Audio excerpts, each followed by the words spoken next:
We wish to acknowledge that we are on the treaty lands and traditional territory of many nations, including Mississaugas of the Credit, the Anishinaabe, Attawandaronk, Mississauga, the Haudenosaunee, and the Huron-Wendat peoples, and is still home to many diverse First Nations, Inuit, and Métis peoples, and we are grateful to be able to live, work, and play on this land.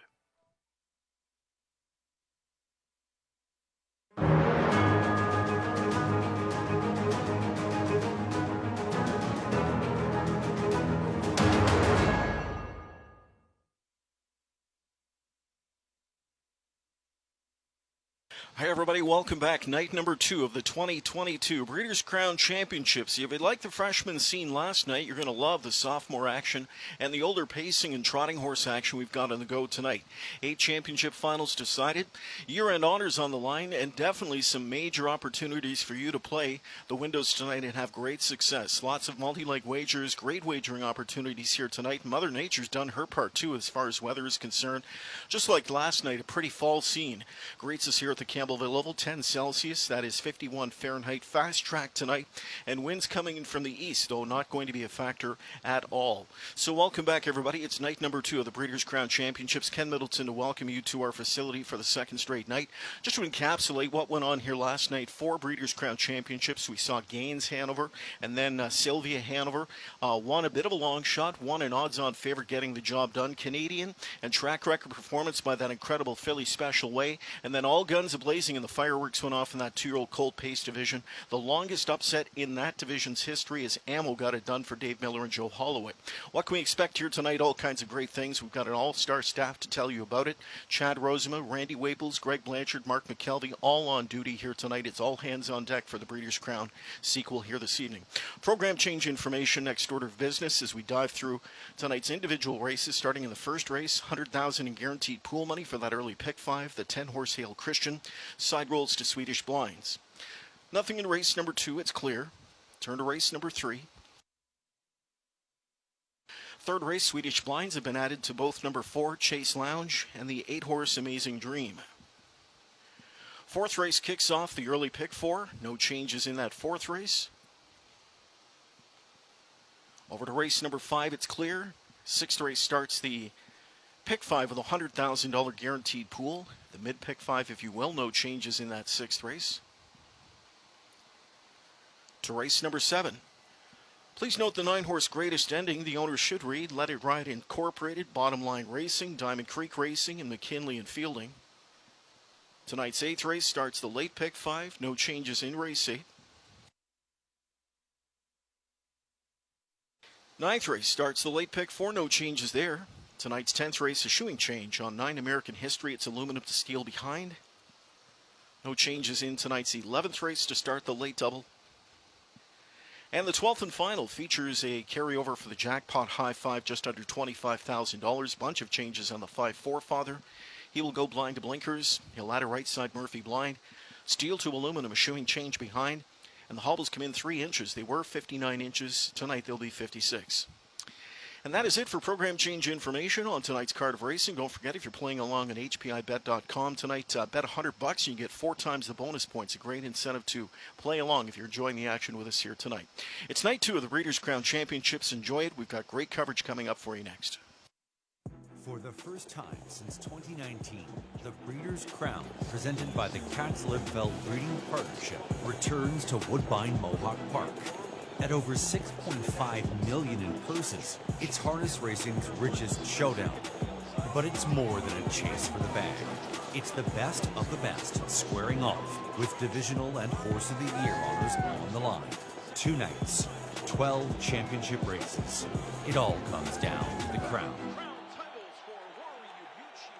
Welcome back to Woodbine Mohawk Park for night 2 of the Breeders' Crown Championships. Chad Rosema, Randy Waples back with you. We had such a great time on night 1. We said, we're not going to miss this. We got to be back for night number 2, don't we? Well, yeah, too. And plus, I got a free coffee in the paddock last night there. So I was thinking if I came back the second night, I might get another free coffee. Or something else, right? You never know, right? Exactly. Yeah. If I had the winner of Dave Miller's and Joe Holloway's last night, I could buy my own coffee. Maybe, yeah. becoming the biggest priced winner in Breeders' Crown history for the 2-year-old Colt Pace. That was Ammo. Great drive by the Hall of Famer to earn his 30th Breeders' Crown trophy. Wow. I believe that gave Joe Holloway 10, if I'm not mistaken. That Hall of Famer as well. Mike Probozzi, who sat into the chair in race number 3, he had the horse into the mix, but he was on a podcast earlier this week as well and touted this horse as one that you've got to include in your multis. Wow. And he bet him last night, too. Wow. Nice Good little for pick. him. Nice little pick there from Mike Probozzi. Congratulations, So Mike. well done. 52-1, I think he was. Confederate ended up being say Sweet Lou 1-2 in that race. But we had kind of a night of firsts. It started off locals winning the first half of the Breeders' Crown 2-year-old championship races. We had Louis Waugh earning his first trophy. Richard Moreau, the birthday boy today. Happy birthday, Monsieur Moreau, as he gets his first win.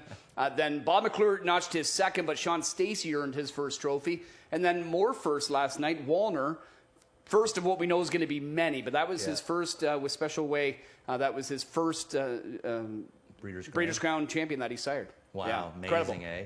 Yeah. I mean, it's just, you know, like you said too, like last year he had an amazing year. It started off this way, like as soon as he started to become a sire or whatever. Yeah. But this year, I mean, how often are you going to see one sire that's actually it's that young of a sire have 6 in the final? Yeah. You know, that's amazing. What a stat that is. Well, we were seeing that with Muscle Hill, right? Yeah, for sure. But we haven't Generational seen sire. it lately. Right. Yeah. But now it seems like that's kind of the Yeah. next one. Yeah. Right? Well, him and the other horse there, too, he doesn't seem to be wanting to go away too much, too. He seems to put a lot of horses in the final, too, is Chapter 7. Chapter 7. Another yeah. one there. You know, Yeah. they really seem to be the 2 dominant ones, you know, taking over from Muscle Hill, to me, is Chapter 7 and Wallner. Yeah. Linda Toscano, she's had some nice ones, hasn't she? Yes, she has. Yes, she has. And she Yeah. deserves it.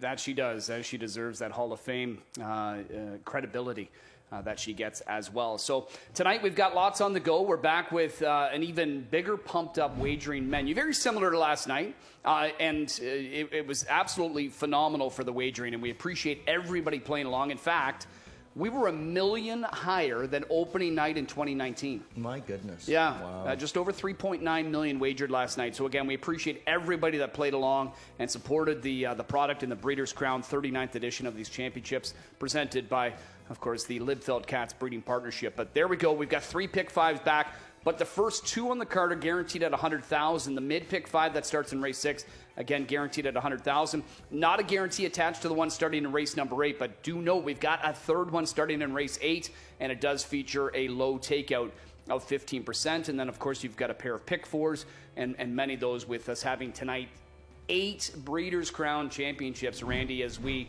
set the stage with the rookies last night, and we had some great racing, and now we're back with the divisions for the 3-year-olds and then the older horses. Is there a specific one you're looking forward to the most? Well, I'm pretty sure I'm looking forward to the same one that everybody is. I'd really want to see the age pacing horses, Bulldog Hanover, you know, what he's, you know, if this is going to be his last start or if he's going to race, you know, a few times down at the Meadowlands. I'd like to see the horse go out a winner. He's had an unbelievable year, you know, and I would like to see him, you know, come down to Bulldog Hanover. Yeah. You know, I really did. But hey, another thing too, there, if you're at home and you're wondering, you know, should I go to the races or should I watch it at home? What a night, weather-wise. Yeah, I mean, right now you don't even need a coat. Sure, you're probably going to a little bit later on. Yeah. Now, I was going to ask you, last night it was a great night. Wind wasn't a factor. The track was great. Tonight is even better. It's warmer. Yeah. It's a few degrees warmer. Sure, it'll get chilly here this evening, but I think it's going to overall remain a few degrees warmer. Will that make any difference whatsoever to any of the horses, or not? No, I don't think so, because we just seen it. It's like what, 10 degrees Celsius or something. I think it's even warmer than that. Well, you know, I mean, with the sun, but you know, like but it shouldn't. It's just that right kind of temperature, in my opinion, anyway. I think it's the right kind of temperature. There's hardly any wind out there. It's just a beautiful night. It's almost like Woodbine's kind of made a deal with the devil and said, hey, to the Breeders' Crown, you know, come on up. We're going to promise you like a chilly day in August or something. That's what it's going to be like. And because we don't usually get this weather. No. Not like this. No. You know, so this is going to be really interesting, you know, and I hope everybody comes out because, you know, it would be such a gorgeous night being out on the tarmac watching these horses, because that's the beauty of Mohawk is you're so close. Well, this series, the horses, the fans, the Hamiltonians, everybody involved, we deserve it, I think. I really do think it, you're right. And it's just to help promote the product even more so, and it's just going to be awesome. Night 1 was phenomenal. This is going to be, I promise you, it's going to be even better here this evening.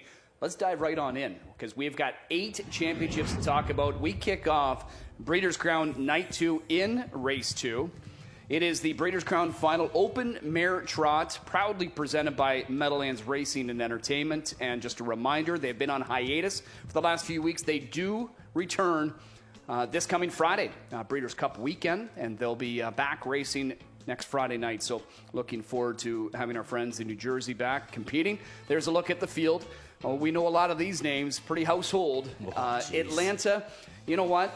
I can tell you right now, Randy, although I am not selecting her, I do view her as a win candidate. There's no way you can't. Yeah. But you kind of root for her because just like Bulldog, we know that she's on her farewell tour. This is going to be her last start on Canadian soil. And she has competed in a Breeders' Crown final in 5 straight years. She's been right there in every single one. She just has not been able to win one just yet. It'd just be so fitting for her to go out in the Breeders' Crown with a win. Well, absolutely. And not to mention the fact, maybe even end her career like on a win. I mean, she deserves that. That's what she deserves to go out. Not that any of the rest of them in here don't deserve it as well. When Doves Cry, Bella Bellini, they're all been fantastic trotting mares. But Atlanta's just been one of them kind of special ones, with the Hambletonian win, the Canadian connections, and then the way that she's continued her career off in the Burke Barn. It's just been amazing. It's been a great ride. I've enjoyed watching her race, and I'm the same with you. Even though I didn't pick her to win, I really want to see her win. Yeah, okay. I'm going to go Bella Bellini. You're going the direction of When Doves Cry. Right. But I think out of your top 3, which was probably going to be the popular top 3 as we can see right there, I don't think you're surprised if any one of these 3 happen to get it done. A trip is going to be so important with these drivers and these mares. Yeah, well, you got 3 very, very top-of-the-line, great trotting mares, and you got 3 great drivers, and all 3 of them come out of great barns. It is going to be a very interesting race to see how this all shakes up, and it's a short field. Yep. You're not going to see quite as much traffic or problems or stuff like that, and I think that it's going to be a really good race, and it's going to be interesting to see who gets there first between these 3. All right, there's just some stats for the Open Mare Trot that kicks off our Breeders' Crown Championship Night 2, Race 2, presented by the Meadowlands Racing and Entertainment. Over to race number 3 we go. Up next on the card, it's the Breeders' Crown Championship Final, Open Mare Pace, full field of 10 in here. This one proudly presented by Kentuckiana Farms. We did need eliminations last week. There was a pair of 7-horse fields, and the top 5 were going to secure spots in this final, with the elimination winners earning the right not to select, but to at least be assured of drawing in post position 1 through 5. Test of Faith, she scored a win. She draws the rail. Grace Hill was the other winner. She's drawn post position 5, which is a pretty ideal spot to be. But let's go back and we see this Test of Faith again. And yeah, remember you pointed it out last week, and you'll just see the slight little whip tap from Miller. Yeah. Although the margin of victory might not be a lot, I think he kind of knew, I've got the best mare, and I've got the winner here. I think so, but I mean, only a great driver could pull that off. A lot of other guys would have opened her up in that, but he didn't, and it's who he is, He's just a very, very intelligent horseman. It's not just the amazing abilities of driving in a race bike. It's what he brings, the intangibles.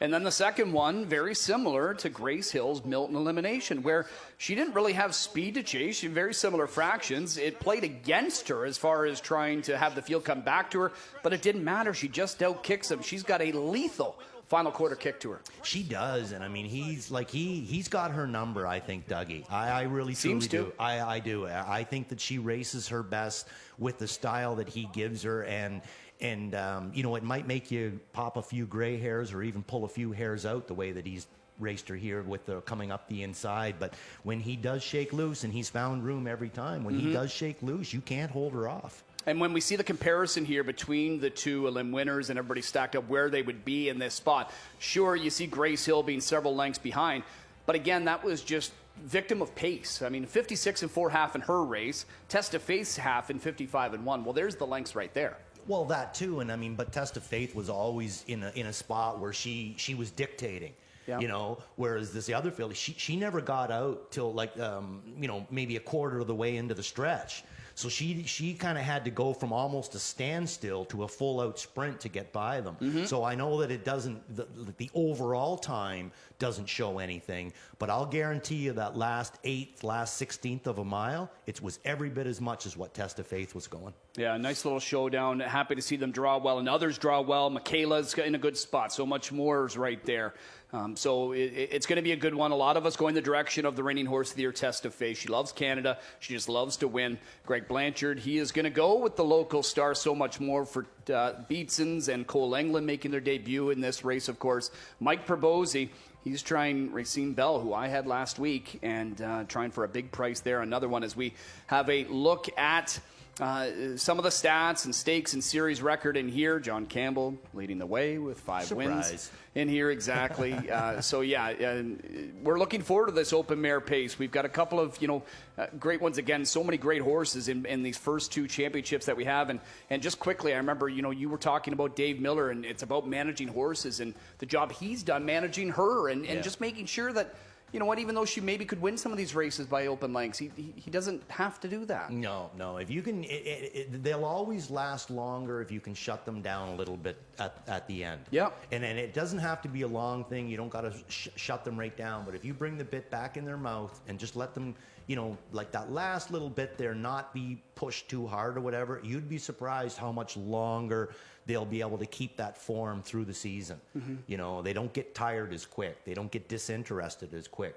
And that's what makes like these guys like a John Campbell or a David Miller or a Ron Waples or a Mike LaChance or so many of them. They could do that. They could keep a horse good all year. And to me, as a kid growing up, those were the guys that I focused on. Yeah, well, and this is the ultimate test here, the Breeders' Crown Championships. As we go to our next one, race number 4, it is the Breeders' Crown Championship final for the thrilled Filly Trots. And it is proudly sponsored by Tara Hill Studs, who stand Green Manalishi. His first foals will be selling next fall. They'll be hitting the racetrack in 2024. He's had plenty of success here. Nice, big, strong horse. I think looking forward to him having an impact in Ontario for sure. And it's always nice to have another son of Muscle Hill. Yeah. That's a great bloodline, it seems. So if he's able to spread that around up here, that's great. Good for us. In the Breeders' Crown, when you have a pair of eliminations, they can seed it. The top horse and the number 2 horse, they can lead each division. They don't go against each other, which sets up great little showdowns like this. Yeah. Jiggy Jog and Joviality, who are going to get to go head to head. Then we toss in a talented one of our own by the name of War Xenia. And we are seeing the first elimination last week, and this was Joviality winning from a very tough spot. And, she'll get up to for the victory. War Xenia was a fast-closing 4th, but she didn't get clear track until it was far too late, as we saw. No. But they were the 2 standouts in there. They were, but I was really impressed with the way War Xenia handled the trotting hobbles. That was my biggest question mark last week. Will she handle the trotting hobbles? And she handled them fantastic. I think she was much more comfortable last week.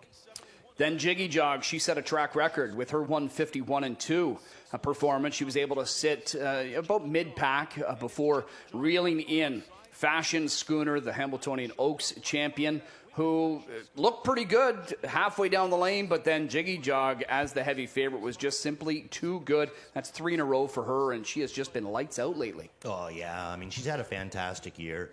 And this is such an interesting race because you got Jiggy Jog, you got Joviality, yes, which obviously are going to be the 2 favorites. But that War Xenia, boy, I'll tell you, don't leave her off your ticket, I don't think.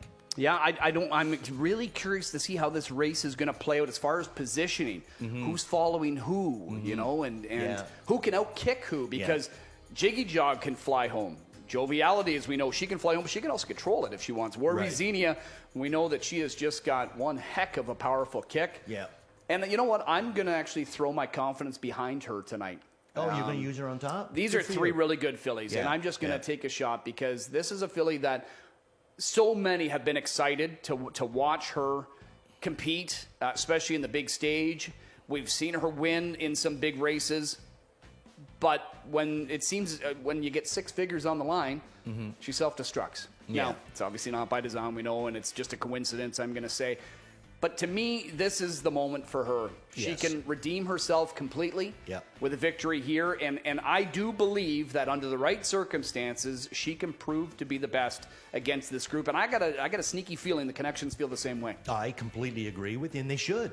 I mean, she's showing things on the racetrack that I'm not 100% sure if Joviality or Jiggy Jog has showed. She has wings almost, it seems like, at the end of it. Like, the Meadowlands there, remember that elimination? I mean, there's not often that you see a horse that can get into a gear like that. Like, she not only gets into top gear, but her top gear, in my opinion, might be more than the other's top gear. And I mean, that's saying a lot, because I got a lot of respect for all these horses. But she's showing little bits of here and there, and wouldn't it be fitting to see Sean Stacey go out and win his second Breeders' Crown? Yeah, going 2 for 2 to start his training career in the Breeders' Crown. Yeah, that would be fantastic. That'd be awesome. You know? And Bob's already got a couple. It's not like he hasn't been here before, as we see the stats. Brian Sears, look at the success he's had. My goodness, in yeah. here, right? Trot and Fillies, that doesn't surprise me in the least. Yeah, Very 6, light-handed. a half dozen for Brian Sears, part of the 35 trophies that he has to his credit, second only to the great John Campbell, of course. So Warwick Xenia, I saw Robert Reed going that one's direction as well. I'm going to give her a shot, but I'm really this is one of the ones I'm looking forward to. Me too. Here tonight is in that sure. in that fourth race. Over to race number 5. Up next, this is the Breeders' Crown Final 3-year-old Filly Pacers in here. And it is proudly sponsored by Purple Haze, Standardbred Adoption Program. We appreciate all of the presenting sponsors and everybody taking part to help out during these 39th Breeders' Crown Championships. This field, straight to the final, one of 4 that went straight to a final, Randy. 11 of them will line up, so we do have a second-tier starter in Galleria Hanover. The defending champion, or the Breeders' Crown champion at 2, Nikki Hill, she returns, and she's fresh because she was sidelined. We know that. She's just started her ascent back, but she's drawn post position 10. Someone's got to get it. I mean, is that does that level the playing field with her out there? Oh, I think it makes things a little bit easier on everybody else. If she drew the 3 or 4 or something, I think that, maybe they'd be looking to concede. I think it's going to be tough on her out there. I think that she's, in my opinion, she's the best filly in the race.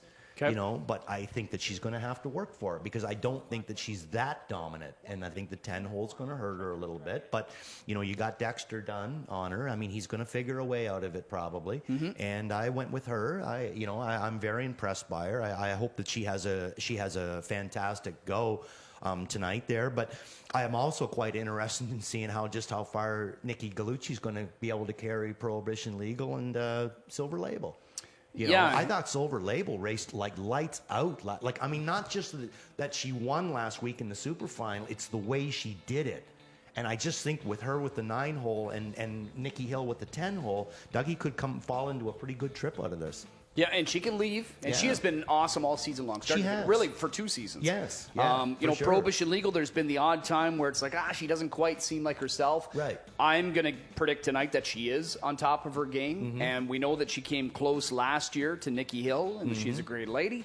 Ended up being second best, but for Prohibition Legal, I think with the center of the gate post, Nikki Hill out there, Silver Label who can help generate some speed in here. If she's on her game, I think she can come up with a big effort. There's a couple other good ones, too, that have drawn spots that I think could set up some nice closing kicks, like a Treacherous Dragon in post 6, Max Contract in post 7. They're capable as well. So this race, especially with some of the top fillies drawing far outside in the gate, they got to be put into play, you'd have to think. You would think. This one's going to, they're going to get racing in here. Yeah, and the thing that's kind of interesting, too, about Prohibition Legal is this might be one of the few times that she's not going to have to cut the mile. She's usually in the side stake. She usually has to go to the front. She usually has to cut the mile. This time here, she's in a different situation, which is basically what Silver Label was in last week. She sat on the other filly's back, and when she moved off of Prohibition Legal's back, I mean, she was the clear-cut winner. Yeah. And I'm thinking that maybe Prohibition Legal might get the same advantage this time with Nikki Hill being in here. And James loves Prohibition Legal off a helmet. Oh, yeah. Really does. Yeah. Most horses are better off a helmet. Yeah, she's got a pretty great kick as well.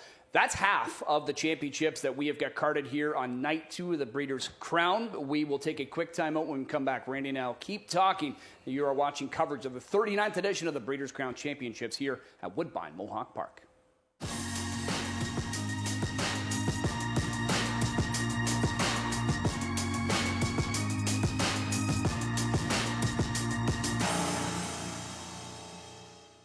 The Central Ontario Standardbred Association is working with you to ensure a vibrant horse racing community. Shared stories call for a united voice. That's COSA, representing the interests of horse people racing at Ontario racetracks. So whether you're first, last, or somewhere in between, we've got your back. With insurance, benefits, free lifetime memberships, and more. COSA. Follow our stories on social and check out the process at COSAonline.com. Take a walk on the wild side.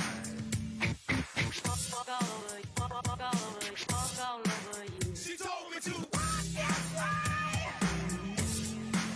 She told me to. Boots are made for walking, and that's just what they'll do. One of these days, these boots are gonna walk all over you. Walk this way. Walk this way. Not this. Come on, boo.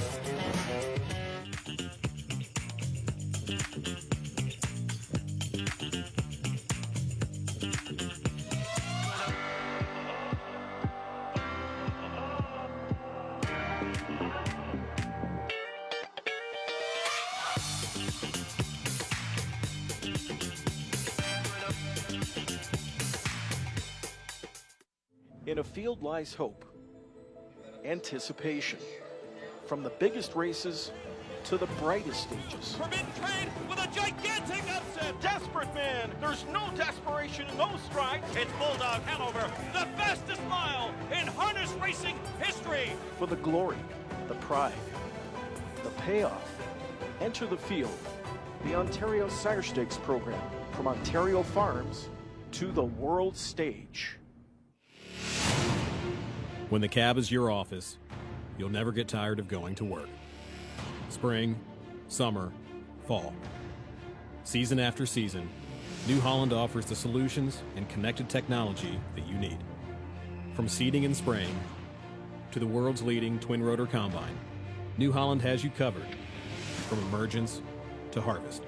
Visit your local New Holland dealer to learn more about how New Holland helps you get it done. Welcome back, everybody. Chad Roseman, Randy Waples here with you on night 2 at Woodbine Mohawk Park of the 39th edition of the Breeders' Crown Championships, proudly presented by the Libfeld Cats Breeding Partnership. Welcome everybody on track or via simulcast. It's going to be an amazing night 2. It is picture-perfect weather out there. We couldn't have asked for anything better here in late October. We've got 4 that we've already talked about. We've got 4 more to go. Let's pick things right back up in race number 6. It is the 3-year-old Colt and Gelding Trot Breeders' Crown Final, and it is proudly presented by Jules Siegel's Fashion Farms. They've won a lot of races over the years. They've had some fantastic horses. And race number 6, we've got a field of 10. We talked about this in the elimination last week with the 2 elims. I thought this division was shaping up to be the most competitive. My stance on that has not changed after we settled the top 5 finishers from each elim that got in. And in the post draws, because you've got, again, the Hambo champs that's going to be out in post position 9. You've got other good ones that are in center of the gate, then some great ones that are inside of the gate. But as we look back at the eliminations from a week ago, and this is double deceiver. I loved seeing this. Oh, yeah. Closing up the inside, 26-3 kicker to score in 52-4. In a race, Randy, where it really looked like he was just saving ground, not getting used hard, just doing what he could to make sure he got himself into the final, and ended up being a win-win. He got into the final, and he got a victory here. I thought he was absolutely awesome for Miller. And then King of the North, he served notice that he's back. It's his first win of the year. He sets a track record in 51-1 down the road from post 9, and he fends off Brandon by Lindy for the win. King of the North race, unbelievable last week, and we've seen it before. We've seen last year as a 2-year-old that he had the ability to do that. The biggest thing to me now is how is he going to accept the rail? Rail's a lot different than the 9-hole. I could see the 9-hole helping that horse, like, getting out of there and getting him out of there at full speed. It's going to be more interesting to see how he deals with the rail. Again, here's where they stack up the 2 eliminations. If you put the top 5 finishers on a graphic and where they would have lined up. Yes, King of the North with that track record performance in 51-1, he scored. Double Deceiver, he was more than a second slower, but he also had a half of 57. Again, he wasn't supposed to win from where he was. No. But he did. We were kind of ruling him out going into the first turn. When he dropped down at the back of the pack, it's pretty hard. But I mean, again, David Miller, and it's such a beautiful thing to see a guy just keep slowly coming up the rail, and then having all that power at the end of it when he does kind of come through, like a Calvin Burrell in the Kentucky Derby. Yeah, and he would just stay on the rail. He would just stay on the rail, and you know what I mean. It's really amazing, And I think in that race there, I don't think that you're going to see Dave racing this horse the same way this week. He's got speed, early speed too. And he's in. Yeah. Now he can race him. Last week there was pressure. He had the outside. He had to get him in. I'm sure that was David's biggest thing. I got to get him into the final. And now he's in. So now he can race him. And this is going to be interesting. And I loved him last week, and why I picked him was because he had a troubled trip to start prior in the Futurity. He was loaded but locked in behind horses. And then I had the audacity to question Dave Miller for 7/8 of a mile, remember? Yeah. I think that maybe that his name was brought up. Yeah, there was a bit of a love-hate relationship going on there briefly, but in the end, I loved me some Dave Miller. You loved him. And I'm going to love him again because I'm going to go back to Double Deceiver. I really do think this Colt is as good as any with the right trip. I do believe he's going to show some speed here tonight. To be honest with you, I'm surprised that there isn't more differences on here. I mean, the majority are on to Cool Papa Bell. He raced great too. Yes. And he's probably just going to have to find a way to get involved a little bit sooner to be successful from out there tonight. It's true, but I mean, the 9-hole is the 9-hole, and I mean, he doesn't show like down there where he showed like a ton of gate speed. He did leave hard at Hoosier and quarter in 27 and 2, but he was parked doing it. I mean, usually if a horse has that gate speed, what you'll see the quarter in 27 and 4, because they can make front so quickly and then put the air on that quarters almost seem like they're slower, but it's the first 8. Yeah. And I think that you're going to have a lot of horses coming out here because Slay can get out of there. King of the North can get out of there. There's going to be a lot of horses coming out of there. And I would not be in the least bit shocked to see Double Deceiver come out of there tonight. Yeah, and I don't think there's going to be any shortage of speed. And I don't believe Cool Papa Bell's got to leave. I just think he's going to have to get moving a bit sooner. Yeah, and he will. I'm sure. True, but we've also seen that stagnant flow take a horse out of there. You know what I mean? Like he's got to have the right one that he's following. Yeah, no, it's a good. I really do believe that it is a wide open Breeders' Crown final. Really looking forward to that. And just a side note, Double Deceiver. I don't know if the plan is still to sell him, but he is at this point. He's entered to go through the Harrisburg mix sale. Oh my goodness! There's actually a few on the Breeders' Crown program here tonight that are scheduled to go through, and yeah. I mean, if he wins, that only I'd buy him just for the name. Okay. I love the name, Double Deceiver, Double D. Yeah, there you go. I love it. There you go. That's race number 6. As we move on, race number 7 is up next. It is the Breeders' Crown final for the Glamour Boys, 3-year-old Colt and Gelding Pacers. And this one presented by the Libfeld Cats Breeding Partnership. Again, they did so much and continue to do so much for the industry and the Breeders' Crown over the last several years, being the proud sponsors. I mean, look at all the money given out in the Breeders' Crown Charity Challenge again last night. Yeah. I mean, we're 1.4 million, I think, now over since 2019. Yeah. Incredible. And that's basically a pimple on an elephant's behind because they've been doing this for a very long time, and there's a lot of people that they help out. Yeah. A lot of people. They're very good fantastic. People. We are fortunate to have them being part of our sport, that's for sure. So let's have a look back at the eliminations, Randy. There were no shortage of special performances, and the first one was from Pebble Beach, who's undefeated in Canada and the Pepsi North America Cup champion. I mean, how do you describe how good he looked? He looked fantastic, but I mean, I absolutely loved Noel Daly's Winner Circle interview when he said basically like he knew the horse had to have Lasix in Kentucky, but he couldn't get it on him, so he just took what he got, knowing that he was going to be able to bring him up here and get him back on Lasix. I just thought that was such a cool way to put it, Yeah, and he was still kicking home pretty well in Lexington, but again was playing second a lot. I did it my way. Yes. Yeah. So then the other elimination by the Missile, the Little Brown Jug champion that supplemented at a $72,000 U.S. price tag. He got tested late by I Did It My Way, but Chris Page didn't seem worried, nor did the Colt by the Missile. A nice little Canadian debut for him as he reeled off his 5th straight win, 49-1 victory for him, but it looked like he had plenty left in the tank. He did, yeah. And I mean, Chris has been driving him all year. He knows when he's good. He knows when he's bad. I mean, and he's never really been bad. 14 starts, 12 wins. Yeah. I mean, that's just amazing. When you look at Pebble Beach, 14 starts, 7 wins. Yeah. Big difference. But I mean, By the Missile's been doing a lot of his racing. I found down in the Ohio Sire Stakes too, and Pebble Beach They've never been really producing went some great that route. horses the last couple of years. Right, but Pebble Beach didn't really go that route. He just hit the heavy boys, right from start to finish. From the North American Cup, and then just right from start to finish. It just seems like it was always Grand Circuit for him. And again, we go back to Ron Burke, of all people, telling us this is the best 3-year-old he's ever trained. That's quite a praise coming from him. Yeah, no, that it is. And I like him, as do others. You are going to go the direction of Pebble Beach. They both have great draws. Outside of that duo, I want to talk about Ponda Warrior for Jay Hochstetler. who I'm glad you brought him up. He's an easy guy to root for. Yes.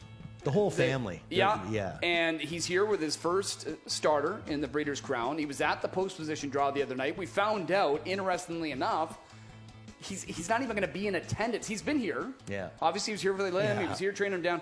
But then he had to take off because he's the best man in his in his buddy's wedding. Yeah. And he's going to miss this race. Obviously, he's going to be watching on his phone. Hopefully, he gets his speech done before the race goes. Yeah. But what kind of a best friend is that?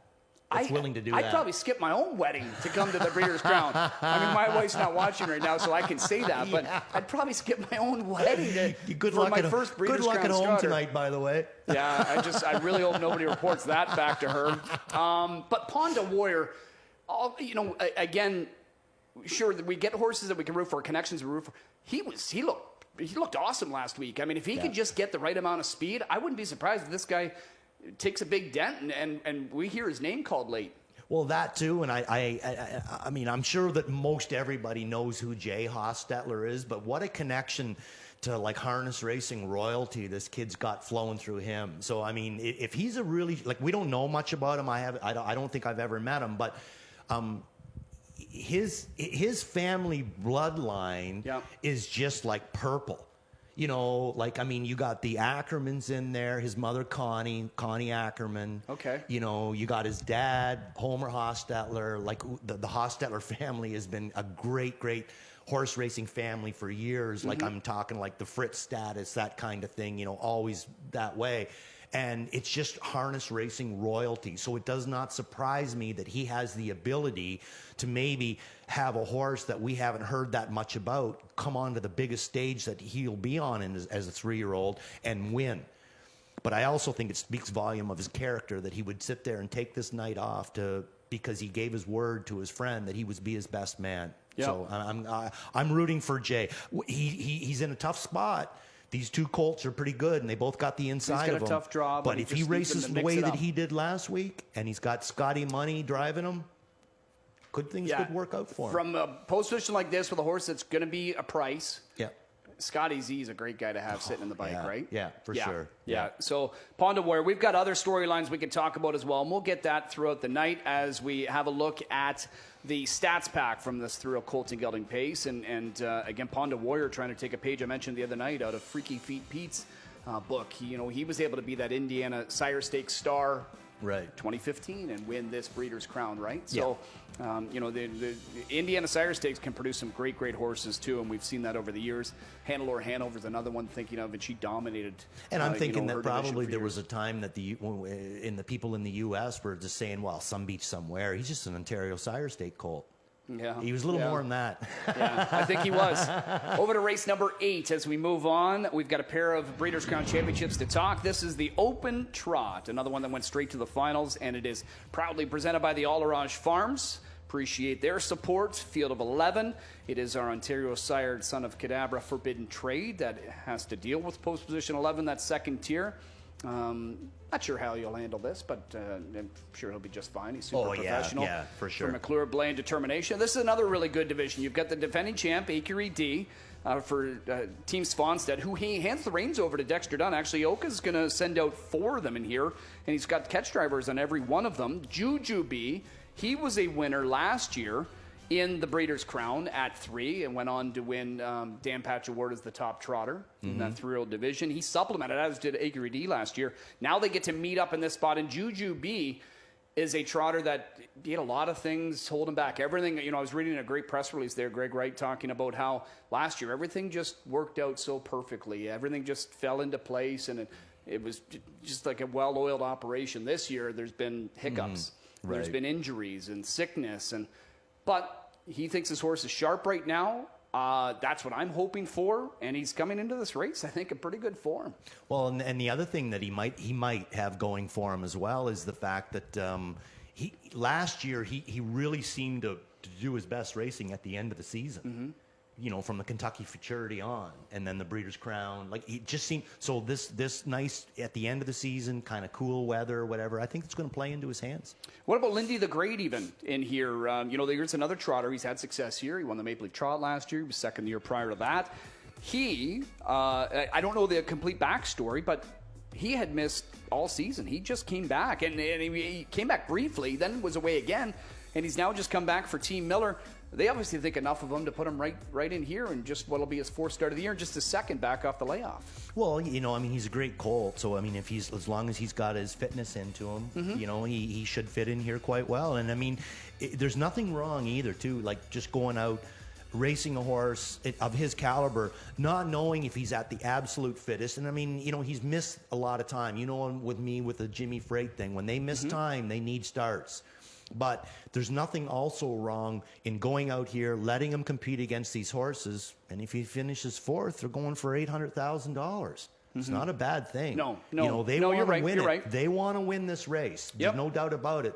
But there's no easier way to get a horse back into shape than racing him against the best, if you don't over-race them. Because the times that they're going to go, the sprints that they do, different parts of the mile, it's going to make them fit. What about your top pick, Back of the Neck here? He's taken a liking to Canada here, too. Yeah, I think so. And I just saw it in the Maple Leaf Trot. He really, really trotted well. He hasn't been able to string like a lot of starts together since then, but all the starts have been very, very good ones. The Yonkers race I didn't see, but the line looks very interesting. He's been parked at a distance race too. Yeah, and he was parked the whole mile, 10 lengths out at the 3/4 pole. It'll be very interesting to see him in here, and I'm a big believer in Timmy Tetrick. Yeah. I truly am. I just think that he's one of those elite kind of drivers. So if I see a horse that I like, Tim Tetrick's down to drive, I'm very, very happy. Could you see Waugh and Moreau coming out on top in this race? Fashion Frenzy from Post 2. He's settled in well as a 4-year-old. I think that Fashion Frenzy's the best older trotter that we have up here right now, like consistently. Yeah. If you're asking me, showing it at our preferred level. But if you're asking me, can Forbidden Trade beat Fashion Frenzy? I would say in a heartbeat. If you're asking me, can Fashion Frenzy beat Forbidden Trade? I'd say yeah, because he's been doing it. But can Fashion Frenzy beat Acre D, Juju beat horses like this? I think so. And all the way that Louis raced Gaines Hanover last night, if he gives him that same kind of trip, this kind of a horse, could be very interesting. And the same with Bobby. We both know Bobby loves to find the wire late. It always seems like he's able to come down through there and he fits this horse like a glove. Yeah. He really, truly is. I don't know if Forbidden Trade would have been the same horse without Bob McClure. And that's taken nothing away from Luke and the people that have looked after him, because this is a phenomenal, nice horse to have in your barn. Yeah. Everything about him. But Bob's done an amazing job with this horse, and going all the way back to the Hamiltonian and the 3-year-old. The way that he raced that horse in those 2 heats and used him very little, I think that's what's carried him on through his year. Yeah, truthfully. And I really think that a lot of people will say to you, if you think of Forbidden Trade, you think of Bob McClure. If you think of Bob McClure, you think of Forbidden Trade. Exactly. You They're just like associate a glove. them. Right. They're like a glove. They go hand in hand, that's for Yes. sure. So that's the 8th race, the Open Trot. One more to talk about.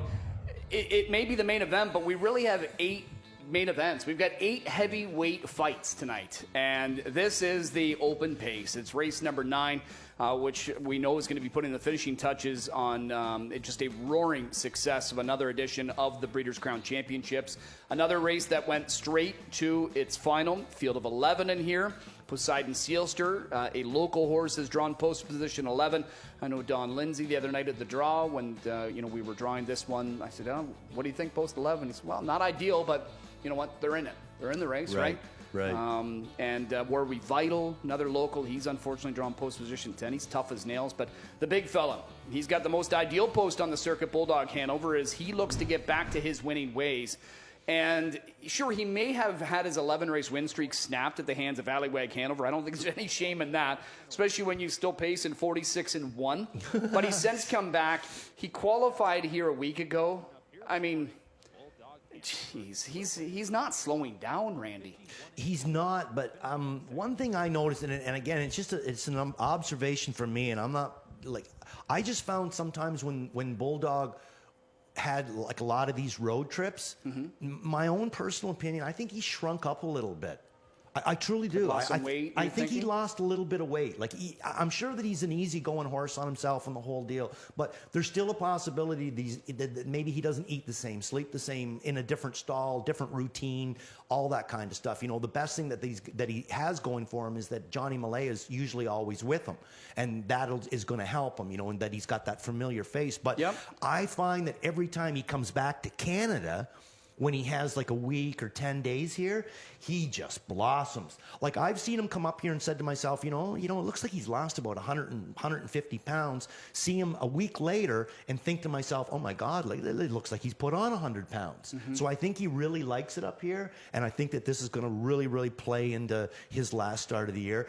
And I feel like an idiot because I start to tear up when I talk about him, because I just think that he's like a really amazing horse that only comes around once in a while, and we're lucky enough to sit here and watch this horse race. Yes. Yeah. This is what it's all about, is a horse like Win that. or lose, you just appreciate horses like him, and again, we're happy They don't come around very often. And it's, even for us, it's not just as racing fans, but here locally, to know that this was a horse developed locally, developed by such great guys. You got Brad Grant and you've got Jack Darling, who just announced he's going to be going in the Hall of Fame. And an Ontario sired son of Shadow Play who was campaigned by a local. Right. You know what I mean? It's just, there is just so much great stuff. And I really do think, sure, 9th race, we know the temperature's going to drop, sun's going to be gone, but it's a great night. I do believe that the stakes record is in jeopardy here tonight. I think a horse like Bulldog or an Allywag Hanover or maybe someone else can come up with a 46-4 type effort, which would be enough to erase that record there. How does the race play out? Do you think Bulldog Hanover controls this race fairly early? Oh, that's tough. That really is. That's a tough. It really is. I'd love to be able to get into the head of them all. I think to me, the biggest question mark to be is, how is Trevor going to drive Where Are We Vital from the 10 hole?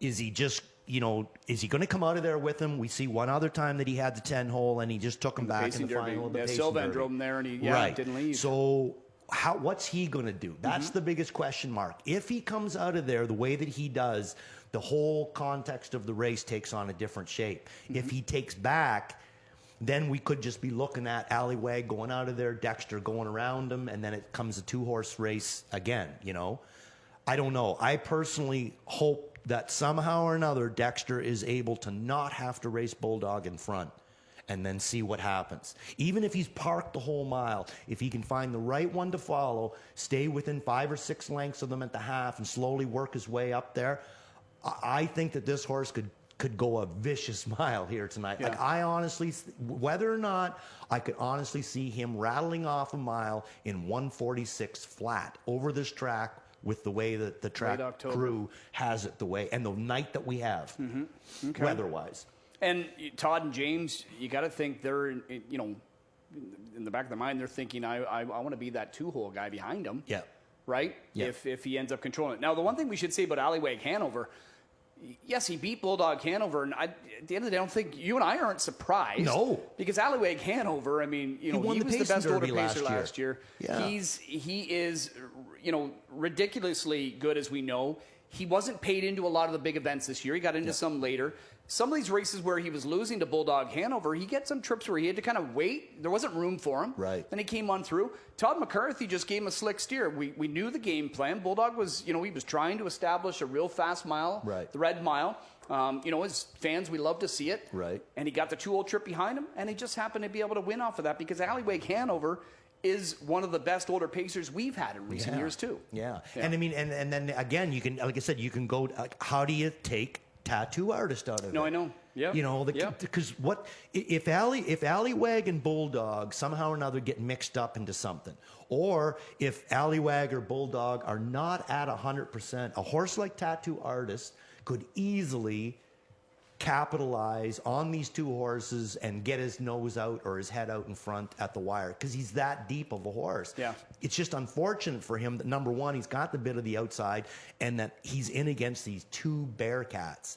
And these are the Bearcats. And what you were saying too, I completely agree with what you were saying, because I was more shocked that Bulldog handled Allywag Hanover so easy his first couple starts. That's what shocked me. It's not Allywag beating Bulldog. It's the fact that Bulldog handled him so easy the first couple times that they hooked on to one another. And I think that now that it's been a full season, and I think now that Todd knows that he can beat this horse, if he stays close to him, it's possible, then this is going to be a very interesting race. Well, there is no shortage of excitement or storylines. We can't wait for this. Plays of the night. Let's get into it here. As up first here this evening for the plays of the night, we have got Mr. Reed. Spot play in the opener is Hale Christian from the far outside. Hey, I'm going to say War Xenia, it is time to shine in her Breeders' Crown Championship. And then branded by Lindy in the 3-0 Colt Gelding Trot for Gislain. He's going to say great value there.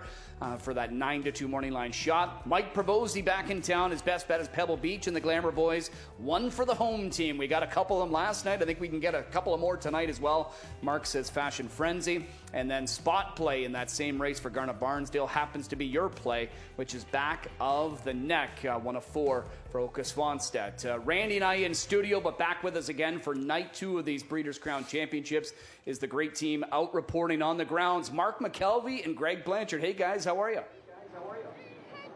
We are great, Chad. Just check out the spot we've got here trackside tonight at Woodbine Mohawk Park, right around the fire. These wonderful Muskoka chairs. Greg, it doesn't get much better than this, does it? This is fantastic. I would love to spend the entire night here. We've got a great crowd, as you can see in behind us, enjoying the night, and that's what it's all about. Yeah, it's been a while since I've seen a crowd like this at this time of year at this venue, and it's fantastic. It certainly is. Last night was a great night of racing. I think it was just an appetizer for what's going to be a fantastic buffet tonight of the best of the best. And speaking of the best, Greg, it all comes down to the Breeders' Crown. A lot of horses are looking to lock up divisional honors here this evening. How do you look at it, though, going into tonight's Breeders' Crown finals? Do you see a lot of races where horses need to win tonight to secure those year-end honors? Yeah, I think so, and you're right. That's the old saying, the old adage. It all comes down to the Breeders' Crown, and in many instances it does. Each year I kind of like to break it down into 3 categories. I think there are horses that have a lot to gain with a Crown win. I look at horses like Jiggy Jog in the 3-year-old Filly Trot division. A win would go a long way for her, would get her into the conversation, I think. Cool Papa Bell, the Hambletonian winner from earlier this year. Boy, imagine adding a Breeders' Crown title to his resume. And then I think about the showdown in the Glamour Boy division. You've got Pebble Beach, winner of the Pepsi NA Cup right here. You've got the Little Brown Jug champion as well, and By the Missile. And a win for either of them might tip the scales in their favor when it comes to talking about year-end honors. Back to that 3-year-old Filly Trot final tonight, I think Joviality with a win, on the other hand, would really lock things down. And then there are a couple that I consider untouchable. A win, lose, or draw tonight. I don't think anyone can take the crown away from them. Those would be Bulldog Hanover, of course, and the Great Test of Faith. So, a mixed bag. We saw that last night. The winners were spread out sort of evenly amongst different connections. We saw long shots, favorites getting it done. Who knows what we're going to see tonight? What a program. It's going to be a fantastic night of racing. Greg and I, we're not going to stay here. We'll be in the paddock, the winner's circle. We'll be all over the place getting pre- and post-race reactions. Enjoy night number 2 of the Breeders' Crown. Everybody on track, thanks for being with us. Enjoy this wonderful night of racing. More coming up on the other side of the break.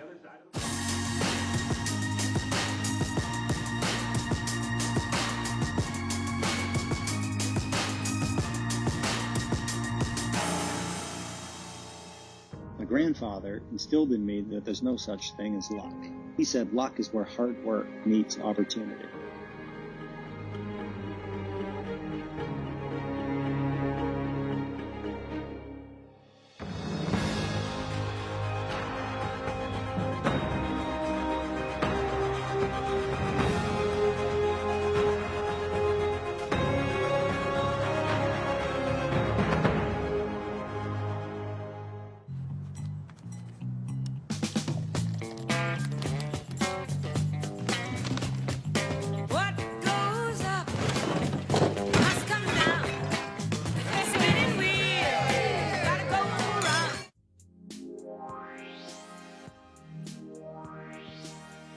Reliable office scanning is a great start.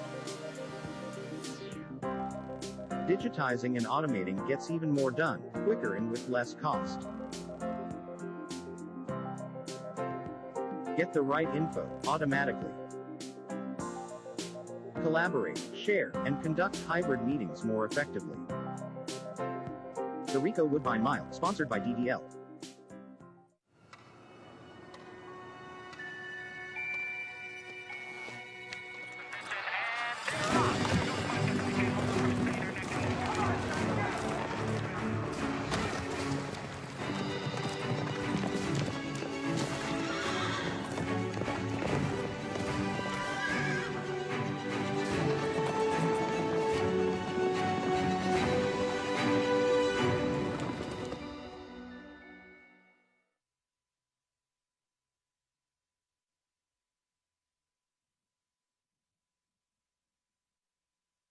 Welcome back to night number 2 of the Breeders' Crown Championships here at Woodbine Mohawk Park. Beautiful night, a beautiful setting for night 2 of these championship events. Run through program change information.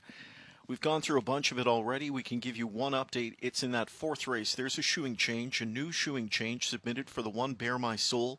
Remove the steel shoes behind. The horse is going to race barefoot.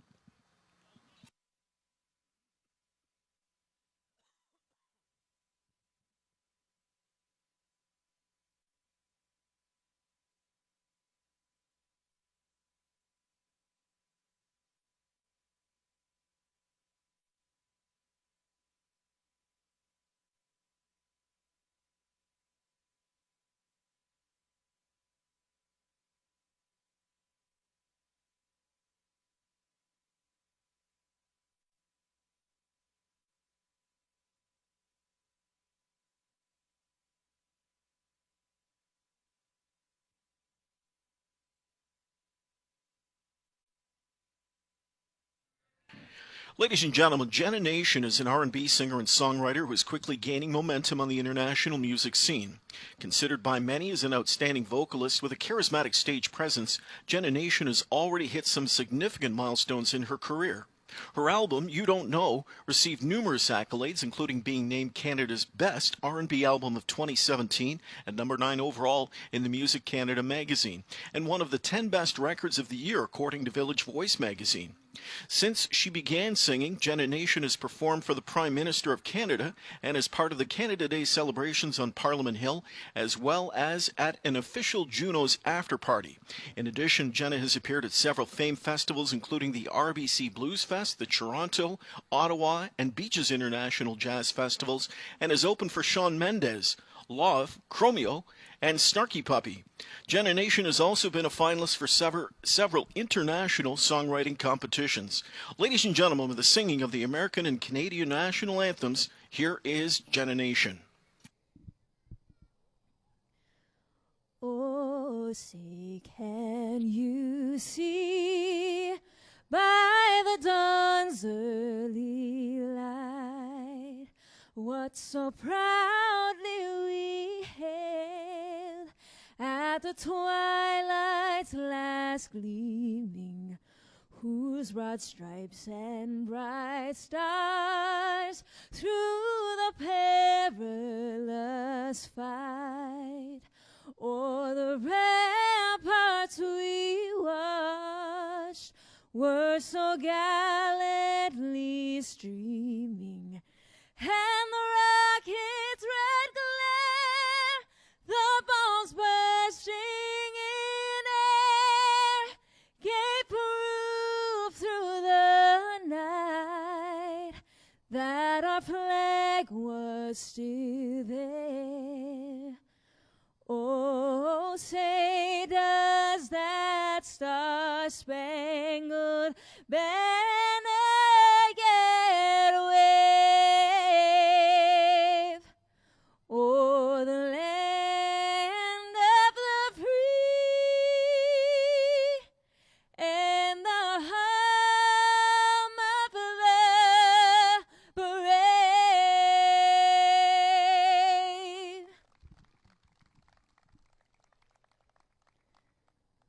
Oh, Canada, our home and name.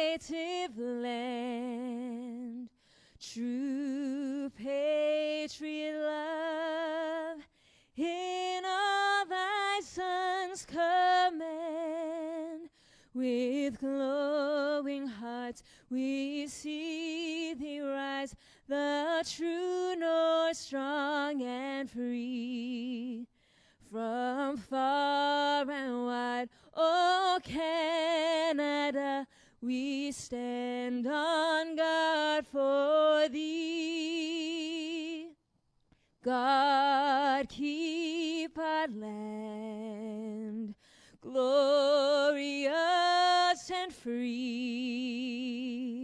O Canada, we stand on guard for thee. O Canada, we stand on guard for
The horses are on the track for tonight's first race. Introducing one Stonebridge Rex. Doug McNair with a Richard Moreau trainee. Brad Grant is the owner. Here now 2 Quan Blue Chip. In Rain to Bob McClure. Trainer Dwayne Marfisi. Owners Bert Harris and Mickey Sudar. 3 is Take a Gamble. In Rain to Yannick Jangroff for trainer Sean Stacy. Owner Stephen Klunowski. Grand Poobah 4, Louis Philippois for trainer Carmen Osiello, owner Stephen Klonowski. The 5 is I'll Get My Own Thanks, Paul McDonnell with the Dale Fritz trainee. Dale owns with Michael Sawyer, Edward Aitchison, and BWP Stable. Travis Cullen is on 6, Outlaw Ace of Spades, a pacer he owns with Blair Kidd, Jody Cullen training. 7 is Flying Even Better, and Rain to Sylvain Filion, trainer Richard Moreau, the owner Brad Grant. Tim Tetrick with the 8, Capitano Italiano, Nicky Camigna training for Bruno Camigna. The 9 is Rock Me Roll Me. It's James McDonald with the Anthony Montini training. Owners Albina Montini, Kwang Sam Lo, Vincent Albanese, and Joe Rogers. And outside of the gate to number 10, Hail Christian. For Harcourt Lodge 1, trainer is Paul Court, Todd McCarthy, Sulky Sits. That is the field for the first. We're 6 minutes away from kick-starting round 2 of the Breeders' Crown Championships here this evening at Mohawk Park. Race 1 gets the rolling doubles and pick 3s underway. It's the $100,000 guaranteed pool. Early pick 5 served up in the first as well. We're 6 minutes away.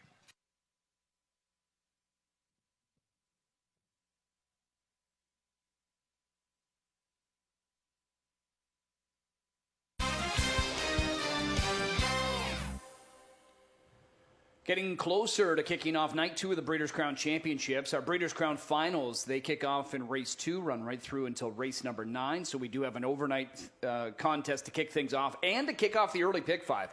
And although we're still a few minutes from post time, it's already well above the $100,000 guarantee. You are going to want to jump on in. That's a big pool to play into, and it's only going to get bigger from here. And Randy, it looks like we kick things off with the board saying it's wide open, and we do see a bunch of different opinions in this race. I know you and a couple others going the direction of Quan Blue Chip.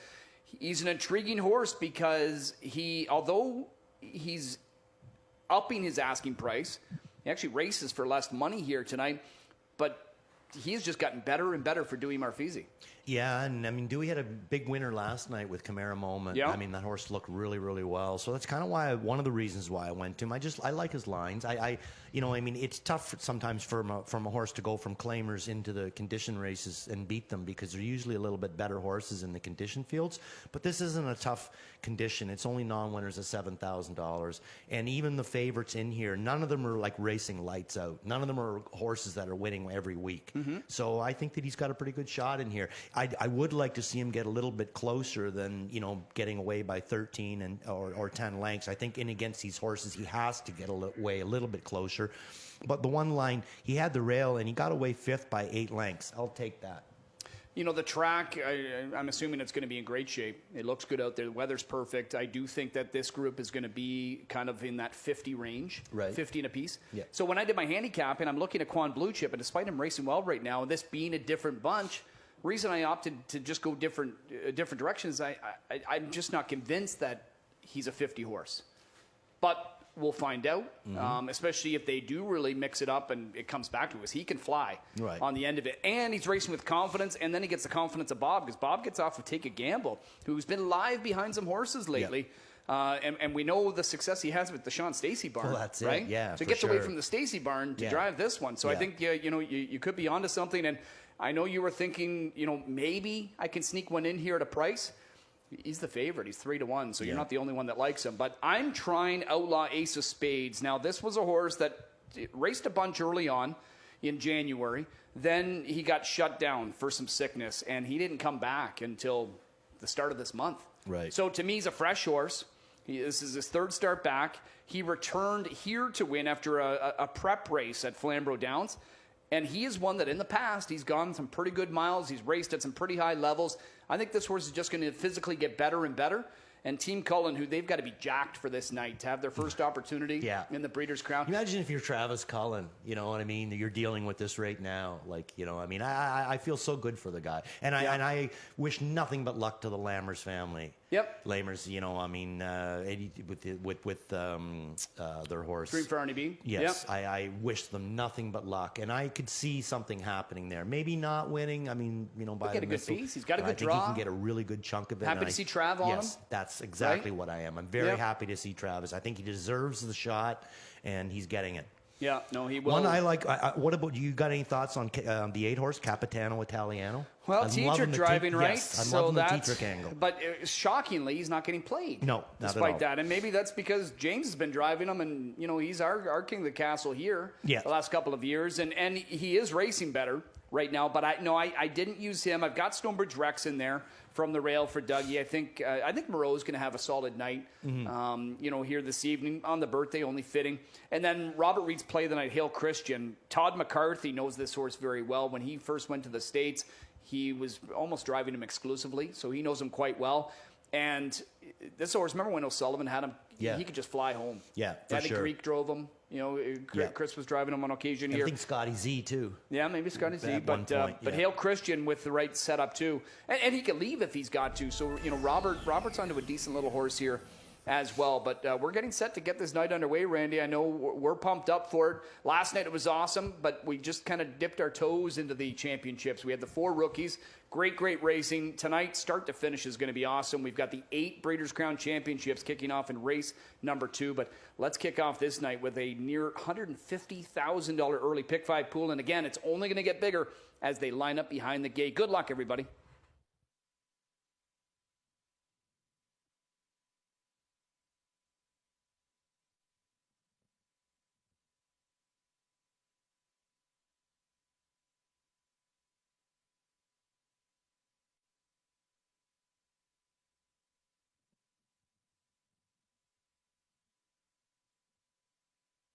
Starting gate is rolling, and the horses for tonight's first move in and line up. We've got a group of 10. Terrific betting board to kick things off tonight. 2-1 in favor of the 2 Quan Blue Chip, a pacer who has really come back to life here in recent weeks. Dwayne Marfisi has resurrected him in recent weeks.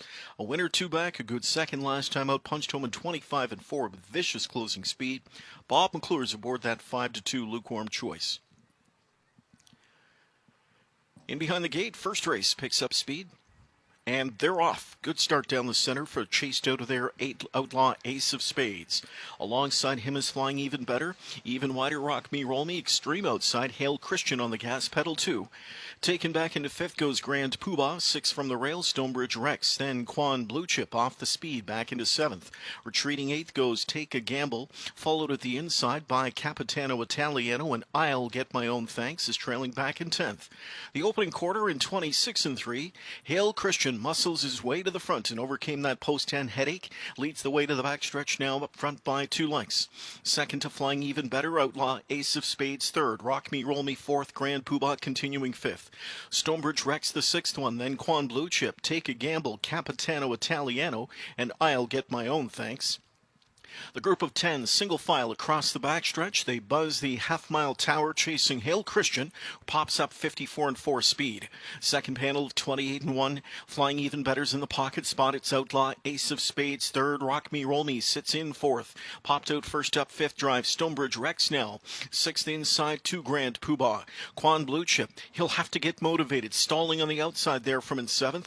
In at the rail from an 8th. It's Capitano Italiano. Trying to wind up as Take a Gamble in a traffic nightmare, and I'll Get My Own Thanks trails. A 2-length lead for Hale Christian, who's got the lights on and the horn blowing tonight. He's by 3/4 in 1:22-4. He went a 28-second 3rd quarter. Filling on is working over Flying Even Better in the pocket spot. Stonebridge Rex on the outside 3rd, not doing enough. Outlaw Ace of Spades looks live, but can't find racetrack. Then outside comes Rock Me Roll Me, and now Quan Blue Chip gets motivated. Deep stretch. Hale Christian, his panic button getting pushed late as Rock Me Roll Me guns him down in the final strides for a 150-4 score, 6-1 upset on the Saturday opener. Compliments of Rock Me, Roll Me.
Top four numbers posted in tonight's first. We have 9, 10, 7, 2, the mile 150 and 4.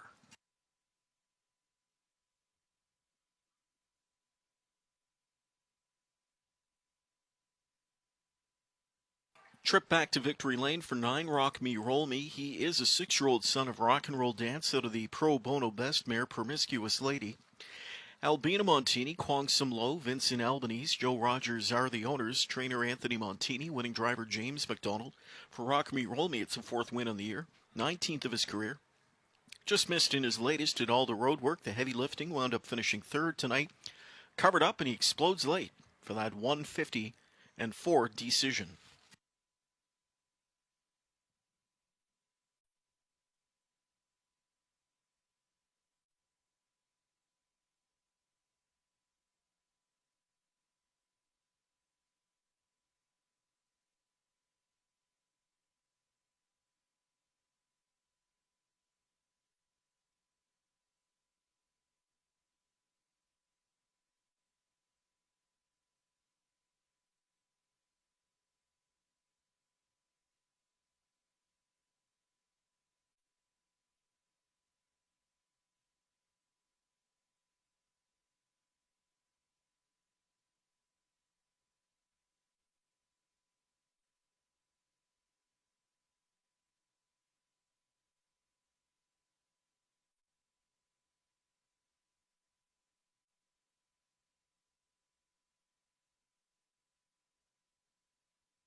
Prices are up for the first. Number 9, Rock Me Roll Me, $15.80 to win. $2 exact to return, $85.40.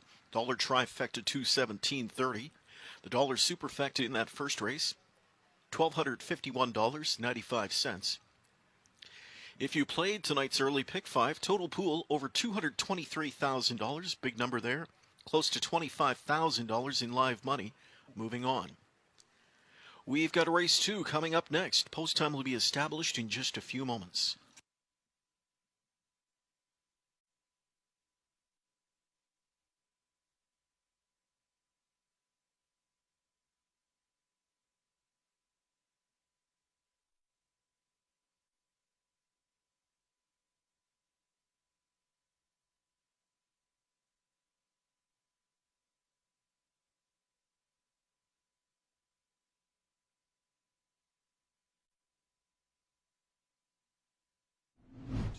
Choice.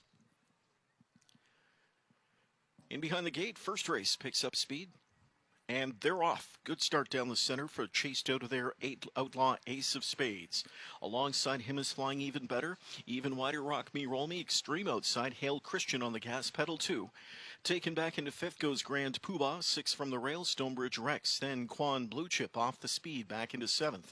Retreating 8th goes Take a Gamble, followed at the inside by Capitano Italiano, and I'll Get My Own Thanks is trailing back in 10th. The opening quarter in 26 and 3, Hail Christian muscles his way to the front and overcame that post 10 headache, leads the way to the backstretch now up front by 2 lengths.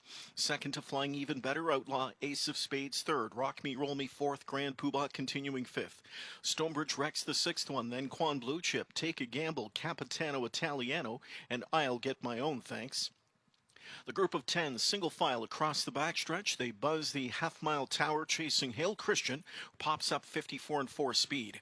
Second panel of 28 and 1. Flying Even Better's in the pocket spot. It's Outlaw Ace of Spades 3rd. Rock Me Roll Me sits in 4th.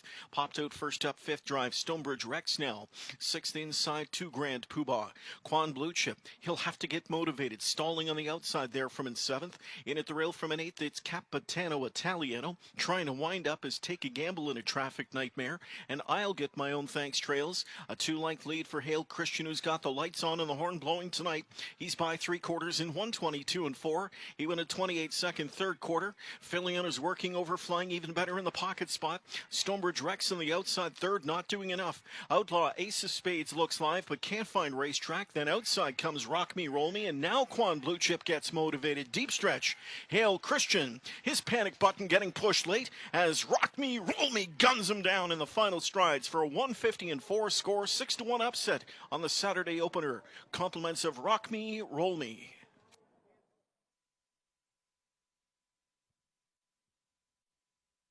Here's a look at the rundown of tonight's first race. Stonebridge Rex 6th, Quan Blue Chip 4th, Take a Gamble 10th, Grand Poobah 7th, I'll Get My Own Thanks 9th, Outlaw Ace of Spades 5th, Flying Even Better 3rd, Capitano Italiano 8th, Rock Me Roll Me the winner, and Hail Christian was 2nd.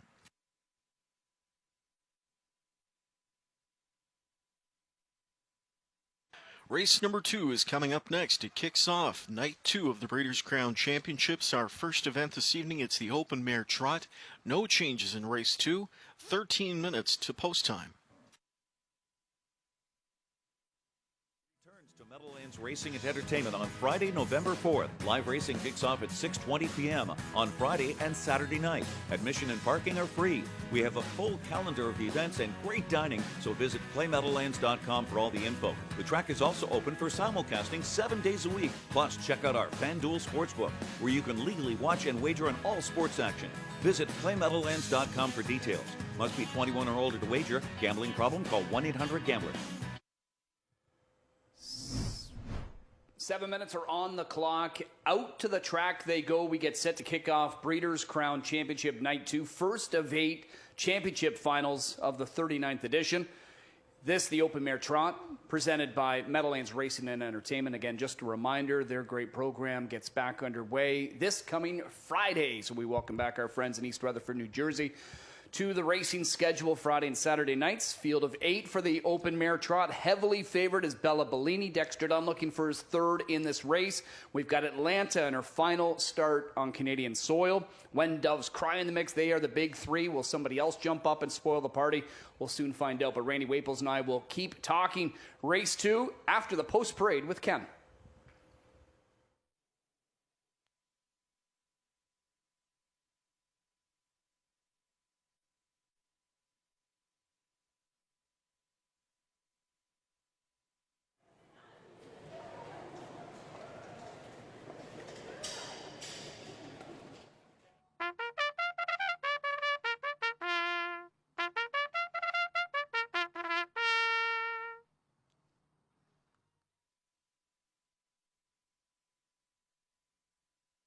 With a call to the host, they're on the track for tonight's second race, the $472,500 Breeders' Crown Open Mare Trot Final. Meet the 1 HP Mama B in Reign 2, Sylvain Filion, trainer Jean Turigny.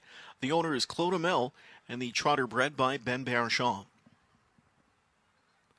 Here's number 2, Sorella, Todd McCarthy with that Nancy Tactor trainee. For owners Elmer Fannin, Crawford Farms Racing, and Brent Fannin. Elmer Fannin, the breeder of number 2, Sorella.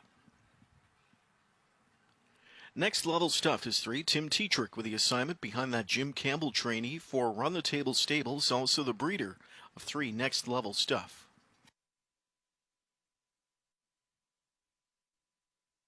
Next to parade, it's the 4, Amazon Do It All with Loa Guriel for conditioner Denis Guriel. Homebred is owned by Arad Industrie Incorporated of Quebec.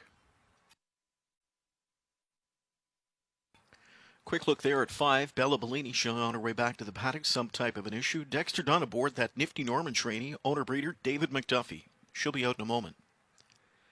Here in the meantime is 6, Refined with Doug McNair to drive that Virgil Morgan Jr. trainee. Owners are Joyce McClelland and Larry Wills, trotter bred by Walnut Hall Stock Farm. 7 is Atlanta. Yannick Gingras with the Ron Burke trainee for Crawford Farms Racing. Brad Grant and Howard Taylor. She was bred by the Order By stable of Sweden. And 2 complete tonight's second race field. The 8 is When Doves Cry. With Dave Miller aboard the Brett Pelling trainee, owner is John Langicher, and the breeder William Weaver. A field of 8 for the second race. It's the Breeders' Crown Open Mare Trot Final coming your way in about 9 minutes. There's an update on Bella Bellini. Looks like they've got the bike off her, some type of an equipment issue or something like that. We'll get reports on that. She'll be out in the meantime in a few moments, we would expect.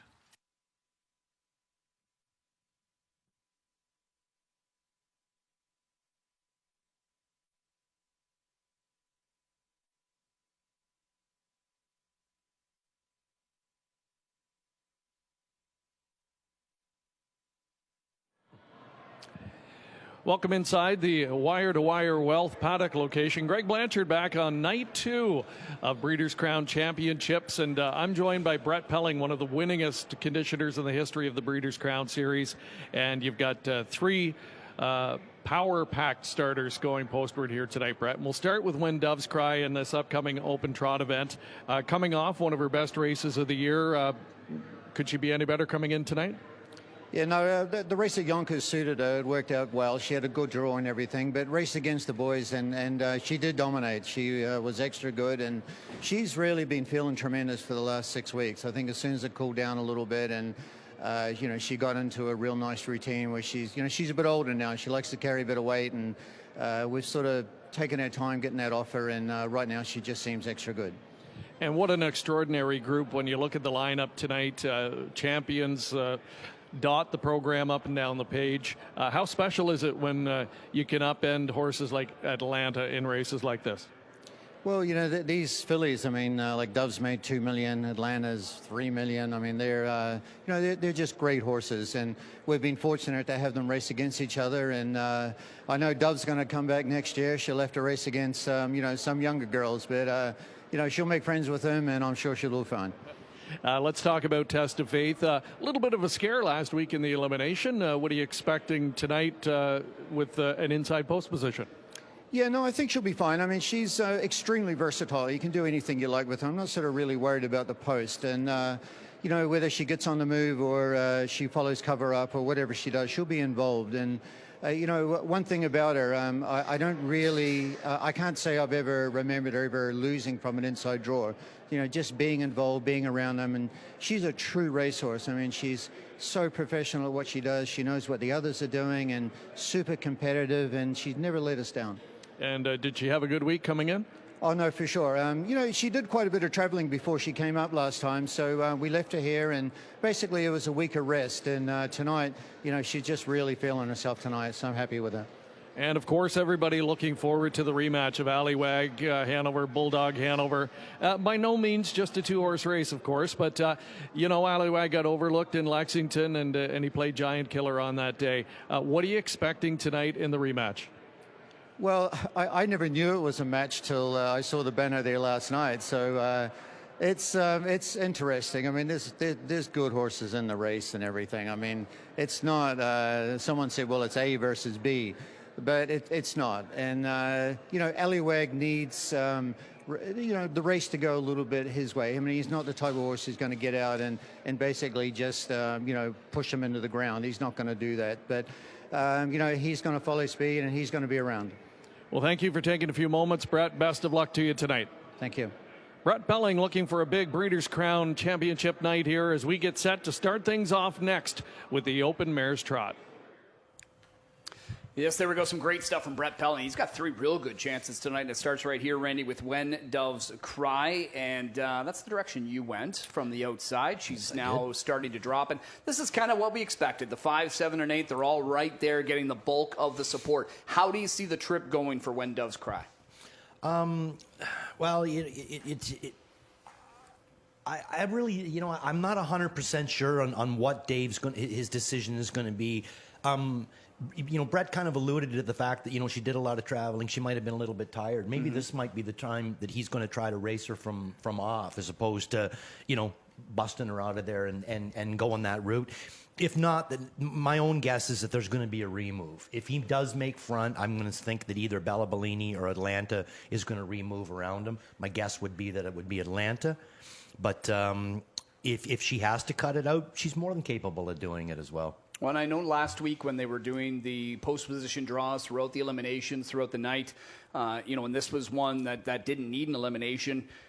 I was standing with Ron Burke. Atlanta got post 7, but then just after that, When Doves Cry got post 8. And he said, well, you know what? That makes the race pretty interesting. 2 speed horses, 2 top mares on the outside of the gate lining up. So, could be a bit of a chess match there opening on early on. Now, you and I, although we're both picking against Atlanta, as racing fans and just kind of that, storybook ending, even though this isn't her final start, it's her final start on Canadian soil, we're still looking for her to get her very first Breeders' Crown trophy, and it would only be fitting for her. Yeah, I mean, she's been around a long time. She's 7 years old, you know. I mean, we've watched her race for a long time, and those are the horses that you really start to get an affection for and follow them, you know. I mean, because they're around. You get to watch these champions come back year after year after year, and I think that that's what she's done. She's always garnered headlines from the time she was 3 years old, and she's never disappointed anybody. And she's just been one of those kinds of filly mares that have come around once in a blue moon, and she's just been an amazing horse to get to watch. And let alone, you know, I mean, it's just got to kill Yannick there to realize that, you know, this is all coming to an end, because she must be just an absolute rush to get up behind and drive. Yeah. You know, so they're all, you know, those are the three, When Doves Cry, Atlanta, and Bella Bellini, to me, that are going to take a lot of the action. But even if you look at a horse like Sorella, like, I know that she didn't have any wins last year, and she's only had the 11 starts this year with the 1 win, and her form isn't the very best. But you got to remember, like, this is a pretty important mare herself. You know, and if she happens to be because of the cool weather and she happens to be on her game, she happens to get that right kind of a start, these other three could get knocked off. Yeah, maybe somebody, you know, all the focus is on these three big names, and maybe somebody else, you know, a next level stuff. You know, for Jim Campbell and T-Trick here, that's been racing pretty well lately. But I went Bella Bellini. I wasn't convinced that she was necessarily going to be the clear favorite at this point. It looks like she's going to be. She's got a nice draw, better draws than she's had in recent starts, that's for sure. And I think just, you know, through that, she's been racing pretty well. Sharp. I look forward to, I know we hear from Brett Pelling, When Doves Cry is going to be back next year. Look forward to that. I'm hoping Bella Bellini is going to follow that same trend, because I think we need, you know, two mares like this in that division. Stars returning are a great thing. Right. Atlanta's earned her way to head to the breeding shed, as we know for sure. And these others, you know, we look forward to that next stage of their career as well. But yeah, I think Bella Bellini, she's racing well. I think she's just got a good draw. If there is that speed mixed up on the outside with a good pair in Atlanta and When Doves Cry, then maybe she's just ready to pounce. But at this point, even money versus, you know, a 3-1 and a 2-1 shot on the outside, that's attractive. Yes. To be going to the outside there. I mean, Atlanta is racing great too right now, and 3-1 looks pretty good on her, as she is the 5th richest trotter of all time, and looking to add to that total.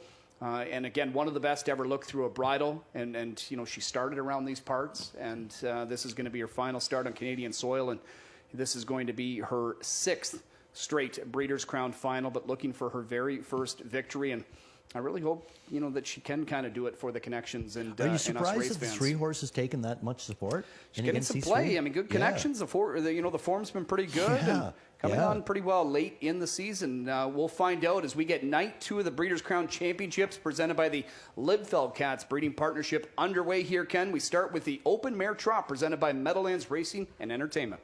Yes, indeed. A very deep group. Love the body language of Bella Bellini. She's right up on her toes here for Dexter Dunn since she stepped on the racetrack. There was a bit of a race bike issue with her earlier, but they've got that straightened away now. She's just one of the 8 quality mares we see in behind the starting gate here. 2-1 on the 8 When Doves Cry, 7-2 on the 7 Atlanta. It's post time of the second race. It's the Breeders' Crown Open Mare Trot. Field picks up speed. Great looking start here. And they're off. Next level stuff. Fires from the inside there for T-Trick alongside his Amazon Do-It-Ah. From the inside, HP Mama B into 3rd now. Down the center, Bella Bellini into 4th. 5th outside Atlanta, marching 6th When Doves Cry. Taken back into 7th when Sorella. And the 8th one away is Refined. Driving into turn 1. Take that lead for T-Trick on top here. This is next level stuff. HP Mama B made a break at the inside. HP Mama B went in tight quarters, made a miscue. The opening quarter was 27 flat. Next level stuff on top. Amazon Do-It-Ah rides the pocket. Atlanta tucked in 3rd. When Doves Cry found 4th. Bella Bellini 5th now. 6th inside to Sorella.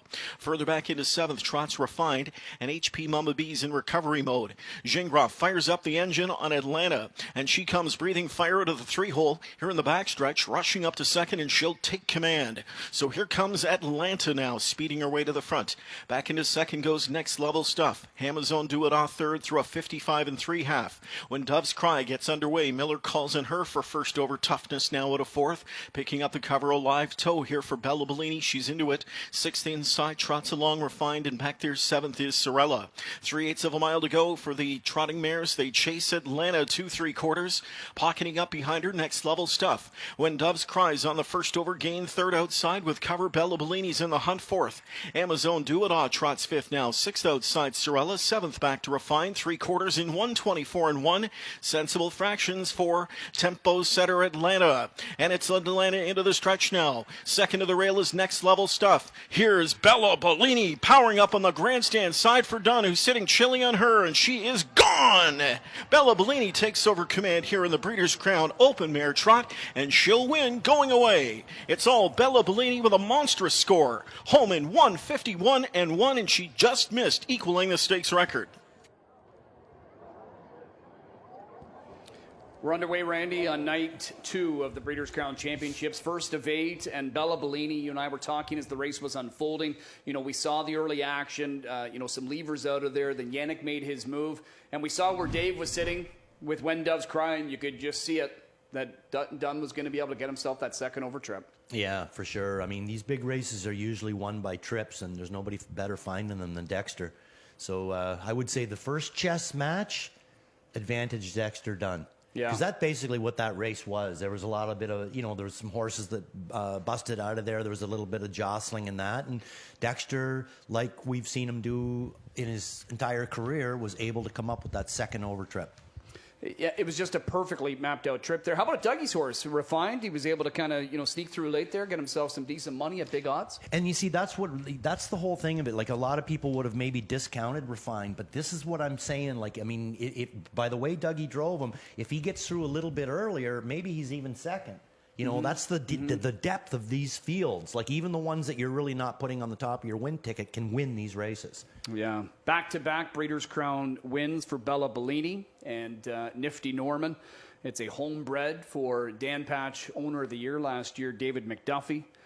Dexter Dunn, that's his 9th Breeders' Crown trophy. And if we were to kind of look at it, I think he's maybe one we would think is sitting on perhaps having a big night, and he's got it up to a good start here, Ken. Bella Bellini, an easy winner in the first Breeders' Crown final.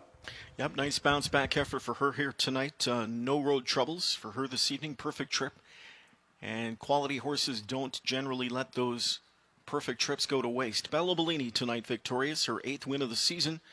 4-year-old daughter of bar hopping out of the cadaver mare Bella Dolce. Homebred owned by David McDuffie of Delray Beach, Florida.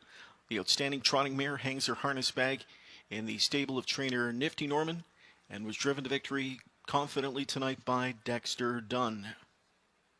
Bella Bellini, caretaker Delmar Alice, escorting her back to the infield winners area, the Winback Farm Winners Circle, where she'll strike a pose. The 19th time she has done that in her career. She goes over $2 million in career earnings with a victory here tonight. And as mentioned, back-to-back Breeders' Crown scores for the outstanding Bella Bellini. What a year it's been for her. We'll hear from connections throughout the course of the evening. Tonight's second race,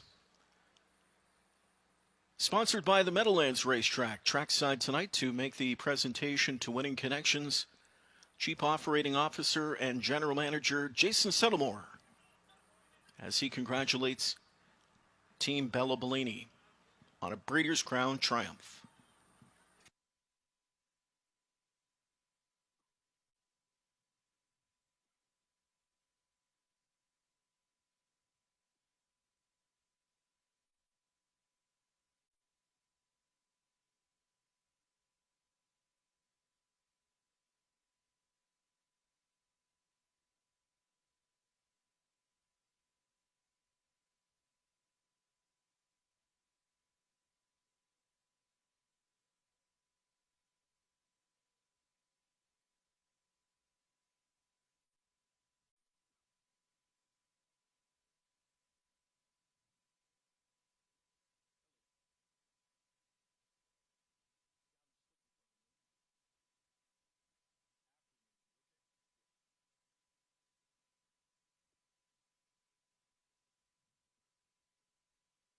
Prices up for race 2. 5 Bella Bellini paid $3.80 to win. $2 exact to $13.20.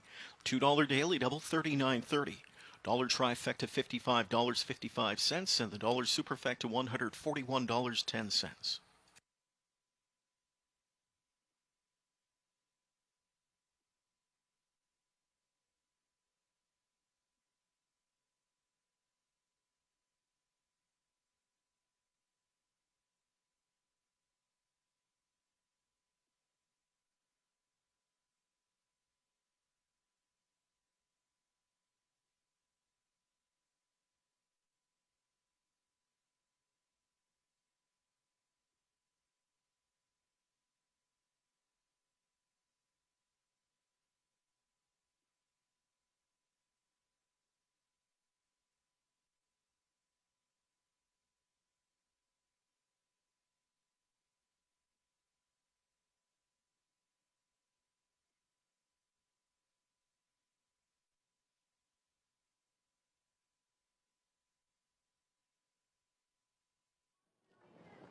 The first Breeders' Crown event of the night goes to Bella Bellini, winning the Open Mare Trot. A dominant performance, back-to-back crown titles for her, joined by winning trainer Nifty Norman.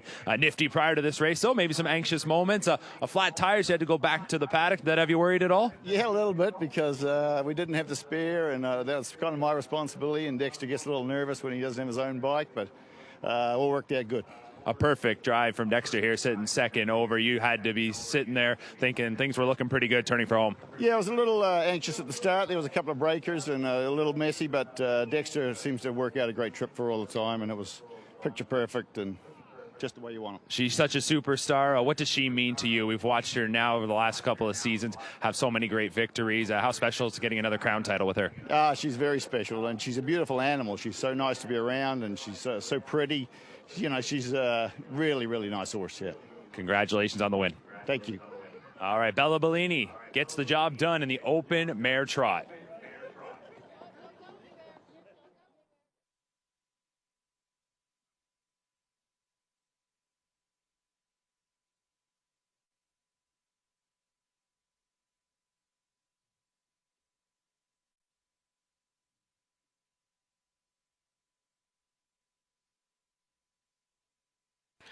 A special presentation being made to the winning breeder of tonight's Breeders' Crown Open Mare Trot. Charlie Keller III was a generous and benevolent man in life who passionately supported the sport of harness racing. Besides carrying on the legacy of his father's Yankee Land Farms breeding and racing empire, he was a devoted supporter of the racing industry in general. His many contributions included, in fact, serving as a director of the Hambletonian Society for more than 2 decades. Upon his passing in 2021, Keller left an honorarium to the Hambletonian Society Breeders' Crown to be gifted to the winning breeder of the Breeders' Crown Mare Trot. And for the next decade, the winning breeder of the Breeders' Crown Mare Trot will receive the Charlie Keller Memorial Award in the form of a $10,000 bonus. So congratulations to breeder and owner of Bella Bellini, David McDuffie of Delray Beach, Florida. Making that check presentation to the connections tonight are Keller's nephew, Dan Biddle, and his wife, Sue.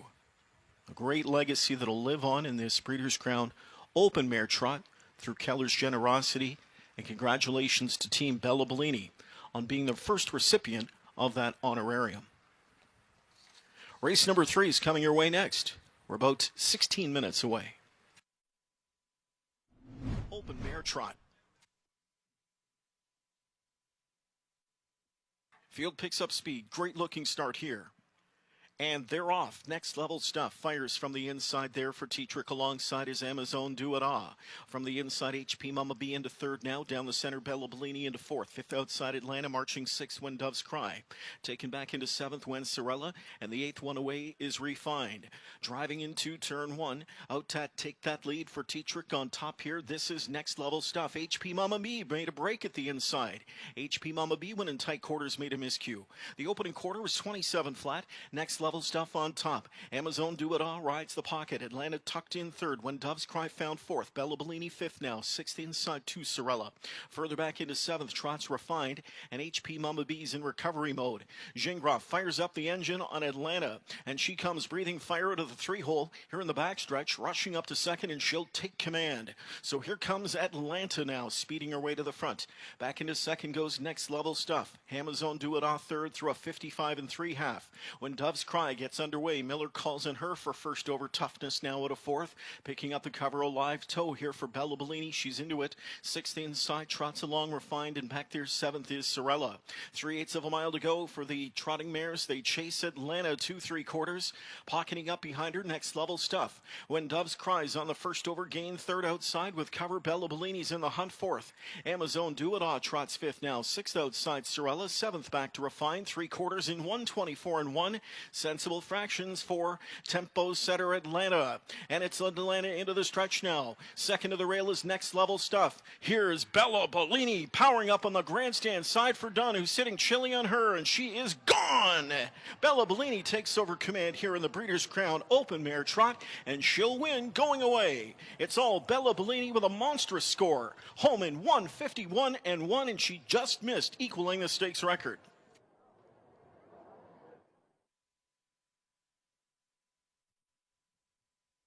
Short delay to get you the rundown of race number 2. On to race 3 we go. Couple of equipment notes. Number 4, Chase Lounge adds Swedish blinds, as does number 8, Amazing Dream.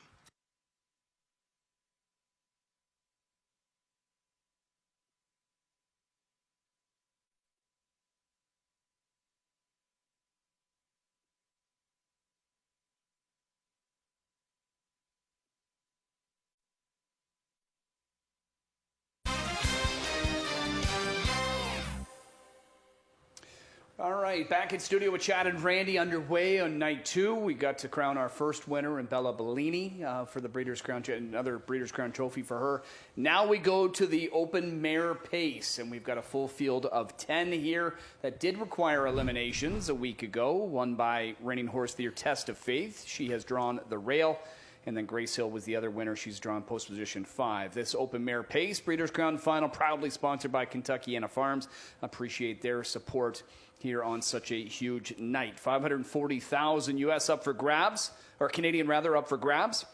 2 to 5 on Test of Faith. We heard some comments from Brett Pelling. You know, you can tell he's just so calm and cool with her. He knows what, you know, level of talent she is, obviously, and you know, she was traveling before, you know, last time she was here, but she's been able to settle and enjoy. And she's feeling good, and he doesn't seem to be concerned about the rail whatsoever. No, I don't think the rail would concern him. I mean, she's just too good a mannered of a horse that way.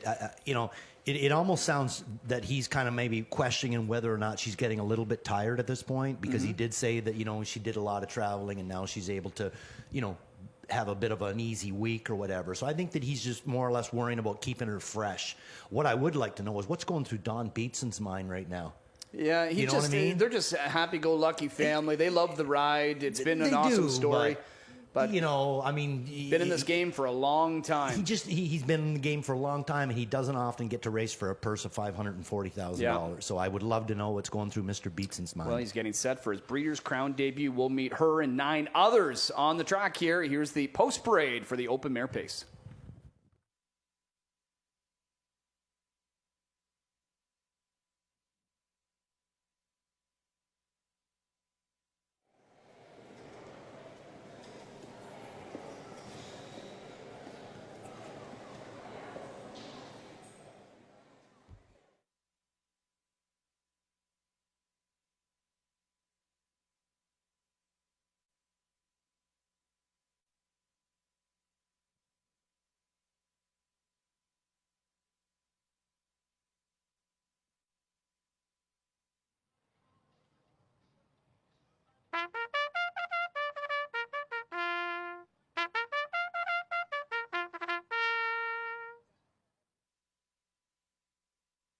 Call to the post, and they're on the track for this evening's third. It's the Breeders' Crown Final Open Mare Pace, and the group led by number 1, Test of Faith. Dave Miller aboard, that Brett Pelling trainee for Melvin Siegel, Kentuckiana Racing Stable, and Eddie Graham. Fred Hertrick III, the breeder of 1, Test of Faith. Number 2 is So Much More. James McDonald pilots the Don Beatson trainee, Don and Ken Beatson, owned with Cole England. Pacing mare bred by Doug McPhee. 3, Michaela gets George Brennan for trainer Nick Drennan. Owners Joseph Davino, Brad Shackman, Anthony Peretti Farm, and Drennan Stable. Pacing mare bred by White Birch Farm.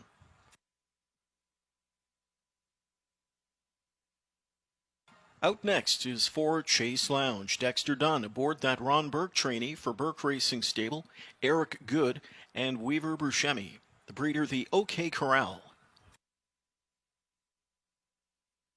Grace Hill, number 5, next with Doug McNair for trainer Virgil Morgan Jr. Tom Hill, the owner. She was bred by White Birch Farm. Here's 6, Easy to Please with Jordan Stratton for trainer Corey Stratton, owned by Our Three Sons Stable and the Stratton Stable. And this mare bred by Fred Hertrick.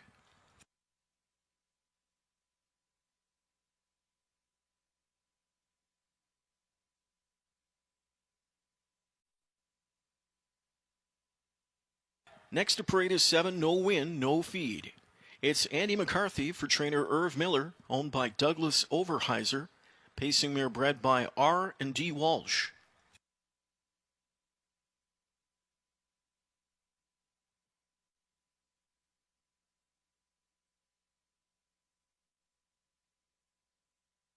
Here's a look at number 8, Amazing Dream, Yannick Gingras with that Linda Toscano trainee from Viro Stables Limited, Richard Gupnick, Tommy Pontone, and Joseph Lazito Jr. She was bred by V&D Devery.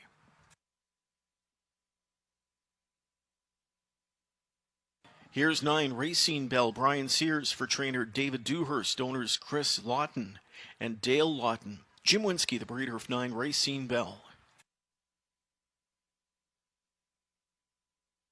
And to complete the field for tonight's third, this is 10, Gia Surreal. Bob McClure drives for trainer Don Lindsay, the owners Jim Graham, Edward Perron, and Lee Winters. She was bred by Black Knight Stables. It's a field of 10 for this third race, the Breeders' Crown Open Mare Pace in 8 minutes.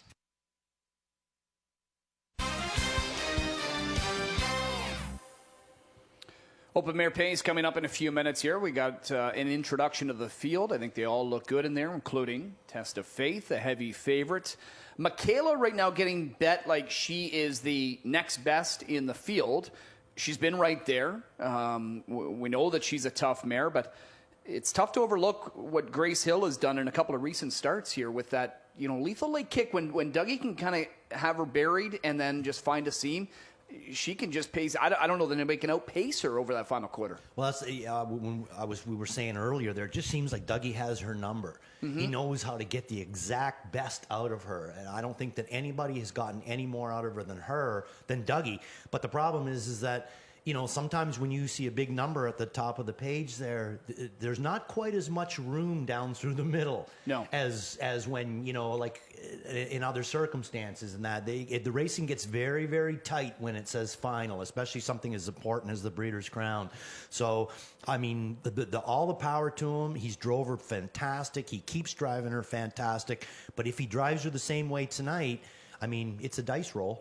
But to her advantage, when you talk the big money on the line, the last 2 wins here, she's really been up against it from a pace scenario. She wasn't supposed to win off of those slower halves that they were. They were all sprinting home, but she outkicked them. Tonight, you got to think there's going to be a little bit more speed to chase into. And she's got a much better post position to work with. This is a great draw for her, isn't it, style-wise? It's right in the middle of the gate. Yeah. You couldn't have asked for a better spot. What I'm more shocked about is the filly that we're looking at right now. I'm actually surprised that she's as far up as 10-1. I thought she raced fantastic last week. I don't think that she could have done any more than what she did last week. The reason I'm surprised is not so much the fact that she continues to race very well, but because she is so popular. Mm-hmm. And we see this a lot of times. Horses will get bet just simply on popularity, right. And she generally gets that. But tonight, at this point, being overlooked. But she did race great. Now I know you and I were talking about this last week, and I was kind of hoping she would have got the kind of draw that a Grace Hill got. Because middle of the gate. She can leave out of there, Yeah. and that gives her a great chance to at least leave. And then even if there's a couple of, retakers, Right. she's turning for home, maybe sitting third or fourth, and a little bit of luck, she gets a good piece of it, maybe even pops up and takes all the marbles. But from post position 2, I'm just not sure she's going to be able to push out hard enough Right. to be close early on. You feel the same way? Well, I mean, it really doesn't, I agree with you, but it doesn't really matter. It's what James is thinking. Mm-hmm. And I think that in this situation, James has to drive his own race. Mm-hmm. He can't worry about what Dave Miller's doing with Test of Faith. And he can't worry about what George is doing with Michaela. He can't worry about what Dougie's doing with Grace Hill. He just has to go out there, and he knows her so well, put her in the position that he knows is the best way to capitalize on this race. Mm-hmm. Whether that's going out of there and chopping it, whether that's trying to look and sit in the 2-hole, whether that's coming second over. He knows her the best.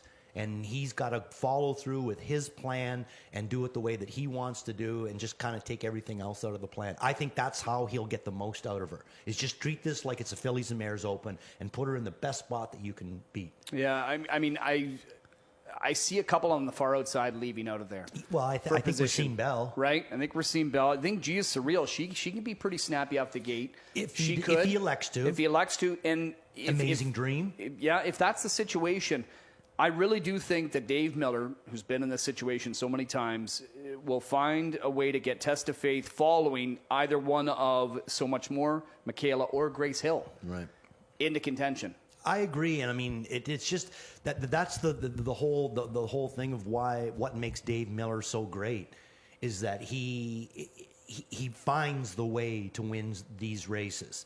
Mm-hmm. I don't think he goes in there with a certain game plan. I think he knows what Test of Faith is capable of. And I'm just going back to when I was driving. I knew what my horses were capable of.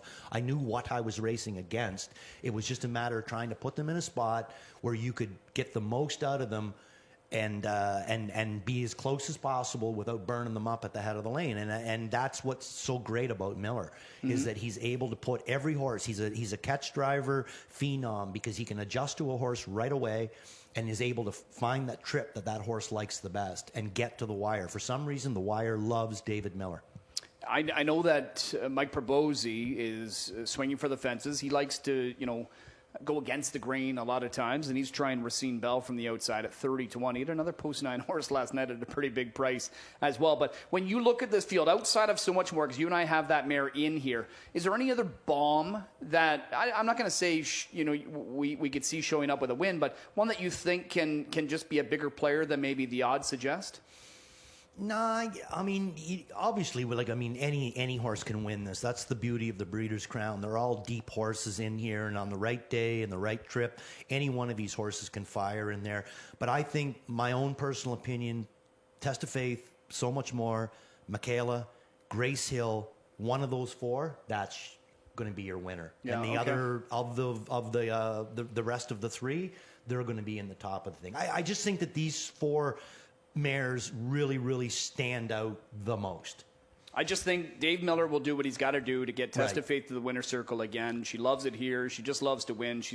I just feel it's Test of Faith and then a next group of great mares. That's what it really is. But this mare right here, no win, no fee. We talked about her in the elimination because she was one that in Dayton finished 8th. And when she had the opportunities against the top mares, she hadn't been coming up with good performances. Then she raced in the All-Arage in October at Lexington and was second at Test of Faith in that race. Outraced her odds.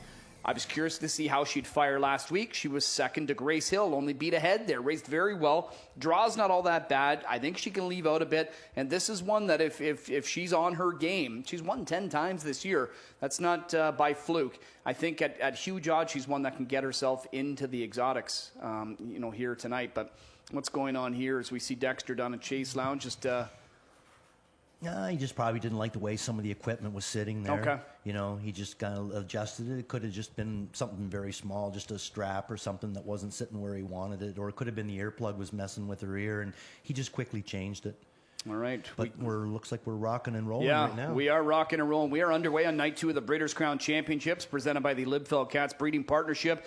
This is our second final of the night. It's the Open Mare Pace, proudly presented by Kentuckiana Farms, featuring reigning horse of the year, Test of Faith, looking for her 6th straight victory and another Breeders' Crown title. She is 2-5.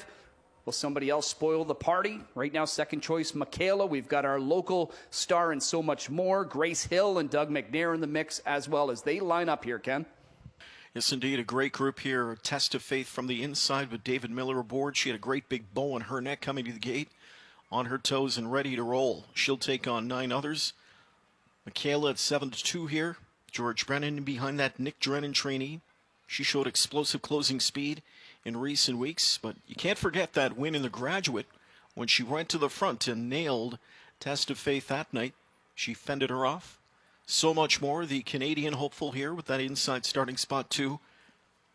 10 of the sport's top distaffers ready for the Breeders' Crown Open Mare Pace. And they're off. Grace Hill with the element of surprise. She shows speed off the gate tonight as McNair marches her out to take that top spot. Speed outside from Amazing Dream. There's so much more third. Floating fourth out there, no wind, no feed. Down the center, Michaela into fifth. Test of Faith is sixth.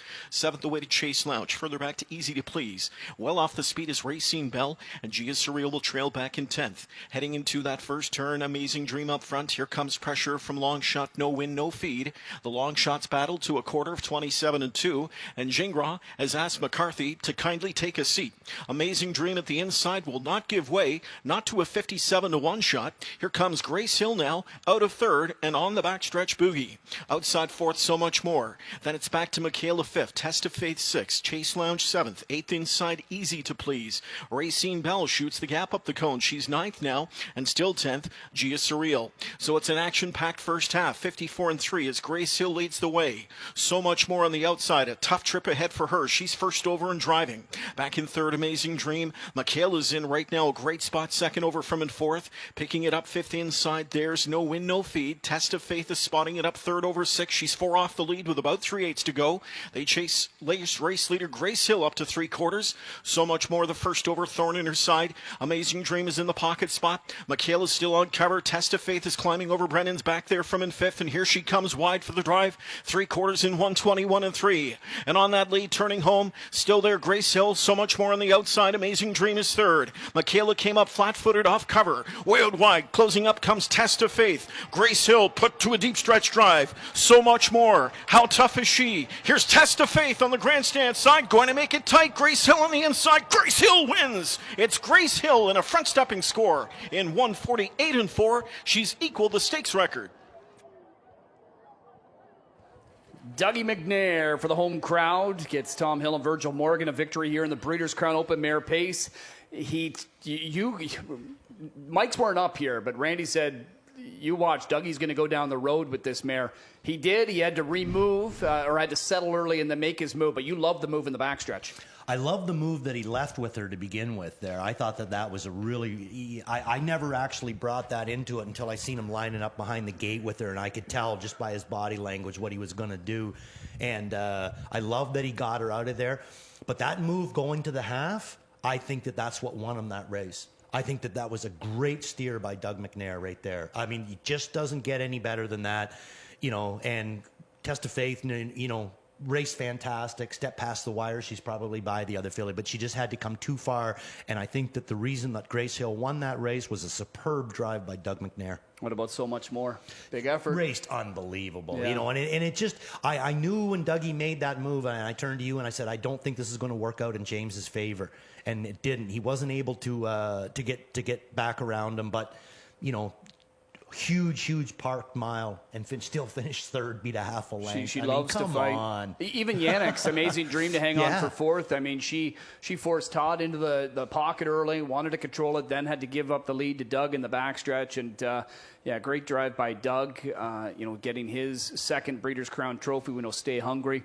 He got a win, and now he gets another one. And for Tom Hill, and as you say, Doug got opportunities with this mare here. He seemed to kind of have the keys to her, and I think this just proves it right here again. It does, but it's those moves that he made, like everything that he did in that race took a lot of stones. what he did. And he did it, and that's what makes Dougie great. Dougie is one of the most aggressive drivers that you're ever going to find. He's very confident, and he knows he can make vicious speed when he needs it. And, I mean, he did everything picture perfect. He took a page out of Ron Waples' playbook. That's what he did. And we'll hear from all the winning connections, but we'll go celebrate them in Winback Farms winner's circle. It's Grace Hill to take the Open Mare Pace, Ken, as you mentioned, equaling the stakes record.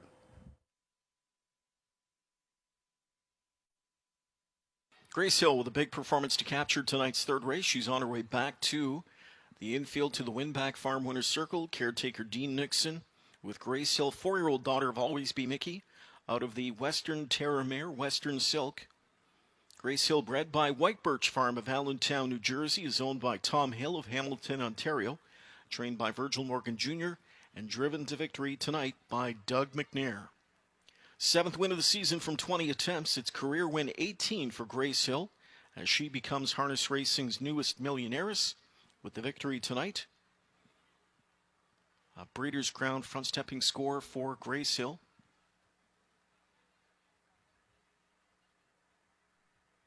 And again, a stakes record equaling performance tonight of 148-4, matching a mark set originally by Hannah Hanover at the Meadowlands back in 2009, and since has been equaled back in 2020 at Harris Hoosier Park by Kissin' in the Sand. And you can add Grace Hill's name to the list of the stakes record performers in this Breeders' Crown Open Mare Pace. This third race, presented by Kentuckiana Farms, trophy presentation to be made to the winning connections by Bob Brady and Ken Jackson. Congratulating Grace Hill on the score here tonight in the Breeders' Crown Open Mare Pace.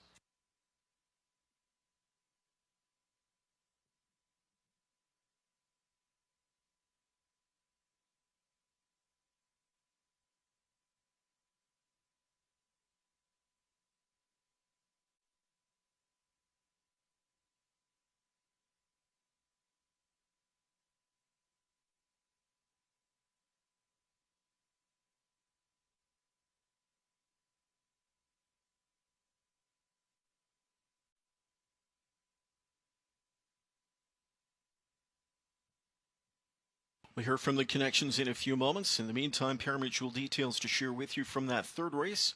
5 Grace Hill paid $13.30 to win. The $2 exacta $25.80. $2 daily double $21.90. Dollar trifecta $46.65. Dollar superfecta $463.65. The $1 pick 3 combination paid $92.90.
Grace Hill continues her impressive streak here at Woodbine Mohawk Park and captures the Breeders' Crown with local driver Doug McNair getting it done. Another Breeders' Crown victory for you. How does it feel? Yeah, it feels great. You know, these trophies are very tough to get for sure. They're tough to get in these races, and to win them's even tougher. So it's a big thrill. What caught my attention and the gentleman in studio was how aggressive you were early. It looked like you had a game plan and a lot of confidence in the mare. Yeah, you know, I talked to Virgil before. He told me she can do it both ways, so we had a pretty good post, and I thought a lot of the better ones seemed to be along the inside of her, so I just was going to play it by ear, and leaving the gate, there wasn't a whole ton of speed right off the bat, so took advantage of it, but she did a lot of the work, and she deserved the win. And, you know, with the great weather we're having for this time of year, conducive for records, and it was a stakes record equaling performance. Just talk about being able to play under conditions like this at this time of year when you've got all these good horses assembled. Yeah, like I was listening to Randy Raples last night. He said the horses got to be as fit as they've ever been to win these races, and got to be in the right spot at the right time. And we were lucky enough that Virgil had her. And a great start to the night for you. You were third in the opening championship tonight. A win here. Is that going to give you a bit of confidence, a bit of momentum you can carry over the rest of the way? Yeah, I hope so. It's definitely not going to hurt. All right, congratulations. That's Doug McNair, Virgil Morgan, the winning trainer, Tom Hill. Smiles all around. Our second Breeders' Crown Championship in the books. Grace Hill equaling the stakes record.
Dream deep green with Green Manalishi, a Muscle Hill millionaire. Green Manalishi unleashed his venom early and often throughout a major league career, who quickly developed into a relentless, long-striding Grand Circuit star. Green Manalishi dominated the William Wellwood Memorial. Final, a piece of cake for Green Manalishi. Green Manalishi, an instant professional, standing at Tara Hills Stud in Ontario. Continuing on Breeders' Crown Championship night, up next, it's race forward is the Breeders' Crown final for the thrilled Filly Trotters, proudly presented by Courant Incorporated's Green Manalishi, who does stand at Tara Hills Stud, and first foals will be selling next fall, and we'll be hitting the racetrack in 2024. And again, we talked about it earlier, looking forward to another top, potential trotting sire here in Ontario. Oh, well, whether he turns out to be a sire or not, I mean, that's out in the cards for him, I guess. But I'll tell you one thing there, if he's able to pass on some of them looks that he has there, he's going to have a fine-looking crop of babies, I'll tell you, because that is one handsome horse. All right, we're going to meet the field and talk about the fourth race after the post-parade.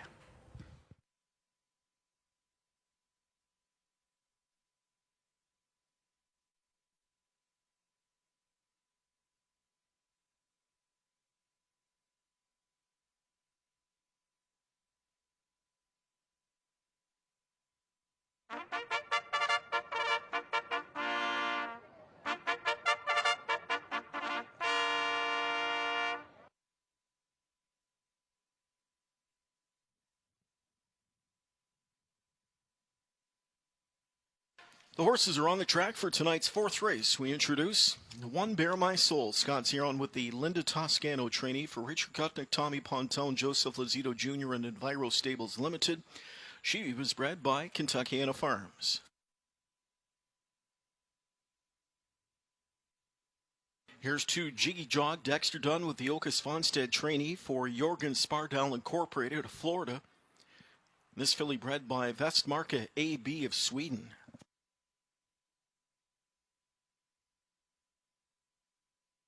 Louis Philippois driving 3 Mischievous Rose. Sent out by conditioner Luc Blais for Serge Godin's Determination Stable of Quebec. She was bred by Haley and James Moore of Kentucky. Checked up here is for Joviality. Brian Sears wears the colors of owner Courant Incorporated of Delray Beach, Florida. Trotting filly hangs her harness bag in the stable of trainer Marcus Melander. And she was bred by A.M. Bloodstock Incorporated of Delray Beach, Florida. The 5 is Miss Walner Fashion. Todd McCarthy pilots the Jim Campbell trainee, owned by Jules Siegel of Pennsylvania. Siegel's Fashion Farms, the breeder of Miss Walner Fashion. Here is 6 Fashion Schooner. Homebred owned by Fashion Farms. Again, a separate representative for trainer Jim Campbell. Tim Tetrick to guide Fashion Schooner the 6. Here's 7 Warwi Xenia. Bob McClure with that Sean Stacey trainee for Mark Stacey, David McDonald, Dale Larson, and Diane Bertrand. Warwi Xenia bred by Warwi Farm of Rockwood, Ontario.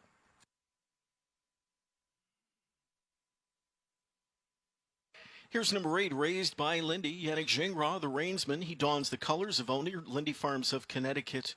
Domenico Cecere, the conditioner. And again, raised by Lindy, bred by Lindy Farms of Connecticut. Next, it's 9, Pure Countess with Okas Fonstead training and driving. Owned by Marco Cravey Stables of Delray Beach, Florida. Trotting filly bred by Capital Equine of Robbinsville, New Jersey. And to complete the field for this Breeders' Crown 3-year-old Filly Trot is the 10 Venerable, with driver David Miller for trainer Nifty Norman, owners David McDuffie, Mel Hartman, Paul Bordonia, and Stephen Arnold. Venerable was bred by Mommy River Stables, along with Black Creek Farm, Martin Schmucker, and Steve Stewart. Fourth race kicks off the early pick 4 wager. Post time is coming your way in about 7 minutes.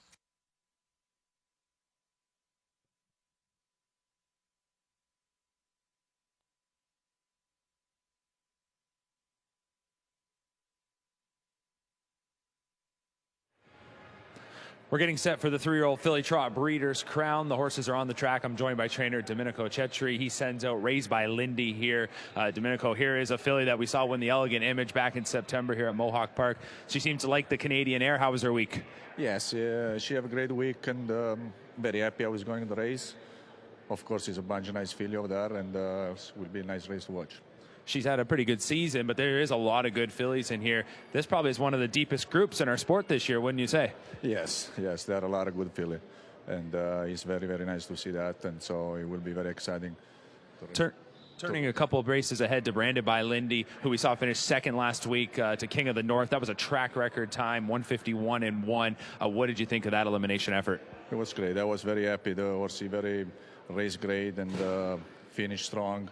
And they have a great week, so I'm very excited to see him tonight out there. Overall, you guys have had a lot of success here in Canada. The last couple of months, you've probably enjoyed these trips up here. Yes, yeah, we love to coming up here. You guys doing always great job, and thank you for that. And yes, we love to come up here and winning. All right, well, best of luck here tonight. Thank you, everybody. Okay, let's send it into the studio to Chad and Randy. Thanks a lot, Mark, and good luck to Domenico Cecere, since Raised by Lindy last year was the favorite in the Breeders' Crown final and just got picked off by Joviality. That one looks to come right back. She's the heavy favorite. She's now 4-5. Randy, you went Joviality's direction? Yes, I did. Over Jiggy Jug. Do you see much separating these fillies, though? No, and I don't see anything separating the barns, and I don't see anything separating the drivers. Okay. It's basically going to come down to, who's going to make the right move, whose horse is going to be the absolute best. I mean, but I could see the pair of them coming down to the wire together. But I still, that 7 horse is staring at me, Chad. I know. Well, I decided to, again, root for her and go with her on top. I've made her my play of the night, just saying, time to shine. Because, again, you and I both feel that she's good enough to beat these fillies. Yes. If she's on her game and if she gets the right setup. And, fingers crossed it happens tonight. And it's just the biggest weekend ever in the career of Sean Stacey, which it may already be. With his first Breeders' Crown win yesterday. Absolutely. And I think one of the things that really amazed me after last week when I was talking to Bobby McClure, he told me that he's going into the final so incredibly confident with this filly right now. The trotting hobbles made that much of a difference. If we've been seeing her where he's been babying her and not letting her trot to her full potential, and the trotting hobbles has now brought the full potential out, what could we be seeing here? Yeah. We could be seeing a 51 trotting filly. And that's the God's truth. I think she has I certainly that think ability. she's a 51 filly. Yeah. But so is Jiggy Jog and Joviality, Absolutely. right? But Yeah. she's going to have to be, I think, a 51 trotting filly. Yep. Track's obviously great. Weather is conducive to fast miles here tonight. So she's just going to have to be close enough. Joviality, she won from a very tough spot last time. And, I mean, she had the 9-hole last week. She had the 12-hole second tier in the Philly Futurity and nearly won there. I mean, this one, there aren't many things she can't do. And she just does it so well. So you are going to have to be on your game and then some, really, to beat Joviality in here. That's what it seems. I think Joviality is going to have to be on her game to beat Jiggy Jog and Where We Xenia. Yeah. I think that Jiggy Jog and Where We Xenia are going to have to be on their game to beat Joviality. I think that what I'm saying is I think that it's an incredibly deep field because neither you or I have touched on the 6-horse Fashion Schooner, and we're looking at a filly that's had 12 starts this year and has hit the board 12 times. And won the Hamble Oaks. And win the Hamble Oaks. Yeah. And we're not talking that much about Mischievous Rose. Now, I'm not saying that this isn't a huge step forward for Mischievous Rose, but that trip last week was not her kind of trip. And we know what she can do if she's buried down in amongst them. We could see another huge upset here. This is an incredibly deep field of horses right here. A Fashion Schooner, she's a Walner, as are others in here, top ones. Out of Broadway Schooner, who back in 2009, she won the Oaks that year, and then end of the season at Woodbine, she wins the Breeders' Crown Championship, and this one trying to follow in her mother's footsteps. And yeah, although we're not predicting that, it's not out of the realm of possibilities. We wouldn't be surprised. Again, she's a great filly. You look at this division, and again, you sure, on the surface, you have that showdown of Jiggy Jog and Joviality, but then right there, you've got War Xenia and Fashion Schooner, and now a couple others into there. Right. This is a deep group. It's an incredibly deep group, and that's the thing. And we're not even taking into, and I know that most of these horses don't do this, but we're not even taking into factors that if either Jiggy Jog or Joviality, and I hope that they don't, but if they happen to make a mistake, like a break, then the whole race is going to change. Yeah. So this is an incredibly deep field of horses right here. I don't think that you could have went out and planned a Breeders' Crown final any deeper than this field is right now. And, I don't want to look too far ahead, but you look at this group, and I'm being a little selfish to think of the influx of talent we could get into that age mare category next year. And who's already in there. Yeah, right? And then think about what are they going to produce down the road? I know, yeah. 4 years from now, we're going to be looking at Joviality and Jiggy Jog probably on the dam side of this program. What's going to happen then? Yeah. I mean, the industry is so lucky that we have the talent that we have. But to sit there and see 10 of them all lined up like this is amazing. Amazing race. As they get called to the gate, I want to ask you here quickly. I know Joviality and Jiggy Jog, they won their elimination, so they're proven winners on this track. But for someone like War Xenia, are you a believer in things like home field advantage? Yes. Yeah? Well, yes. I think it's good for Bobby McClure. He knows this track very well. So not just the horse, connections too. No, I think it's good for her, but always remember the biggest thing of home field advantage is she's got a 15 to 20 minute ship into race. Yeah. That is the big home field advantage. She sleeps in her stall. She knows her routine. She goes to her paddock. Everything is going her way, and I think she's going to come into this race 100%. I say it's her time to shine. Time Betting to public shine. thinks Joviality can repeat in the Breeders' Crown. Jiggy Jog's got something to say, maybe some others. 10 of them line up for the next Breeders' Crown final. Thrilled Filly Trot, presented by Courant Incorporated's Green Manalishi, Ken. We've seen big upsets in this particular division in the past. None bigger, of course, than 2008 when a trotting filly named Cadelia pulled off a 75-1 stunner. She paid $152 for a $2 bill. We've got a good group here lined up in behind the gate, 4-5 right now on Joviality, fresh off that impressive elimination score in 52-1 last week, 5-2 on the 2-horse Jiggy Jog. We are set for a start. Here they come. And they're off. Fashion Schooner made a break. Fashion Schooner, Tetrick lost her right from the word go. Good beginning in the center. Miss Wallner Fashion steamrolls to the top. Speed outside comes from Raised by Lindy. Down at the inside, third away, Jiggy Jog. Fourth to her wheel is Joviality. Fifth inside to Bear My Soul. Sixth limbed out is Warwi Xenia. She'll look to take a first turn tuck. Further back at the inside, two Mischievous Rose. Then well off the speed. Back there, eighth inside now is Pure Countess. Trotting up ninth is Venerable. And just refusing to reset in the backfield, just doing so now, is Fashion Schooner, 27-1 that opening quarter. Miss Wallner Fashion on top here from McCarthy. His body language says he expects some company sooner than later. It's Raised by Lindy in the pocket, spotted 53-1. Jiggy Jog continues to sit patiently third inside.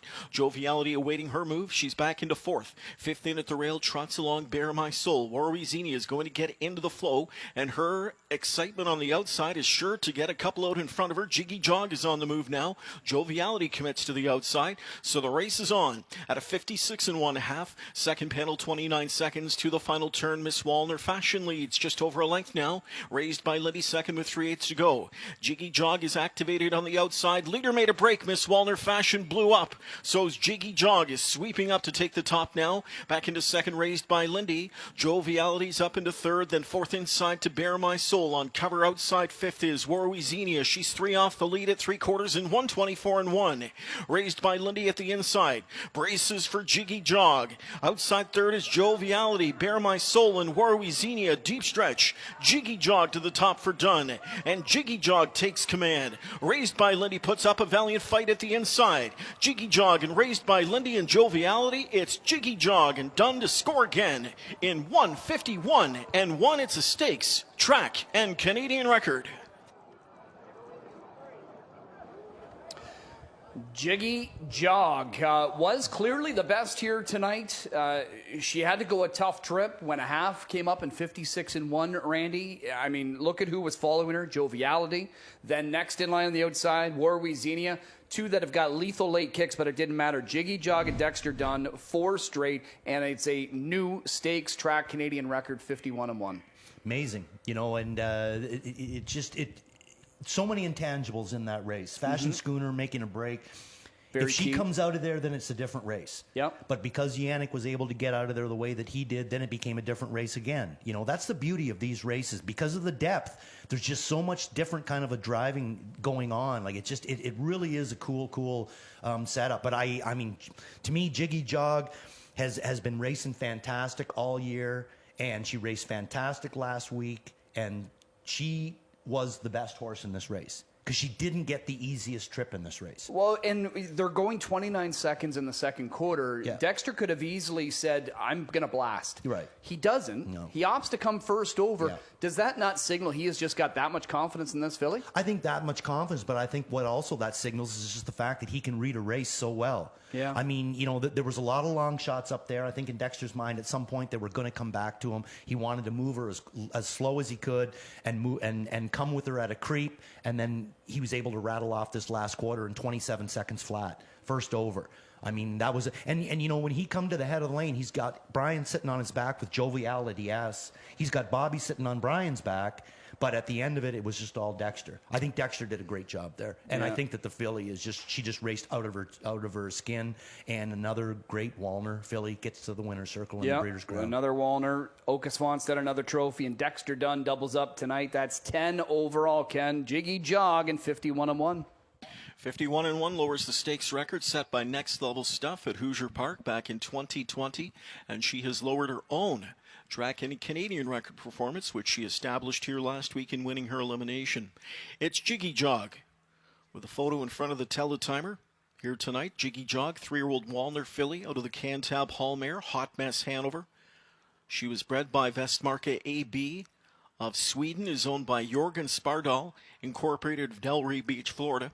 Trotting filly sent out by trainer Oka Svanstedt, the caretaker Rennie Lopez. Dexter Dunn mapping out the winning trip. It's her 8th win this year from 13 attempts. Career victory number 10 for Jiggy Jog. And she becomes one of harness racing's newest millionairesses with a victory here tonight, as Jiggy Jog has captured the Breeders' Crown 3-year-old Filly Trot final, a record-setting performance all around, stakes, track, and Canadian record.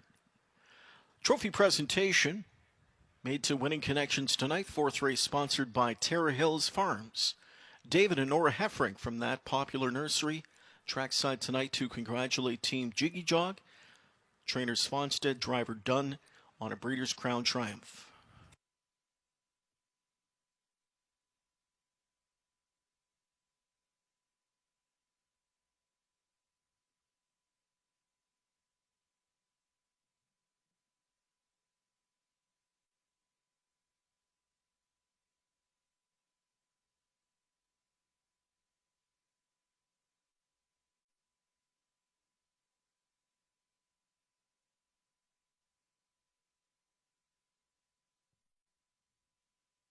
And the price is up for tonight's 4th race in winning 2. Jiggy Jog paid $6.80 to win. $2 exact at $226.20.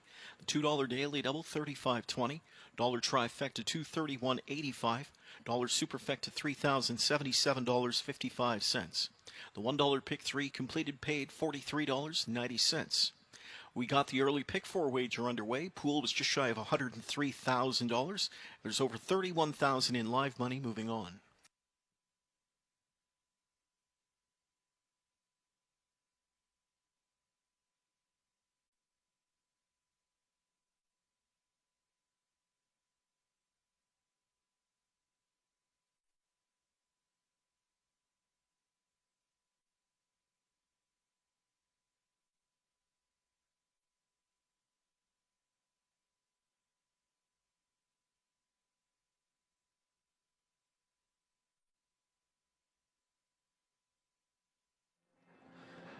Jiggy Jog wins the 3-year-old Filly Trot Breeders' Crown, and Dexter Dunn already has 2 crown titles on the evening. He joins me in the winner's circle right now. And Dexter, last week we talked about this filly, and you mentioned she had even more in the tank when she set a new track record. She beats that here tonight. How good was she? She was great. You know, she was so good last week, and gave me a lot of confidence with her coming into the night. So, you know, we got away pretty handy, but it was, you know, I always had joviality on my back, so I was always worried about that. But, you know, my filly was just extremely strong up the straight tonight. Felt like up the backside that you were just waiting as long as you could before you committed to first up? Yeah, Toddy's one was going pretty strong on the front there, so we were sort of just waiting to, you know, we had to move at some stage. We were just sort of waiting for the right time. But, you know, when we moved, we sort of, you know, she got running a little bit last turn, and Toddy made a break, and me and got sort of caught up for a second. And but once she hit the straight, she really kicked on great. Now 10 Breeders' Crown victories for yourself, and in the last 4 years, you've won at least 2 each time. Talk about your success in this series. Oh, I've had to, you know, lucky to be driving some good horses. You know, if I didn't stuff some up, I probably would have won a few more, Stewie. But, you know, it's a great night. It's a great weekend to be a part of, and just lucky to be here. Well, congratulations, already 2, and still many opportunities to come. Best of luck. Yeah, thanks, man. All right, Dexter Dunn, Jiggy Jog, 150-1-1 in the Breeders' Crown.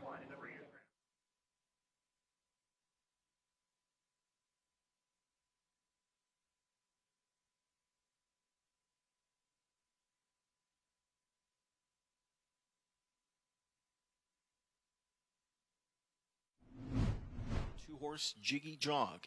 We are set for a start. Here they come. And they're off. Fashion Schooner made a break. Fashion Schooner, Tetrick lost her right from the word go. Good beginning in the center. Miss Wallner Fashion steamrolls to the top. Speed outside comes from Raised by Lindy. Down at the inside, third away, Jiggy Jog. Fourth to her wheel is Joviality. Fifth inside to Bear My Soul. Sixth limbed out is Warwi Xenia. She'll look to take a first turn tuck. Further back at the inside, two Mischievous Rose. Then well off the speed. Back there, eighth inside now is Pure Countess. Trotting up ninth is Venerable, and just refusing to reset in the backfield. Just doing so now is Fashion Schooner, 27-1 that opening quarter. Miss Wallner Fashion on top here from McCarthy. His body language says he expects some company sooner than later. It's raised by Lindy in the pocket, spotted 53-1. Jiggy Jog continues to sit patiently third inside. Joviality awaiting her move. She's back into fourth. Fifth in at the rail, trots along Bare My Soul. Warwick is going to get into the flow, and her excitement on the outside is sure to get a couple out in front of her. Jiggy Jog is on the move now. Joviality commits to the outside, so the race is on at a 56 1/2. Second panel, 29 seconds to the final turn. Miss Wallner Fashion leads just over a length now, raised by Lindy second with 3/8 to go. Jiggy Jog is activated on the outside. Leader made a break. Miss Wallner Fashion blew up, so Jiggy Jog is sweeping up to take the top now. Back into second, raised by Lindy. Joviality's up into third, then fourth inside to Bare My Soul. On cover outside fifth is Warwick. She's 3 off the lead at 3/4 in 1:24-1. Raised by Lindy at the inside. Braces for Jiggy Jog. Outside third is Joviality, Bare My Soul, and Warwick. Deep stretch. Jiggy Jog to the top for Dunn, and Jiggy Jog takes command. Raised by Lindy puts up a valiant fight at the inside. Jiggy Jog and raised by Lindy and Joviality. It's Jiggy Jog and Dunn to score again in 1:51-1. It's a stakes, track, and Canadian record.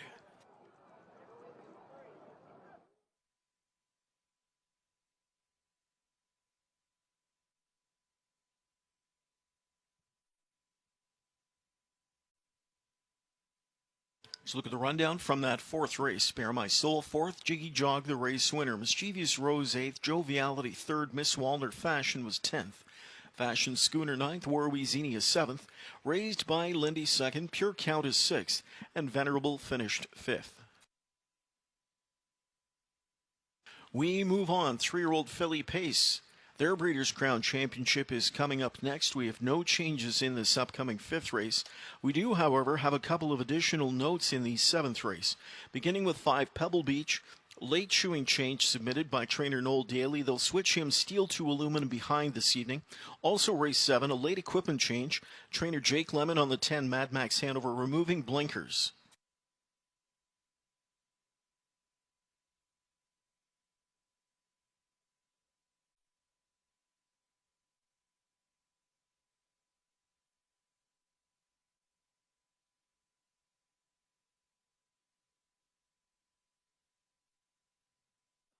Purple Haze Standardbred Adoption Program was created in 2018 by Wanda Policini. Purple Haze provides training to transition into new careers and finding homes. Horses are started with groundwork and then ridden in an arena before going on. Horses at Purple Haze are evaluated and adopted out based on abilities and temperament. If you have a horse that you care about, or if you're looking for a great pleasure horse, please contact Purple Haze Standardbred Adoption Program. Welcome back. Race number 5 is coming up next. It is the 3-year-old Filly Pace Breeders' Crown Final, proudly sponsored by Purple Haze Standardbred Adoption Program. Appreciate their support. All the best to them in the year ahead as well, as we are continuing this great night underway on night 2 of the Breeders' Crown Championships, and happy to have my partner back beside me here, Ms. Monique Vag. Welcome back to Woodbine Mohawk Park. I know you were at Woodbine earlier today because I had a big day there, which is great little handle. We are off to a great start here. You've been taking in the action from afar. Tonight you're going to be up close, though. So far, what do you think of the Breeders' Crown? I mean, it's been awesome. Yesterday, watching from home, it was fun. I really liked Combustion. I thought that horse was going to be home. Got to the front end at a big price. Yeah, and that was the change of tactics, which I thought really kind of bode well for that horse. Unfortunately, didn't end up coming through, but played across the board. Nonetheless, I was happy with the effort. And today, I mean, girl power early on, always a fun way to kick things off. Always cheer for Atlanta. She's one of my sentimental favorites. She raced big too, second best, but Bella Bellini, wow, no one was touching her, and really no one has been thus far this year. So it's been awesome. What about you? What are your thoughts overall? Well, just happy to see locally we're doing well. You know, last night, of course, Wah, Moreau, Stacy, McClure. Tonight we've got Dougie already with success. So just off to a great start. And you know what? I was just happy to see Mother Nature was going to cooperate. Absolutely. It's great because you when you started with us, a month after you started your tenure with us, got into the Breeders' Crown back in 2019, and although it was still a great success, the weather was challenging. It really was. The two things I remember most from that Breeders' Crown was Bold Eagle. I was so excited to see him. Just his physical presence out on the racetrack was something I've never truly seen before. He's a his barrel, connection to a tank. He truly is. Oh. And his effort just to see him live up to all the hype and expectations. It's very rare we see international horses like that come over, and the impact he's had, it was just incredible to see. And as you mentioned, the weather, having to trudge across the track, many others. Footwear, I knew what to do, but I felt so bad for some of the ladies in heels. That was the one thing that I really thought of immediately. But yeah, it's gonna be an awesome night in here, and just to continue on with more of the festivities. All right, well, I know you didn't come here for just the Bulldog Bullet. You're going to get to that, but you've also come for some handicap and play some races. So Monique and I will be back to talk and break down this 3-year-old Filly Pace Breeders' Crown Final after we meet the lineup.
With a call to the post, they're on the track for tonight's fifth race, the Breeders' Crown 3-year-old Filly Pace Final. To lead parade, number 1 is Queen of Success. Andy McCarthy with the Tony Alanya trainee for Alanya Racing, Caviart Farms, and Rare LeBlanc. She was bred by Brittany Farms of Versailles, Kentucky, and Marvin Katz of Toronto. Todd McCarthy on 2, Boudoir Hanover. Also going out for conditioner Tony Alanya. Filly owned by Riverview Racing, Alanya Racing, Caviart Farms, and D. Plouffe and S. Head Stable. She was bred by Riverview Breeding, LLC, and Visionary Breeders of New Jersey. Sweet Kisses 3, Tim Tetrick with the Ron Burke trainee for Burke Racing Stable, J&T Silver, Purnell and Libby, and Knox Services along with Philip Kalura. She was bred by Concord Stud Farm of Cream Ridge, New Jersey. The 4, Cecil, Chris Page with this Ron Burke trainee for the Burke Racing Stable, Weaver Burchemi, Knox Services and Hatfield Stables. She was bred by Steiner Stock Farm of Lima, Ohio. Prohibition Legal, the 5, James McDonald with the Nick Galucci trainee. Homebred is owned by Millar Farms of Stouffville, Ontario. Here now the 6, Treacherous Dragon. With Scott's ear on aboard, the Nancy Tactor trainee for Hot Lead Farm of Allentown, New Jersey, bred by White Birch Farm. 6, Treacherous Dragon. The 7, Max Contract, gets Andy Miller for trainer Julie Miller. For the Andy Miller stable, Steve Heimbecker and Gene Golan. Filly bred by Steve Jones of Montgomery, New York. Number 8, Just Divine. Yannick Gingras for trainer Ron Burke, owners W. Donovan, Craig Henderson, Joe Sabraco, and Purnell and Libby. She was bred by Steve Jones of Montgomery, New York as well. Here's 9, Silver Label with Doug McNair for trainer Nick Galucci. Here's a second Millar Farms homebred.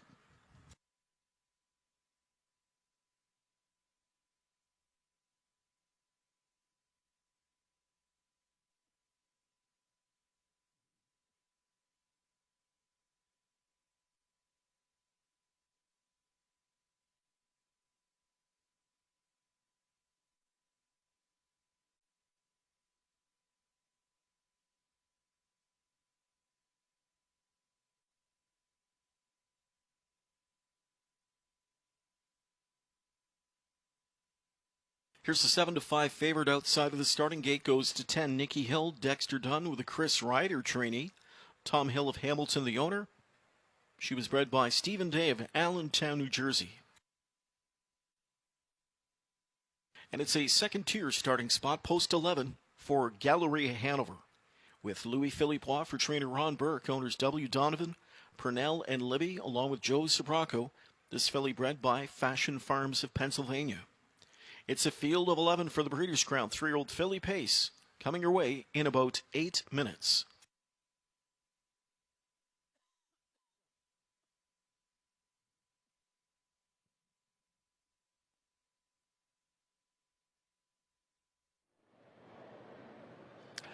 Welcome back inside the paddock here at Woodbine Mohawk Park. We are getting ready next for the 3-year-old Filly Pace final in the Breeders' Crown. Local conditioner Nick Gallucci, one of a few trainers with multiple starters in this field. You've got the 1-2 punch of Prohibition Legal and Silver Label. Let's start with Prohibition Legal, the 2-year-old filly champion from last year. Only 7 starts this season. Talk again about what kept her away from the racetrack on a regular basis and how you think she is coming in tonight. She came out at the start of the year this year really well, raced well her first start, then kind of tailed off for a few. So we just gave her a couple of months to freshen up. I wasn't real keen on going to Grand River or Rideau Carlton with her. So, then we brought her back for the last gold of the season, and she raced really well. She didn't have the best week going into the super final, so I'm hoping that was just a one-off, and she can bounce back tonight. And Silver Label, the stablemate, she's really, she was a great filly last year, but stepped up, I think, even a bit more for you this year. How enjoyable has it been to watch her progression? And, what's it going to take for her to overcome an outside post tonight? Yeah, she's just been a pleasure to train her whole career. And this year she definitely pulled the weight of Prohibition Legal not racing throughout the season. So, just a pleasure to watch, and Dougie can do whatever he wants with her. She can get off the gate, she can race off the pace. Just looking forward to see what decision he makes. And you're dealing with a couple of homebreds for George Miller, your owner. And I know this is a real team operation for you guys, right? So what's this week been like for the entire team with the excitement of the Breeders' Crown on the horizon? Yeah, I think this is the first 2 real chances George had with homebred. So everybody's been waiting for this race, and we're really excited to see what happens. Well, thank you very much, Nick. Best of luck. Thank you very much. Nick Gallucci with the 1-2 combination, Prohibition Legal and Silver Label, coming up next. Thanks a lot, Greg. All the best. Nick Gallucci, a couple of starters here as he makes his Breeders' Crown debut for the Mare Farms. Nice little 1-2 punch of Prohibition Legal and Silver Label. Back in studio with Monique Vague as we get set for this 3-year-old filly Pace. Monique, 6-5 on Nikki Hill is done. Looks for yet another. It would be his 3rd of the night. She is the cream of the crop, as we know, but, issues sidelined her for most of the season. She's just kind of now on the comeback trail, with this only being her 5th start of the season. But post 10 or not, you still like her?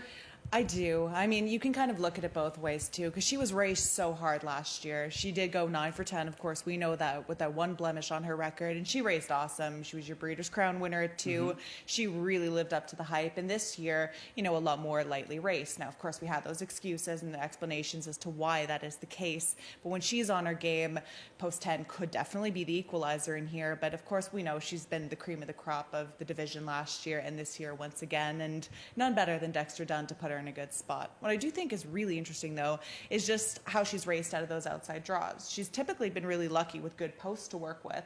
We can see on our lines in here in the program, had post 9 to work with. That was her runner-up finish. And post 7, able to get to the front end early. So it's all going to be about positioning. You think she'll be on the lead early?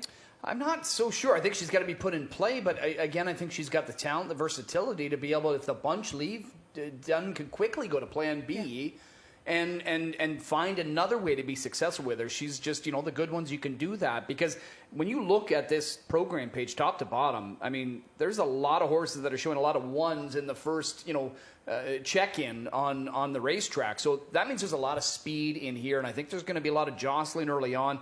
We'll see. I hope that they mix it up in that the filly I've decided to go with, which is Prohibition Legal, can get to race her a helmet, which I believe she'll get to tonight. And if she can get herself a nice trip, I know James is very fond of her ability to be able to, just absolutely fire off of a helmet. She can tear off of it. I think she's got a great draw. I think she's going to find a good friend to follow here tonight. And I really do think that she's got upset potential. But with that being said, Nikki Hill, she is clearly the one to beat. I mean, she was just so dominant last year. looking to add another Breeders' Crown trophy to her credit. And Tom Hill already successful tonight, getting a victory with the Grace Hill and looking to add to that. So it's going to be tough, but there's some others in here. Treacherous Dragon, she's coming in great form. She's had great success here as well. She tuned up with a winning qualifier over Nikki Hill. Where do you slot her in this spot? I mean, you definitely have to slot her within the top 3, but it's just a matter of trying to look for some value to kind of spice things up if you see it the same way I do with Nikki Hill. And for me, that would be Queen of Success. To be honest, I thought she'd be a little bit lower of a price because I do think she's kind of the wise guy pick in terms of her most recent effort. She was absolutely loaded late. Unfortunately, wasn't able to get the better of Nikki Hill, and she hasn't been able to throughout her career to this point. But I think she's one of the now horses that I think have been getting better and better. I think the rail draw doesn't harm her chances because I think she's another one that's extremely versatile, and she really intrigues me in here just based on how great she raced in the Glen Garnsney Memorial. So that kind of bodes for me in terms of looking for a price underneath, and then I would have to slot Treacherous Dragon. But even someone like Silver Label too. I know she's a huge price right now, but we always talk about the 1-2 punch with Gallucci, and it's exactly it. And it's exciting to see them do battle in here at the top level, top stage. And it's exactly like you said. Dougie can do whatever he wants with her because she is that good. If he's got to leave with her, he can. If she's got to settle, she can. If she's got to do it for money, she can. She's just really good. I feel bad not putting her into the mix, but there's just so many good ones in here. Max Contract, one that's been racing more aggressively lately. We got to remember that this is one that she can fly off of a helmet too. She doesn't have to be near the lead, and if there ends up being a bunch of speed, which I see early on, she is one that she's got upset potential. She really does, and also just thinking who's going to be on the lead here, because you talked about all the speed, and you can see in the program page so many of them have that, but what are the tactics going to be? Is it going to be thinking some others are going to be vying for the front? So I think having one of those center of the gate draws really, really bodes well in here, and being able to see how kind of ensues to the inside and outside, because it's going to be a fun battle in here. Just hoping that Nikki Hill is able to notch her second Breeders' Crown win. Okay, well, they are called to the gate. It's go time for the Breeders' Crown final for the thrilled Filly Pacers. 11 of them lining up. We do have one from the second tier. This is one of 4 finals that went straight to the final. Nikki Hill looking for another Breeders' Crown trophy. She is the even money, overwhelming choice on the outside as Dexter Duncan is looking for his 3rd on the night. Yes, he's had a good start so far to these Breeders' Crown Championships. Outside starting spot for Nikki Hill. The only real question mark for her tonight. 3-1 in the 6th. Treacherous Dragon getting a lot of support too, as she has really found her form late in the season. Jughead Sweep for that Nancy Tactor trainee. Qualifying prep on October 21st. Should have her on her toes coming in. We've got a group of 11, 10 across the gate, and a trailer. It's the Breeders' Crown 3-year-old Filly Pace next.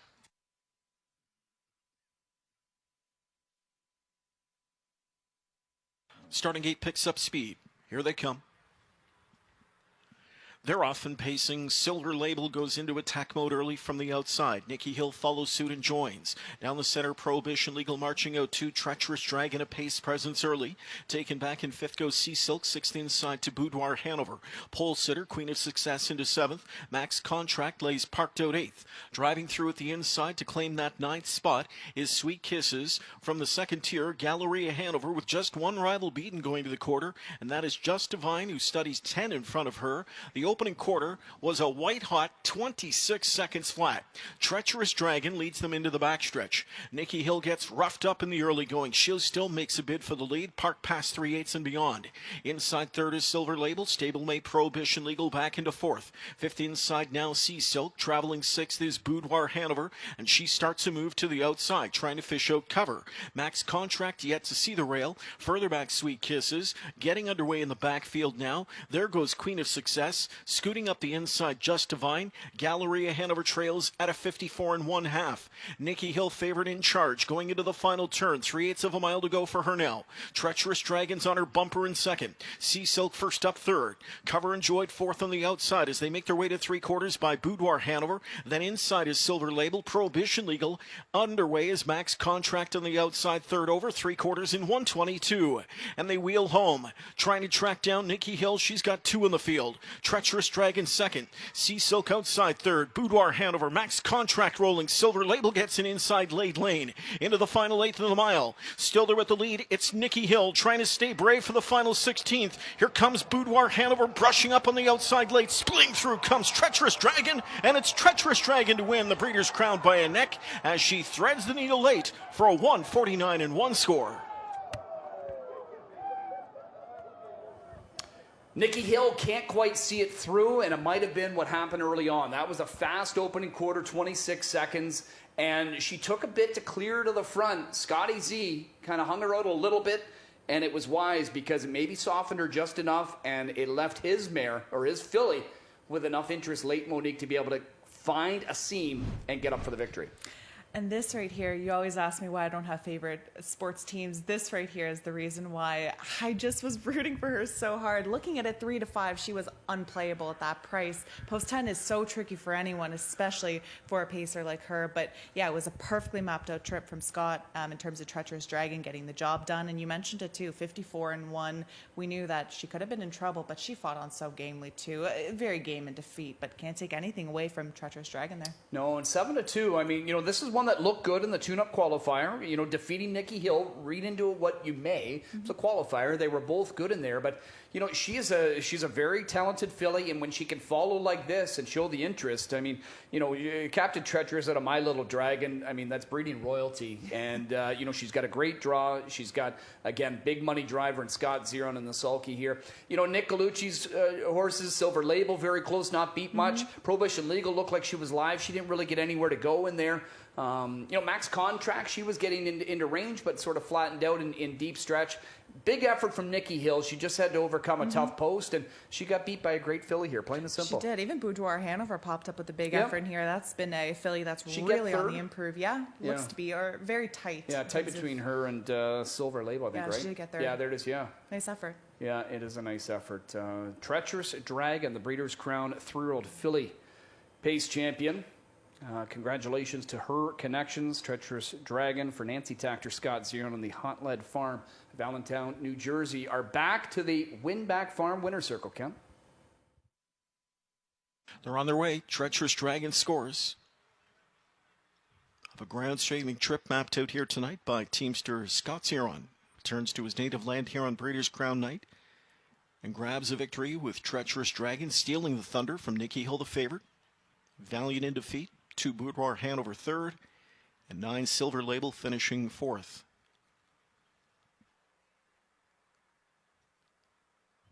And Ed Zacharson, the caretaker of Treacherous Dragon, escorting her back to the infield winners area.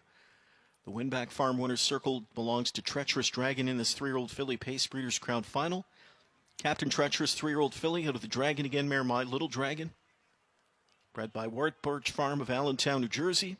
Hot Lead Farm of Allentown, New Jersey owns. Trained by Nancy Tactor, driven to victory again by Scott Zeron. Make it 9 wins this year, career win 13. She came into this contest a winner of over $750,000, and she too now becomes a harness racing millionaires with a victory tonight, a $405,000 payday, and Breeders' Crown hardware to haul back to New Jersey. To the Winback Farm winner's circle, it's 6, Treacherous Dragon. 6th race with the trophy presentation. 5th race with the trophy presentation. To be made by Moira Fanning, the Chief Operating Officer of the Hambletonian Society, along with Rachel Ryan, the Marketing Manager from the Meadowlands Racetrack, as they gear up for a fall racing meet. Congratulations to Team Treacherous Dragon, with a Breeders' Crown Championship score tonight, 149-1, just missed the stakes record of 149, set by Peaky Sneaky back in 2020 at Hoosier Park.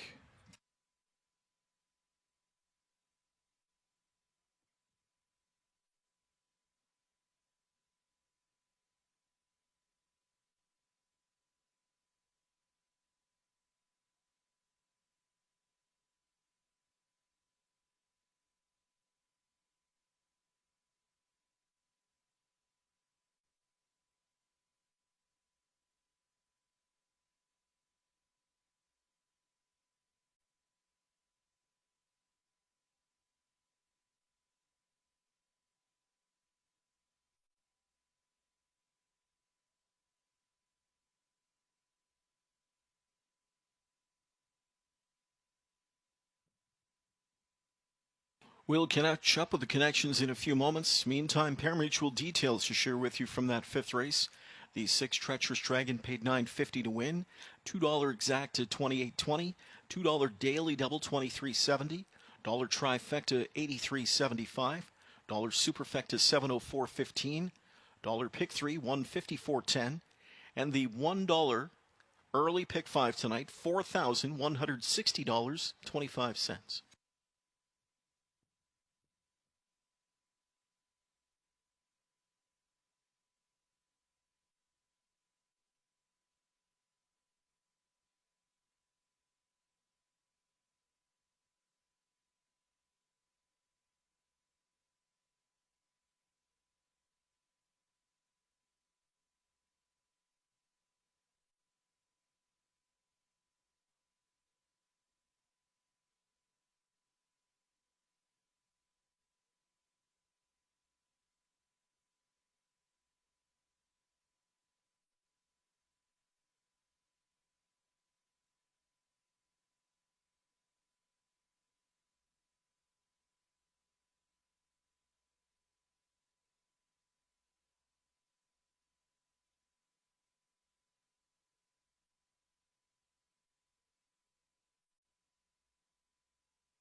Nancy Tactor with her second training win in this category, set the stakes record a couple of years back, and gets it done here with another White Birch Farm bred filly in Treacherous Dragon.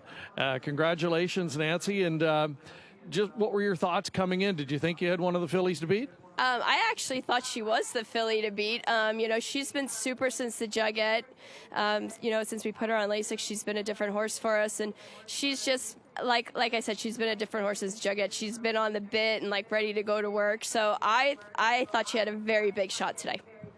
And what were you thinking as the race was unfolding? I mean, you were in the early mix, the fractions were hot, and then you had some traffic to try and get through late. Yeah, the traffic was more of a worry than anything else. The hot fractions didn't really bother me. She's got a really good set of lungs on her, and she likes to pass horses, so it was just a matter of finding room when, down the stretch. And I'm happy that Scotty found it, because I was getting a little worried there. I didn't think we were going to win, and then I saw that we were going to win. I don't think I've ever screamed that loud on a race ever. Now, you said you were able to kind of get her turned around in midseason and in good form. Have we even seen the best of her yet?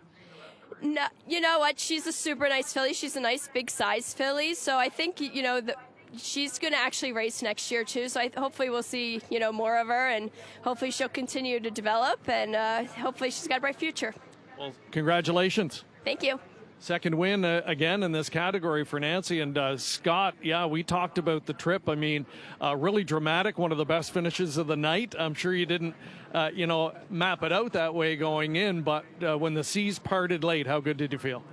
Oh, I felt great. I mean, just to even have an opportunity to race late in the mile. But looking on the paper, I dreamed of following Nikki Hill, and it came to fruition there. But, I didn't have a lot of room until Chris Page kind of died off there. And then when I did, exceptional filly to just really sprint up into gear with 100 feet left.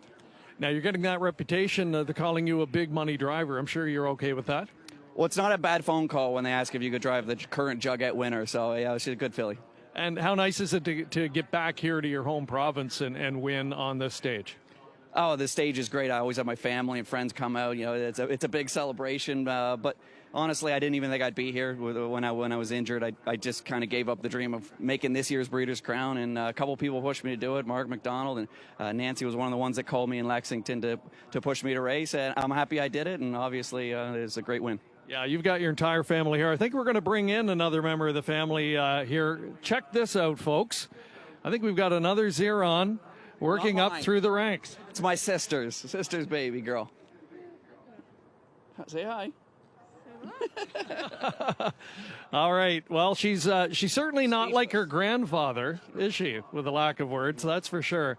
Congratulations. Yeah, it's a true family victory for you. Well done. Thank you. Scott Zeron getting it done here just to tick off the overall stakes record in the division. Treacherous Dragon, Jugette champion, now a Breeders' Crown champion.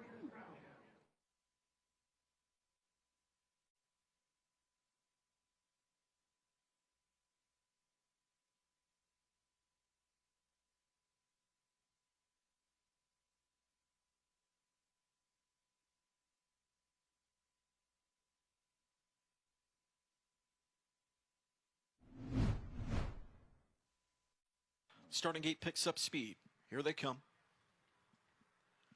They're off and pacing. Silver Label goes into attack mode early from the outside. Nikki Hill follows suit and joins. Down the center, Prohibition Legal marching out 2. Treacherous Dragon, a pace presence early. Taken back in 5th goes Sea Silk. 6th inside to Boudoir Hanover. Pole Sitter, Queen of Success into 7th. Max Contract lays parked out 8th. Driving through at the inside to claim that 9th spot is Sweet Kisses. From the second tier, Galleria Hanover with just one rival beaten going to the quarter, and that is Just Divine, who studies 10 in front of her. The opening quarter was a white-hot 26 seconds flat. Treacherous Dragon leads them into the backstretch. Nikki Hill gets roughed up in the early going. She still makes a bid for the lead. Park past 3/8 and beyond. Inside third is Silver Label. Stablemate Prohibition Legal back into 4th. 5th inside now Sea Silk. Traveling 6th is Boudoir Hanover, and she starts a move to the outside, trying to fish out cover. Max Contract yet to see the rail. Further back Sweet Kisses. Getting underway in the backfield now. There goes Queen of Success. Scooting up the inside, Just Divine. Galleria Hanover trails at a 54 1/2. Nikki Hill favored in charge, going into the final turn. 3/8 of a mile to go for her now. Treacherous Dragons on her bumper in second. Sea Silk first up third. Cover Enjoyed 4th on the outside as they make their way to 3/4 by Boudoir Hanover. Then inside is Silver Label. Prohibition Legal underway is Max Contract on the outside, third over. 3/4 in 1:22. And they wheel home, trying to track down Nikki Hill. She's got 2 in the field. Treacherous Dragon second. Sea Silk outside third. Boudoir Hanover. Max Contract rolling. Silver Label gets an inside late lane. Into the final 1/8 of the mile. Still there with the lead. It's Nikki Hill trying to stay brave for the final 16th. Here comes Boudoir Hanover brushing up on the outside late. Splitting through comes Treacherous Dragon, and it's Treacherous Dragon to win the Breeders' Crown by a neck as she threads the needle late for a 149 1 score.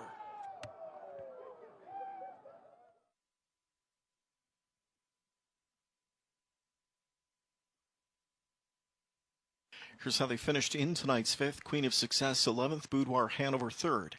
Dead Heat for 7th between 3 Sweet Kisses and 4 Sea Silk. Prohibition Legal 5th, Treacherous Dragon the winner. Max Contract 6th, Just Divine 9th, Silver Label 4th, Nikki Hill 2nd, and Galleria Hanover was 10th. We move on. Race 6 is coming up next. A $100,000 guaranteed pool pick 5 is offered in this upcoming 6th race. There are no changes.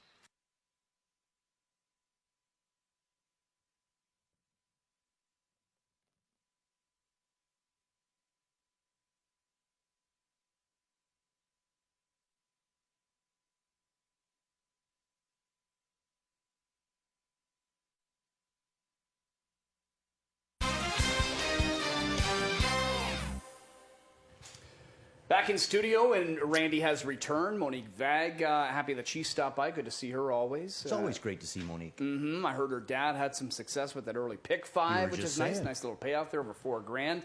Hopefully you're able to cash in on that as well. Quick comment from you, Treacherous Dragon. She got herself a nice little trip. Slick little steer from Scotty Z, too. Scotty Money.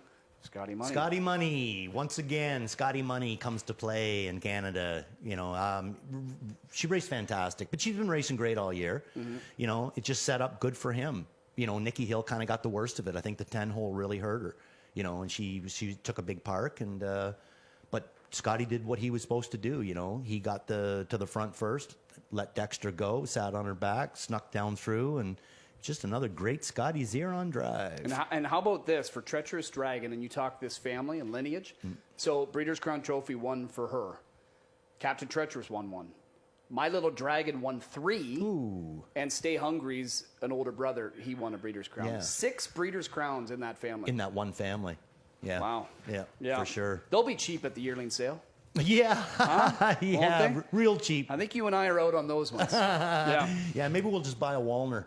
Yeah, okay. Yeah. As we move on, race number 6 coming up next, midway point of this awesome program. It is Breeders' Crown Final for the Thrill Colt and Gelding Trotters, proudly presented by the Fashion Farms. Jules Siegel, longtime supporter of the sport, and a lot of success for Fashion Farms over the years as well. This, to me, Randy, the most wide open division of the night. I really do believe that we're going to see some favoritism kind of flip-flopping amongst a couple of them. Right now, there's half the field that's getting legitimate support. Yeah, for sure. And I mean, it's a very interesting race, and right from the top with the Rail King of the North, the way he raced last week, all the way down to the bottom with Golden Wallace S there, that he raced fantastic for coming here. Come a first over, and just got picked off at the end by Double Deceiver and Slay. Unfortunately, he does have a bad draw, but that's just what I'm saying. Like right from the 1 to the 10, it's depth again, just like you said, a very deep field. Yeah, 5-2 right now on Branded by Lindy. He was the favorite in the Breeders' Crown Final at 2, finished third in that contest. Not sure he's going to be the favorite come post time, but we will continue to talk this 6th race field through a Colt and Gelding Trot. But first, we're going to meet the field on Post Parade.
With the call of the post, they're on the track for tonight's 6th race, the Breeders' Crown 3-year-old Colt Trot Final.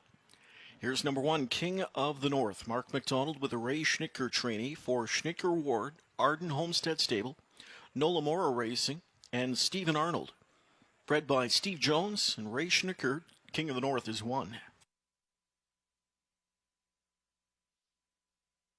2 will be out in a moment. Here's number 3, Slay, with Joe Bongiorno for trainer Tony Alagna. Owned by Crawford Farms Racing and James Crawford, Jonas Schlabach, the breeder of 3, Slay.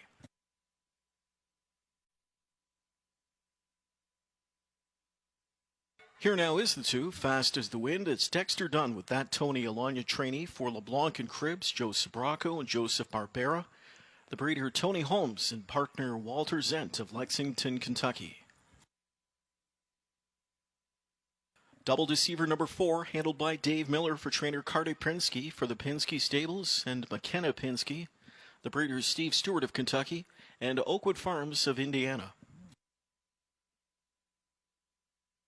The 5 is branded by Lindy. That is Yannick Gingras, donning the colors of owner Lindy Farms of Connecticut. They're homebred, trained by Domenico Cecere. Tim Tetrick is at the lines of number 6, World at War Deo. Ron Burke trains for Burke Racing Stable in Weaver Burchemi. This one bred by Deo Valente Farms of New Jersey. Here is 7, Keg Stand, with Andy McCarthy for trainer Nancy Tactor, owned by Black Horse Racing, Christina Tactor and John Fielding. The breeder is M. Biasuzi Stable of Florida. Number 8, Twin B Archie, with James McDonald for trainer-owner Scott McEnany, partners with Dominic Schiavelli, Floyd Marshall, and the Martwest Racing Stable, bred by Twinbrook Limited of Embro. Here is 9, Cool Papa Bell, with Todd McCarthy for trainer Jim Campbell, owned by Run the Table Stables, bred by Belmar Racing and Breeden of New Jersey. And outside of the gate, this is 10, Golden Wall AS. Tony Hall with the Annette Lawrenson trainee for ACL's to Terry AB and Shell Johansson. Homebred owned by ACL's to Terry and Shell Johansson, the 10. Golden Wall AS completes the field. It's the Breeders' Crown 3-year-old Colt Trot Final next, post time, in about 8 minutes. This kicks off the $100,000 guaranteed pool, pick 5.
Horses are on the track for the Breeders' Crown 3-year-old Colt Trot, and I'm joined by trainer Tony Alagna, who sends out Fast as the Wind and Slay, a couple of real nice horses here that have had success here at Mohawk Park. Let's first start with Fast as the Wind. Earlier this year, we saw him win the Good Times.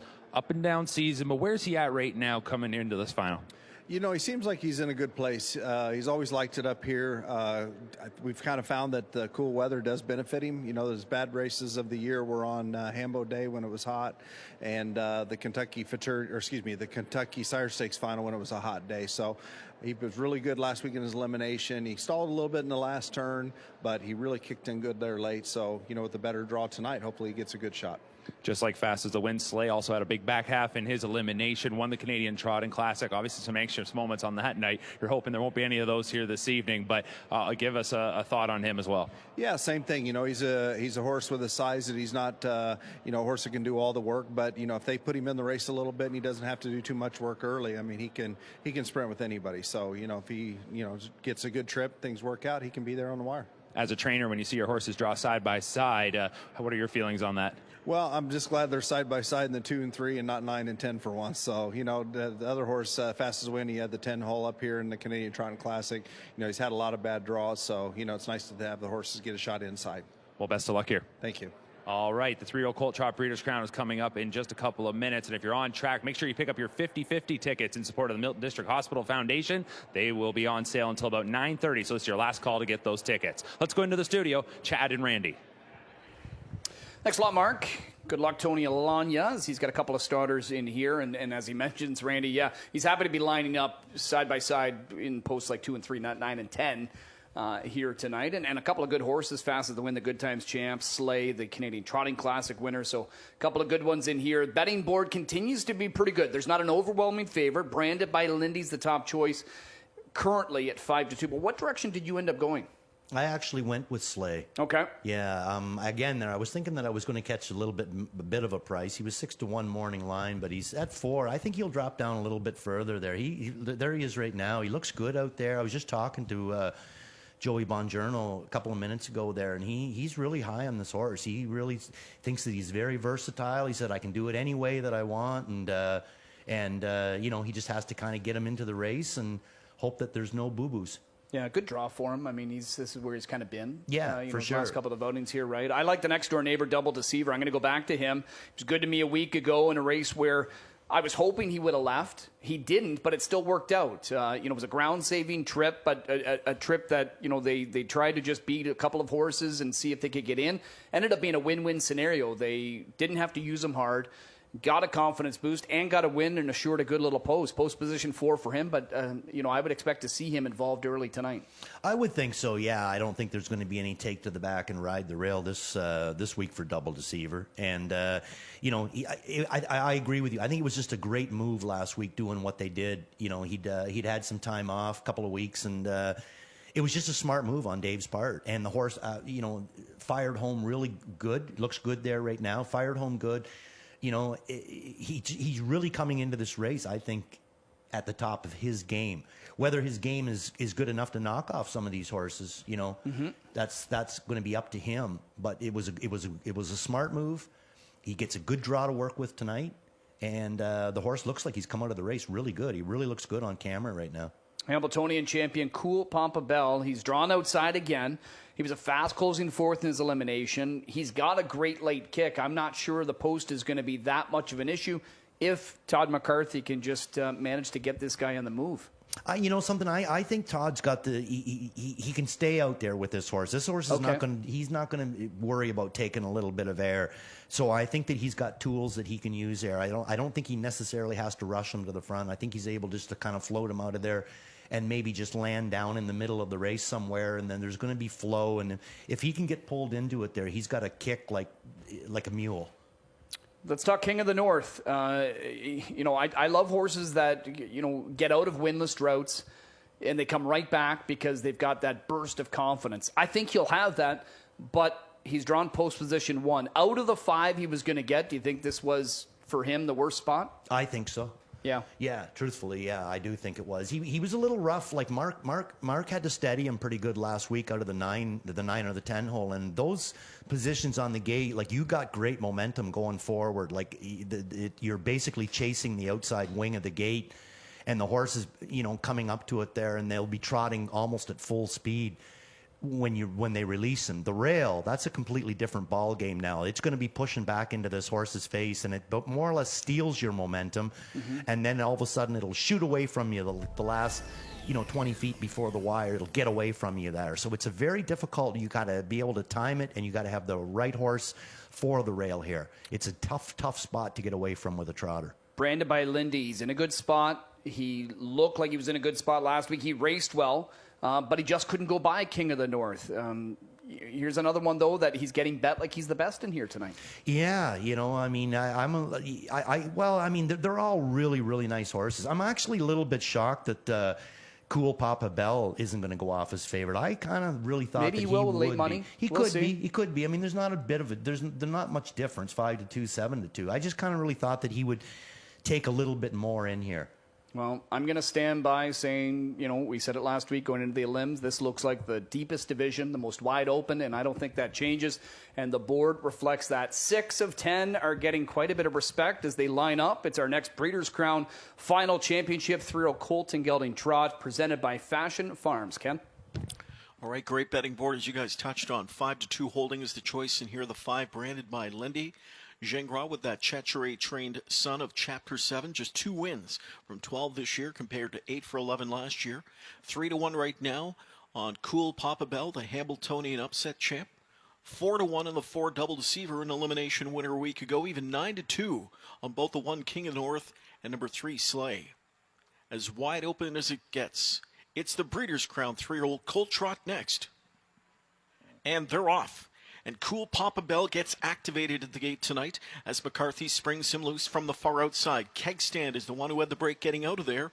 World at War Dale flashing early speed too down the center here for Tetrick. Pushing from the rail goes King of the North. Fast as the wind takes back into 4th now. 5th in the center is branded by Lindy, floating into that turn. Slay is down to the rail, committed 6th. 7th inside to Double Deceiver off the speed, back in 8th, Twin B Archie. Further back we go to find Golden Wall from in 9th. Golden Wall AS is 9th at a quarter of 26 2/5 seconds, and they move into the backstretch. And King of the North is on top here, leading by 2. Second to the inside is World at War Dale. Cool Papa Bell is situated 3rd inside, back to the rail from in 4th as fast as the wind.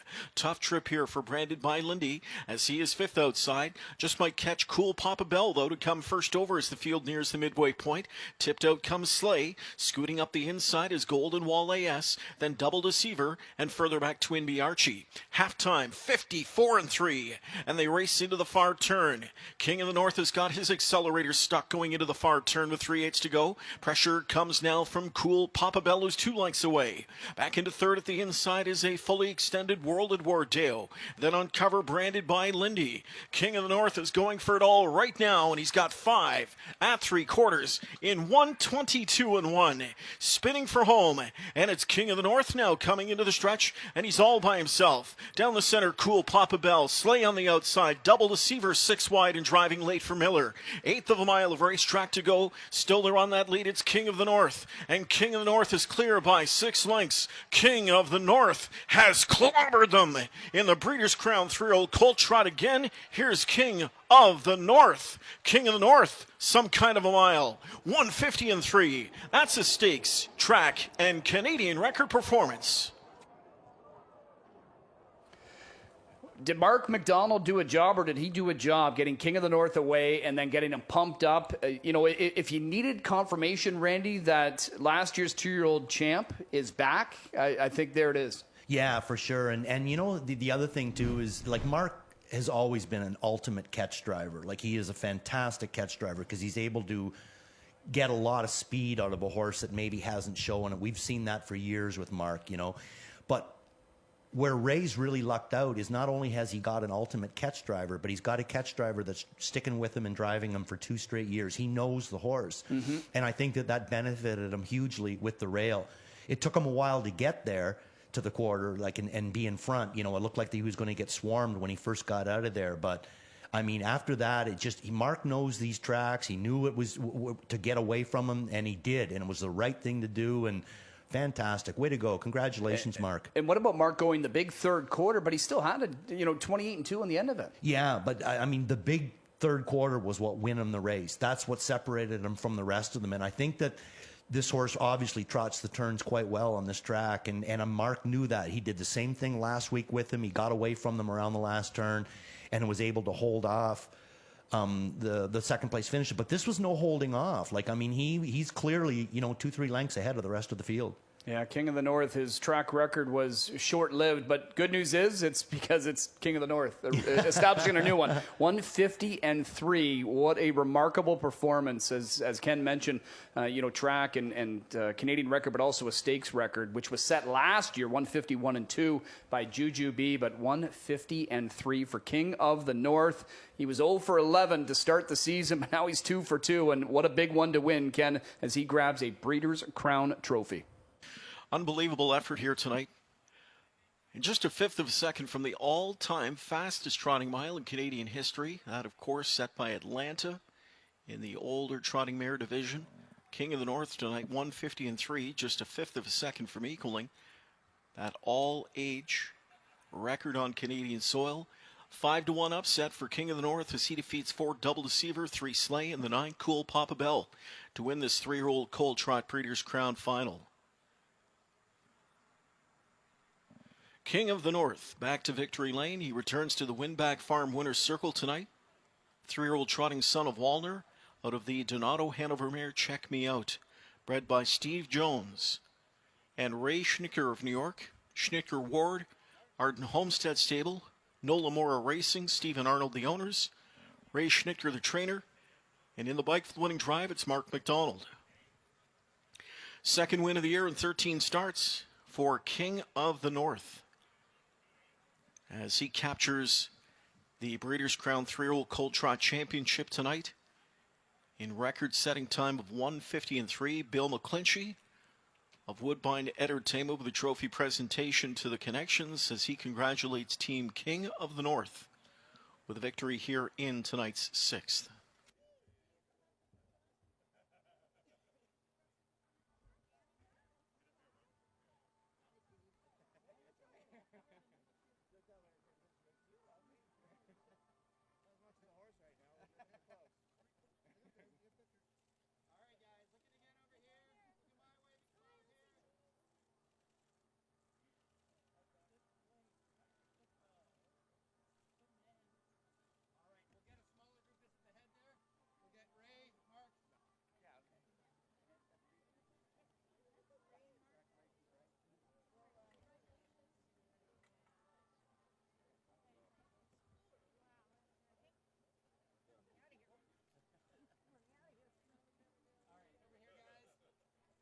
Parimutuel details to share with you from race 6. 1 King of the North paid $12.90 to win.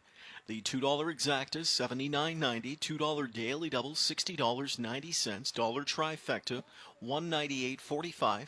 Dollar superfecta, $878.05. Dollar pick 3 paid $79.75.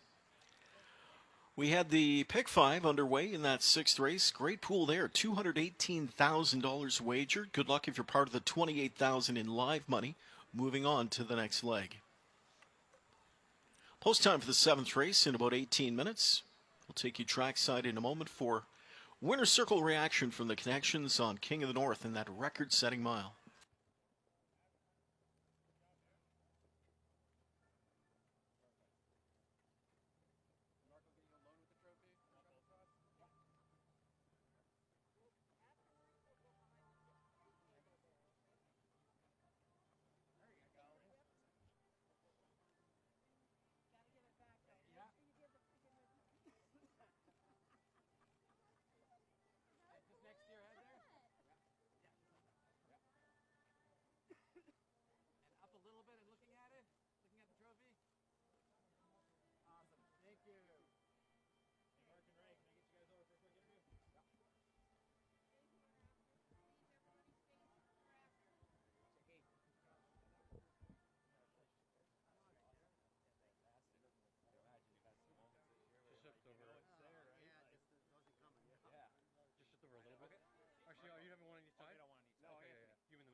King of the North is truly King of the North, winning the Breeders' Crown here at Woodbine Mohawk Park, and I'm joined by winning driver Mark McDonald, winning trainer Ray Schnicker. Mark, I'm going to start with you. Got a lot of comments about our interview last week.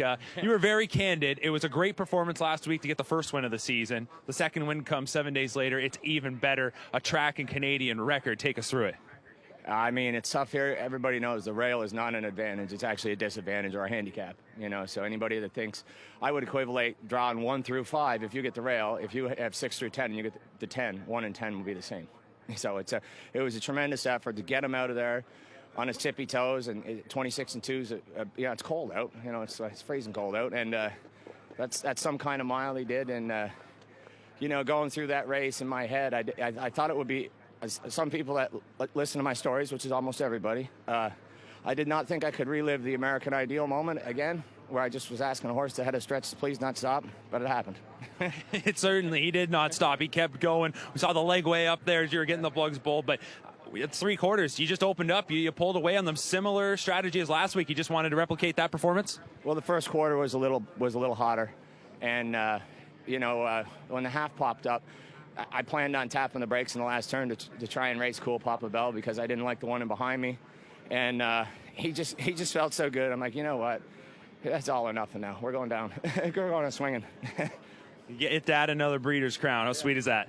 It's amazing. That's the first Breeders' Crown I won since I broke my shoulder, and like I said, I'm just so proud of the horse. Ray's done a great job with him. Ray bought him. I mean, he's a partial breeder.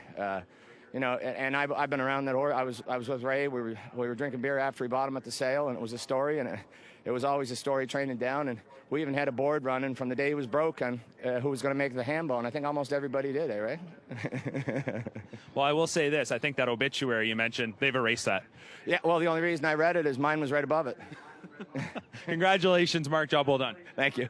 All right, Ray, let's bring you in here. And, you know, last week I got Mark's thoughts on the fact that it had just taken so long to finally get to the winner's circle this season. For you as the trainer, how many frustrating moments were there this year, and does this just erase them all? Yeah, it sure does. But, no, I didn't really know why he wasn't clicking earlier in the year. And he raced really good actually down in Lexington and actually up here for the Canadian trotting champion, whatever it was there. He was 4th. He come first over. So I kind of thought he was coming, but I didn't think it was going to be this good.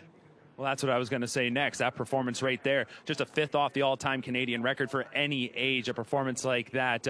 I'm sure last year you thought we're heading towards there, but were there times this year where you almost wanted to throw in the towel a little bit?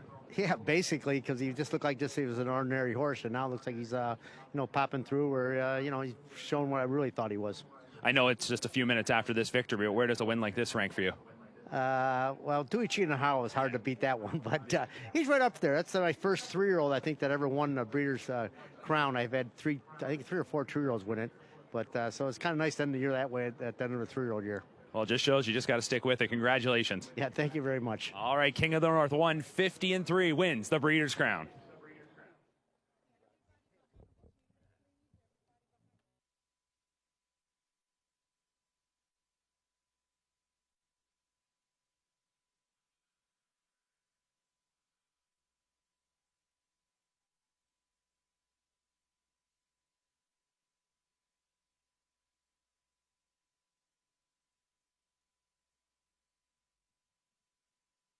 Here's how they finished in that 6th race. King of the North, your winner. Fast as the Wind was 7th. Slay 3rd. Double Deceiver 2nd. Branded by Lindy 6th. World Award Deo 8th. Keg Stand 10th. Twin Bee Archie 9th. Cool Papa Bell 4th. Golden Wall AS was 5th. We move on. Race 7 next. 3-year-old Colt Pace. Their Breeders' Crown were 5 Pebble Beach. Eschewing changes made steel to aluminum behind. The ownership change on 9 Greatest Ending is as follows. Now owned by Let It Ride Stable, Bottom Line Racing, Diamond Creek Racing, and McKinley and Fielding. One other equipment note, 10 Mad Max Hanover removes the blinkers.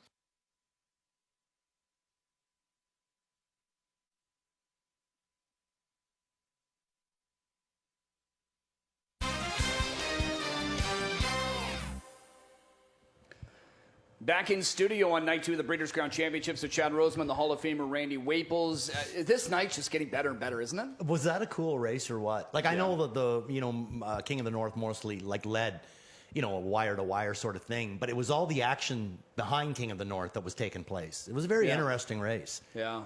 And I love it when Mark just said, I went for it all. I love the fact that he said, you know, I was half thinking about, you know, backing into him or whatever.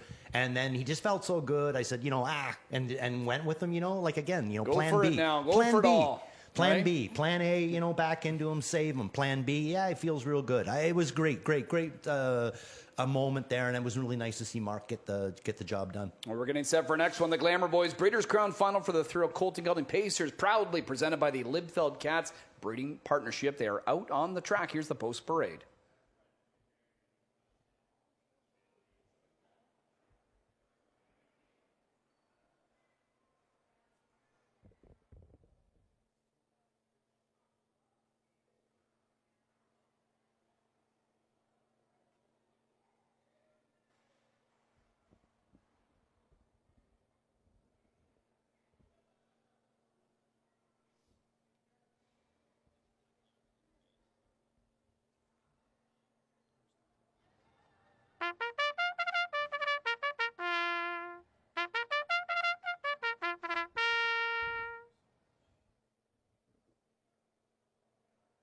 The horses are out for race number 7 on parade. 1 is Birthday. Dave Miller for trainer Ron Burke for the Burke Racing Stable in Weaver Burchemi.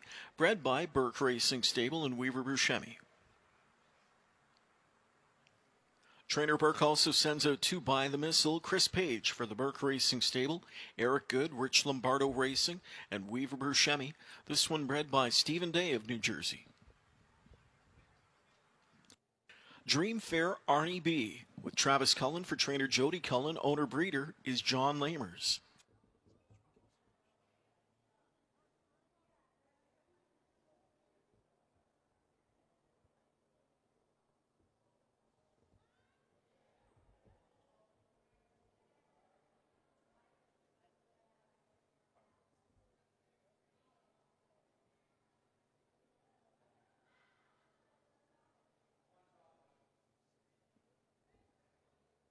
Number 4 will be out in a moment. Delayed is Captain Cowboy. We introduce next 5 Pebble Beach.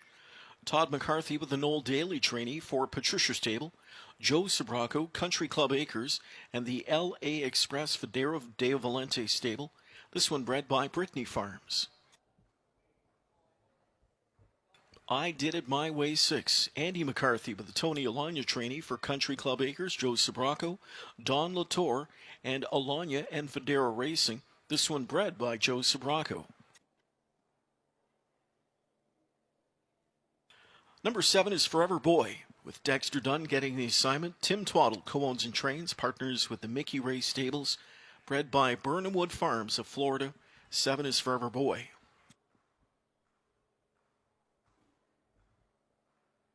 Here's 8 Ponda Warrior with Scott Zeron for trainer Jay Hochstetler. Hochstetler shares ownership with Finkelberg Racing and South of the Tracks Racing. This one bred by Pond A. Acres of Indiana. Number 9 is Greatest Ending. Yannick Gingras in the bike, trained by Dr. Ian Moore for Let It Ride Stable, Bottom Line Racing, Diamond Creek Racing, and McKinley and Fielding. This one bred by Hamstand Farm and Reg Pettipaw. Outside to number 10, Mad Max Hanover. Tim Tetrick with the assignment behind the Jake Lemon trainee. Owners Marvin Raunick, bred by Hanover Shoe Farms.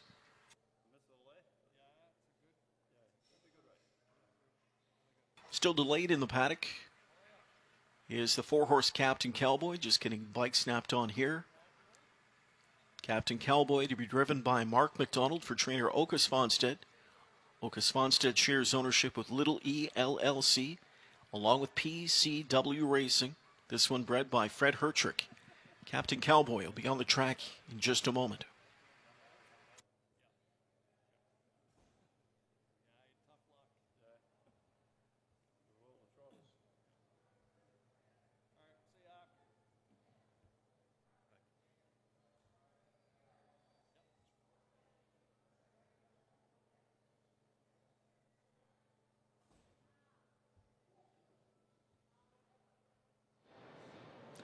Welcome back. It's night 2 of the Breeders' Crown Championships, and I'm in the Wire to Wire Wealth paddock location here with trainer Noel Daly. Sends out Pebble Beach back to the scene of his Pepsi North America Cup win from earlier this year, and he came back into the win column last week in the elimination, so it appears he likes this oval and maybe likes the climate up here.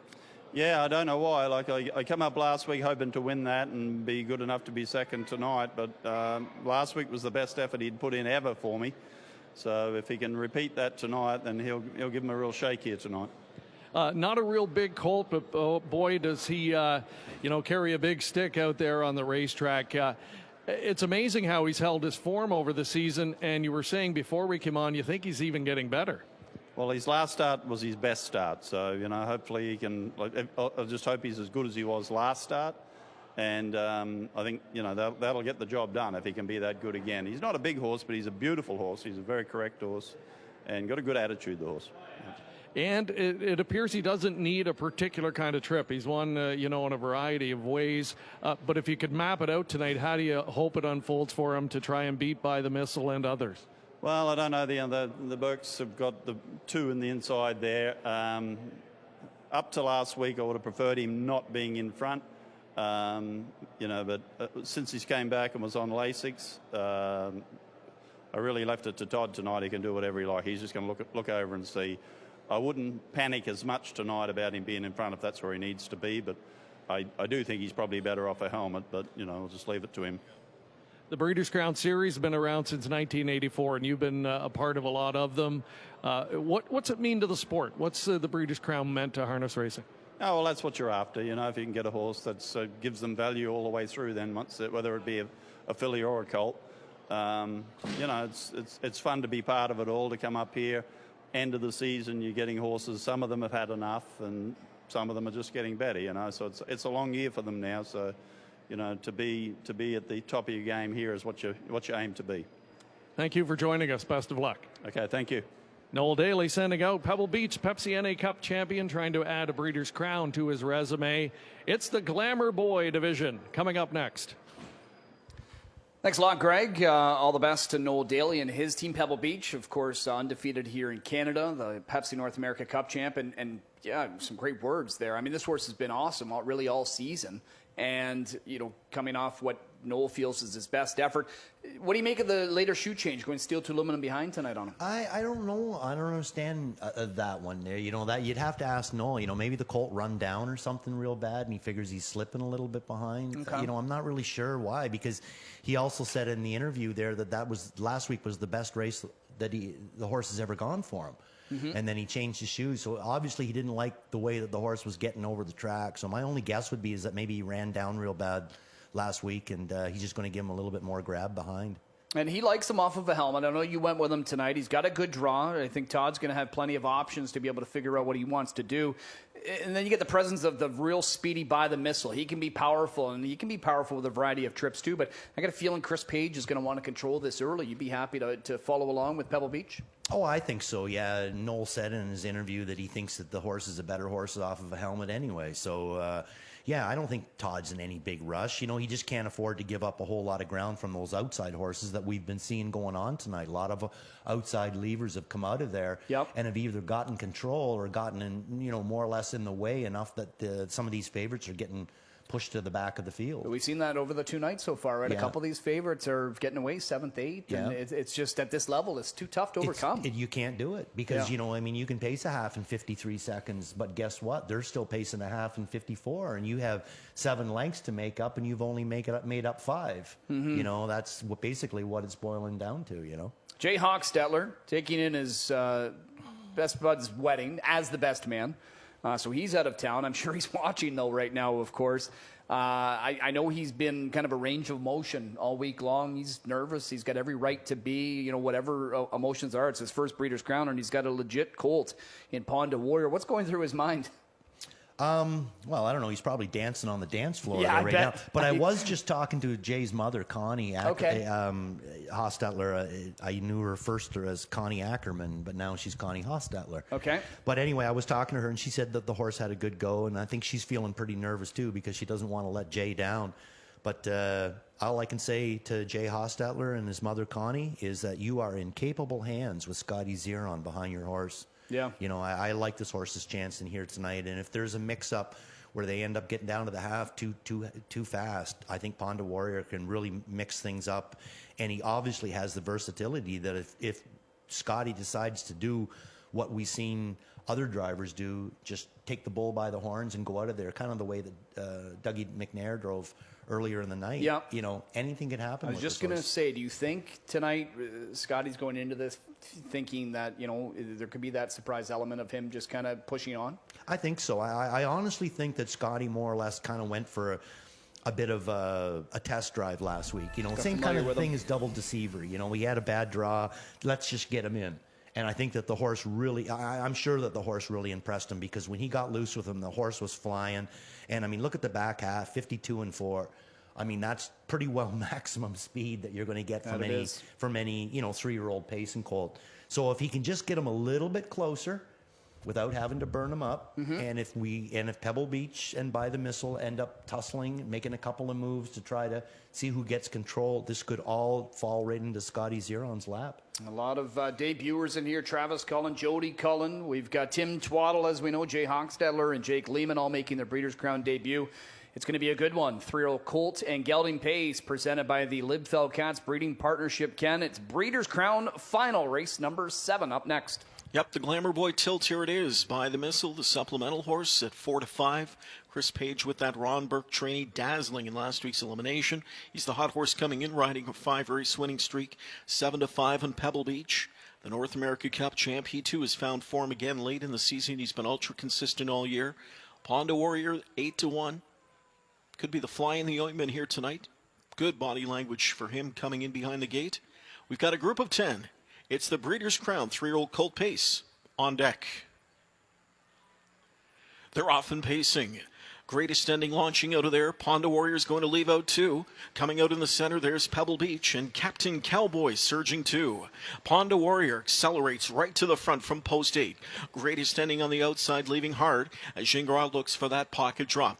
Inside third to Pebble Beach. Dropped over fourth is Captain Cowboy. Then inside, I Did It My Way. Towards the rail is Birthday. Further back we go to By the Missile. In at the rail, Dream Fair, Arnie B. Forever Boy rides parked out 9th. Trailing 10th is Mad Max Hanover. Zeron cut a quarter and 25-4, a vicious first split. Ponda Warrior on top leads the way. In the pocket spot, Greatest Ending. Pebble Beach on the outside, lurking third, now second, and coming on to challenge. In at the rail, it's Captain Cowboy fourth. I Did It My Way pops out first up now from fifth. Climbing on his covers, Birthday sixth. Seventh through at the rail, that is Dream Fair. Arnie B. By the Missile is back there from an eighth. Halftime, 54-1. The tempo is hot going into the far turn, and it's Pebble Beach up front, leading the way a length and a half. Back into second is Ponda Warrior. First over is I Did It My Way from in third. Greatest Ending fourth with cover. Fifth is Birthday. Sixth inside to Captain Cowboy. Seventh and up on the move comes By the Missile. He's still 6 off the lead as they go to 3/4. Pebble Beach trying to get separation in the field, and he's got 3 on pocket sitter Ponda Warrior. I Did It My Way not doing enough first over. 3/4 in 1:21-2 and into the stretch, and it's Pebble Beach on top, the lead 4 lengths. Fully extended Ponda Warrior. I Did It My Way from in third. By the Missile from the backfields, not tonight. They're in deep stretch, and it's all Pebble Beach. Pebble Beach bounds away to a 6-length lead in deep stretch, and Pebble Beach has destroyed this field. Pebble Beach to win by 4. Up for second was I Did It My Way, By the Missile, and Greatest Ending, and a mile of 1:48-1, and he just missed the stakes record, did Pebble Beach, in winning his Breeders' Crown. He might have just missed the stakes record, but Pebble Beach gets himself a Breeders' Crown trophy with another dominant performance. Does he ever love the Canadian air? He does, absolutely, he does. And did we not just have a McCarthy exactor there? Yep. The McCarthy boys making a big presence, as we know. Nobody's surprised by that. I Did It My Way, second best. I know it was reversed in Kentucky for several weeks there, but yeah, Pebble Beach, back on the Lasix, as we know here, he is just downright dominant. By the Missile, he rallied to get up for third. He was just in a tough spot. It was. It'd be really interesting right now is to find out why Noel Daly changed him to aluminum shoes behind. Mm-hmm. It would. He looked fantastic last week. I'm not sure if tonight he didn't even look a little bit better. So maybe there was a little bit of problem there. Maybe he was like running down a little bit and he didn't like that. I would be really, very interested to see why he changed the shoes on him. Yeah. But I mean, he was. You got every inch of the track tonight, didn't he? And he worked the hardest for it. You know, he left good with him. It was a great drive, I think, by Todd. He left hard with him. And when he did come, he comes slow enough that he was able to kind of like slow the momentum down just enough, you know, to get that kind of breather into him. And then halfway around the last turn, he just turned on the jets, and there was just no catching him. And here's a prediction we've all, you know, seen coming. It's Todd McCarthy getting a Breeders' Crown trophy. Yeah. Right? Yeah, I think by the time it's all said and done, Todd will have quite a few of them. Yeah, that he will. When it was hosted here in 2019, his brother Andy, he got his first. He, in fact, got his first 4 over the 2 Yeah. nights. Well, Todd McCarthy's got himself one here with Pebble Beach. There's Noel Daly and connections. Undefeated in Canada, the Pepsi North America Cup champion, will add to his impressive resume, now a Breeders' Crown champ, Ken. Caretaker Sonia Booth escorts Pebble Beach back to the infield winners area. The Winback Farm Winner's Circle is next stop for the 5 Pebble Beach. He's been there before. That 3-year-old down by the Seaside Colt out of the Western Ideal Mares Santa Rosa scores yet another huge victory on Canadian soil. Earlier this summer, the Pepsi North America Cup, and tonight, in the fall, it's the Breeders' Crown for the 5 Pebble Beach, who notches his 8th win of the season from 15 starts. He's now a 15-time winner. Bred by Brittany Farms of Versailles, Kentucky. He's owned by the Patricia Stable, Joe Sobraco, the Country Club Acres, and the L.A. Express Federa Deo Valente Stable. Trained by Noel Daly, who we heard from earlier. Driven to victory tonight by Todd McCarthy. Pebble Beach adds to a $1.4 million bankroll with a score tonight. He had over $1 million on his card this season alone coming into this assignment, and adds to it here. Tonight's 7th race, Breeders' Crown Championship, presented by Libfeld Cats Breeding Partnership. Marvin Katz with a trophy presentation to the winning connections of Pebble Beach with a dazzling score in the Breeders' Crown Final. The win time 1:48.1. That's a new lifetime mark for Pebble Beach.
Parimutuel details to share with you from tonight's 7th, beginning with 5 Pebble Beach, who paid $4.90 to win.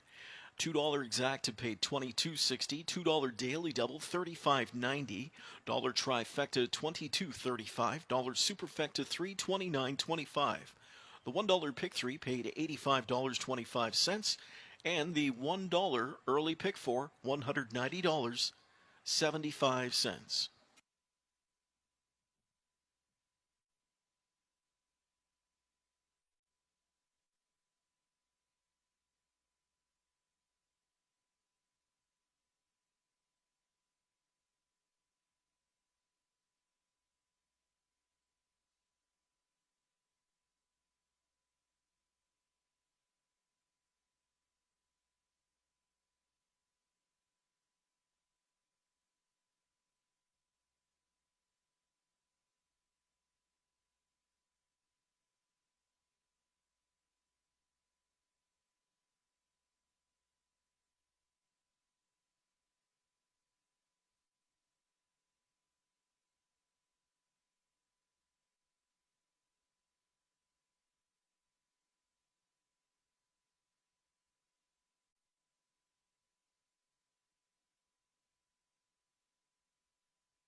Well, we were here celebrating just a few months ago in this Winner's Circle, a Pepsi North America Cup championship. Now it's a Breeders' Crown title for Pebble Beach. What a season he's had.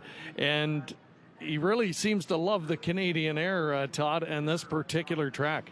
No, he does very well up here. You know, he feels happy when I sit behind him, and he shows it when he races as well. So, no, he was certainly very impressive tonight.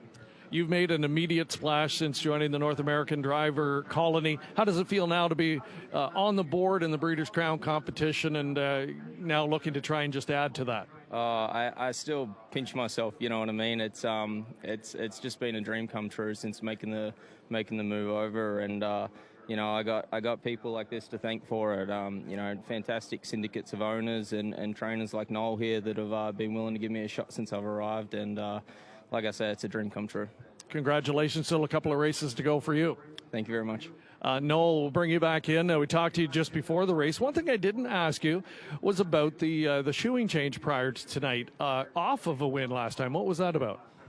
We just, you know, they're usually better if they have the aluminums on. The last time he raced in Lexington, I raced him with no shoes, and he won.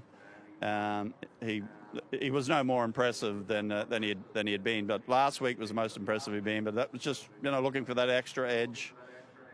Yeah, and so that's the first time we put the 4 aluminums on him rather than just the 2. You know this horse so well. Talk about the move to the front at the half. It looked like he was working a little bit to clear, but once he got to the lead, the end result never seemed to be in doubt. No, I just watched it from outside, and when the other horse was so far back, I sort of thought, well, you know, I could see why Todd would try and steal it there. You know, and after last week, I wasn't nervous about him being in front. You know, I haven't, the last few months, he's been a little suspect in front, but now back on Lasix, it doesn't seem to be a problem. Congratulations. Yeah, thank you. We'll bring in Joe Sprocco, part of the ownership group. How does it feel? Oh, it's so much fun to have all these guys. I mean, we talk all the time about it. And Noel and Todd just know this horse. They did such a great job for us. And the other part is that the same ownership, and the horse to finish second, I did it my way. And I'm a breeder on that one, too. So it was so thrilling to have that. It just, I can't explain it. But the guys, the partners, it makes it fun. And a little bit about that partnership. Are you sort of lifelong friends, or how did it come about? Most of us are. We're good friends. I know James Kaler and his dad, Jim, and I have been partners in many, many, many horses for 40 years. So dream came true, and we're so happy. And enjoying your trips to Canada, no doubt. I love it here. I can't wait to get across the border. Congratulations, Joe, and to the entire ownership group. As Pebble Beach, he has been kind of the king of Canada this year, a Pepsi North America Cup winner earlier in the year, and now a Breeders' Crown champion.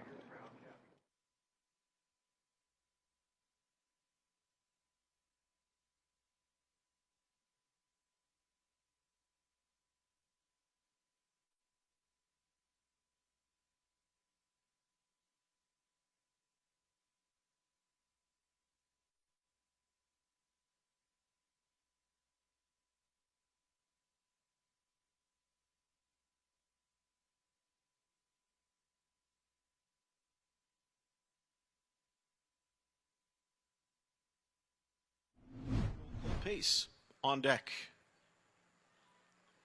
They're often pacing. Greatest ending launching out of there. Ponda Warrior's going to leave out 2. Coming out in the center, there's Pebble Beach and Captain Cowboy surging 2. Ponda Warrior accelerates right to the front from post 8. Greatest ending on the outside, leaving hard as Gingras looks for that pocket drop.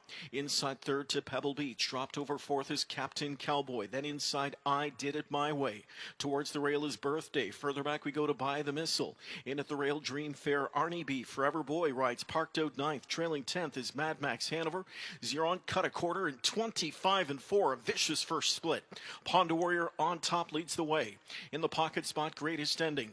Pebble Beach on the outside, lurking third, now second, and coming on to challenge. In at the rail, it's Captain Cowboy fourth.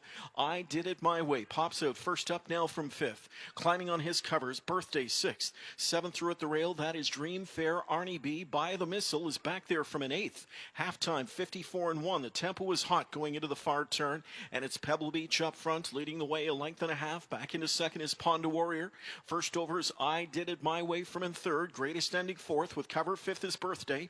Sixth inside to Captain Cowboy. Seventh and up on the move comes By the Missile. He's still 6 off the lead as they go to three quarters. Pebble Beach trying to get separation in the field, and he's got 3 on pocket sitter Ponda Warrior. I Did It My Way not doing enough first over. Three quarters in 1:21-2, and into the stretch, and it's Pebble Beach on top, the lead 4 lengths. Fully extended Ponda Warrior. I Did It My Way from in third. By the Missile from the backfields, not tonight. They're in deep stretch, and it's all Pebble Beach. Pebble Beach bounds away to a 6-length lead in deep stretch, and Pebble Beach has destroyed this field. Pebble Beach to win by 4. Up for second was I Did It My Way by the Missile and greatest ending, and a mile of 1:48-1, and he just missed the stakes record, did Pebble Beach, in winning his Breeders' Crown.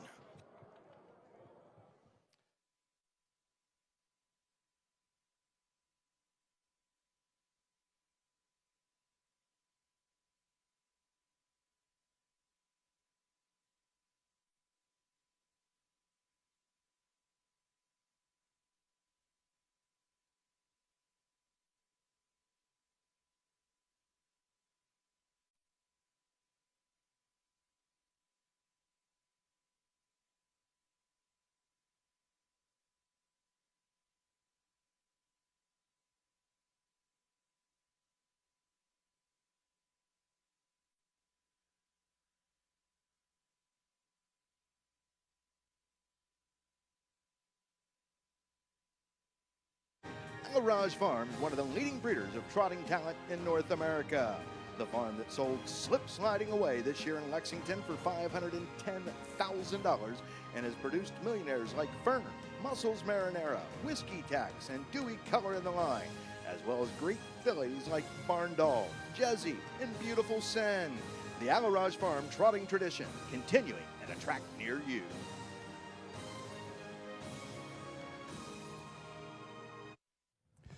Welcome in studio, getting set for our next Breeders' Cup, or Breeders' Crown. It was just a matter of time before I said Breeders' Cup. I knew that. Breeders' Crown Championship. Well, I'm glad you did it, not me. I know. Open, I went all week.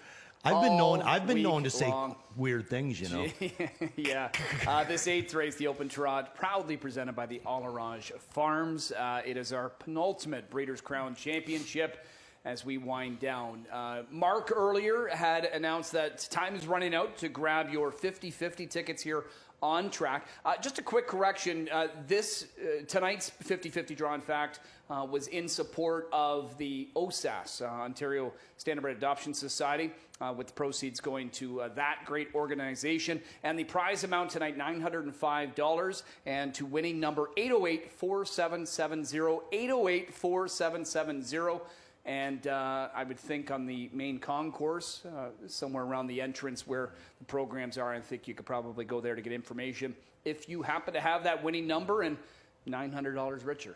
Not bad. All right. We will be back, Randy and I, on the other side of the post break to talk the Open Trot with a field of 11 making their way out to the track. Kenny's up next to introduce them.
Eighth race, the Breeders' Crown Open Trot, presented by All Rouge Farms. Here's one, Lindy the Great leading parade. Andy Miller with the Julie Miller trainee for Andy Miller Stable. John Schmucker, John Mellenbacher, and the VIP Internet Stable, bred by KR Breeding of Enfield, Connecticut. The one, Lindy the Great. Here's two, Fashion Frenzy, Louis Philippois with a Richard Moreau trainee owned by Acurie Francis Richard, Mario Borgia, Pierre Guillemette, and Sylvain Richard. The breeder, John Petrick of Moorfield, Ontario.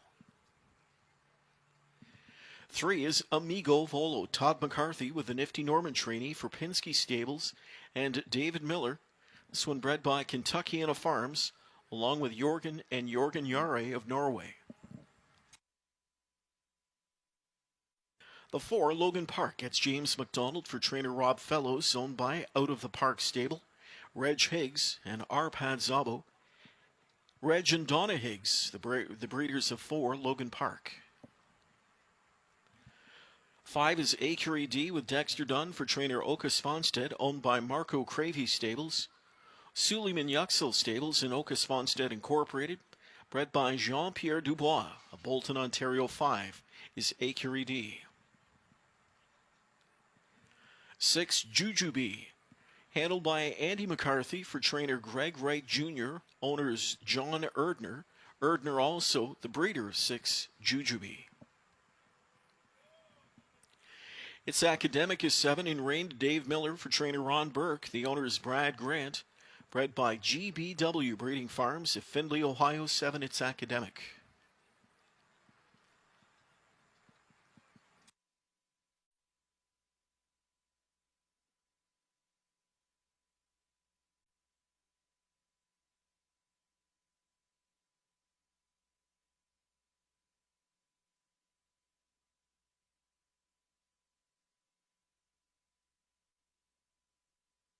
Number 8 is Back of the Neck, Tim Tetrick with the Oka Svanstedt trainee, owned by Howard Taylor, the Order by Stable, and Judith Taylor, Order by Stable, the breeder of 8, Back of the Neck.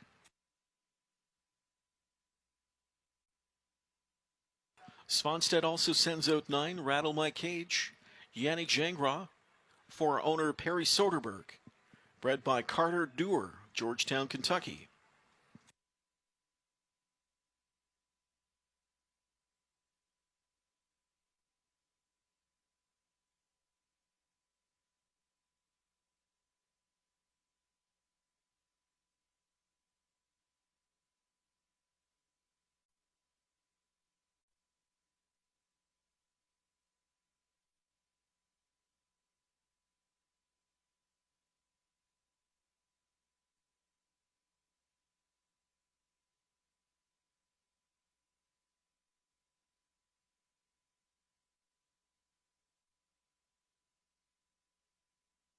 Here now is number 10, Ambassador Hanover. Scott Zeron with the Oka Svanstedt trainee for M3 Racing Stable, bred by Hanover Shoe Farms, the 10, Ambassador Hanover. And the second tier, number 11, goes to Forbidden Trade with Bob McClure for conditioner Luke Blais, owned by Determination of Montreal, Quebec, and the breeder Steve Stewart of Paris, Kentucky. A group of 11 to line up behind the gate for tonight's 8th race. It's the Breeders' Crown Open Trot, sponsored by All Rouge Farms. Post time in 7 minutes. The late pick 5 begins here in race 8.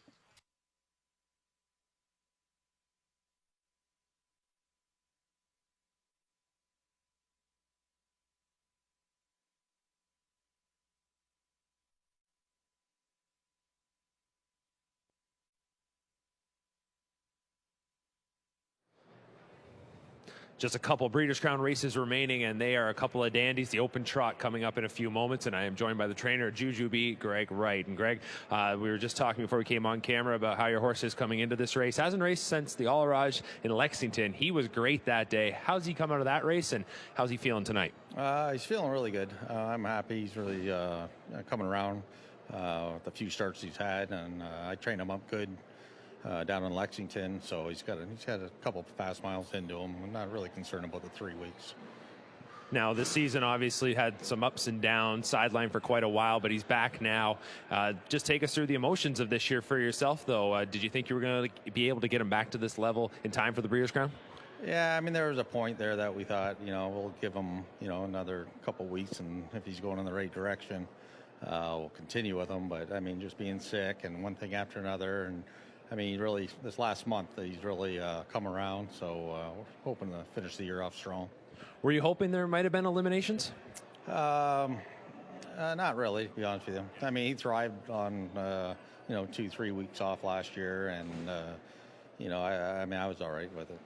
Well, I'll let you get out there now to catch this race. Best of luck here in the Breeders' Crown. All right, thank you. All right, Juju B looking to get the job done in the open trot. Let's go to the studio, check in with Chad and Randy.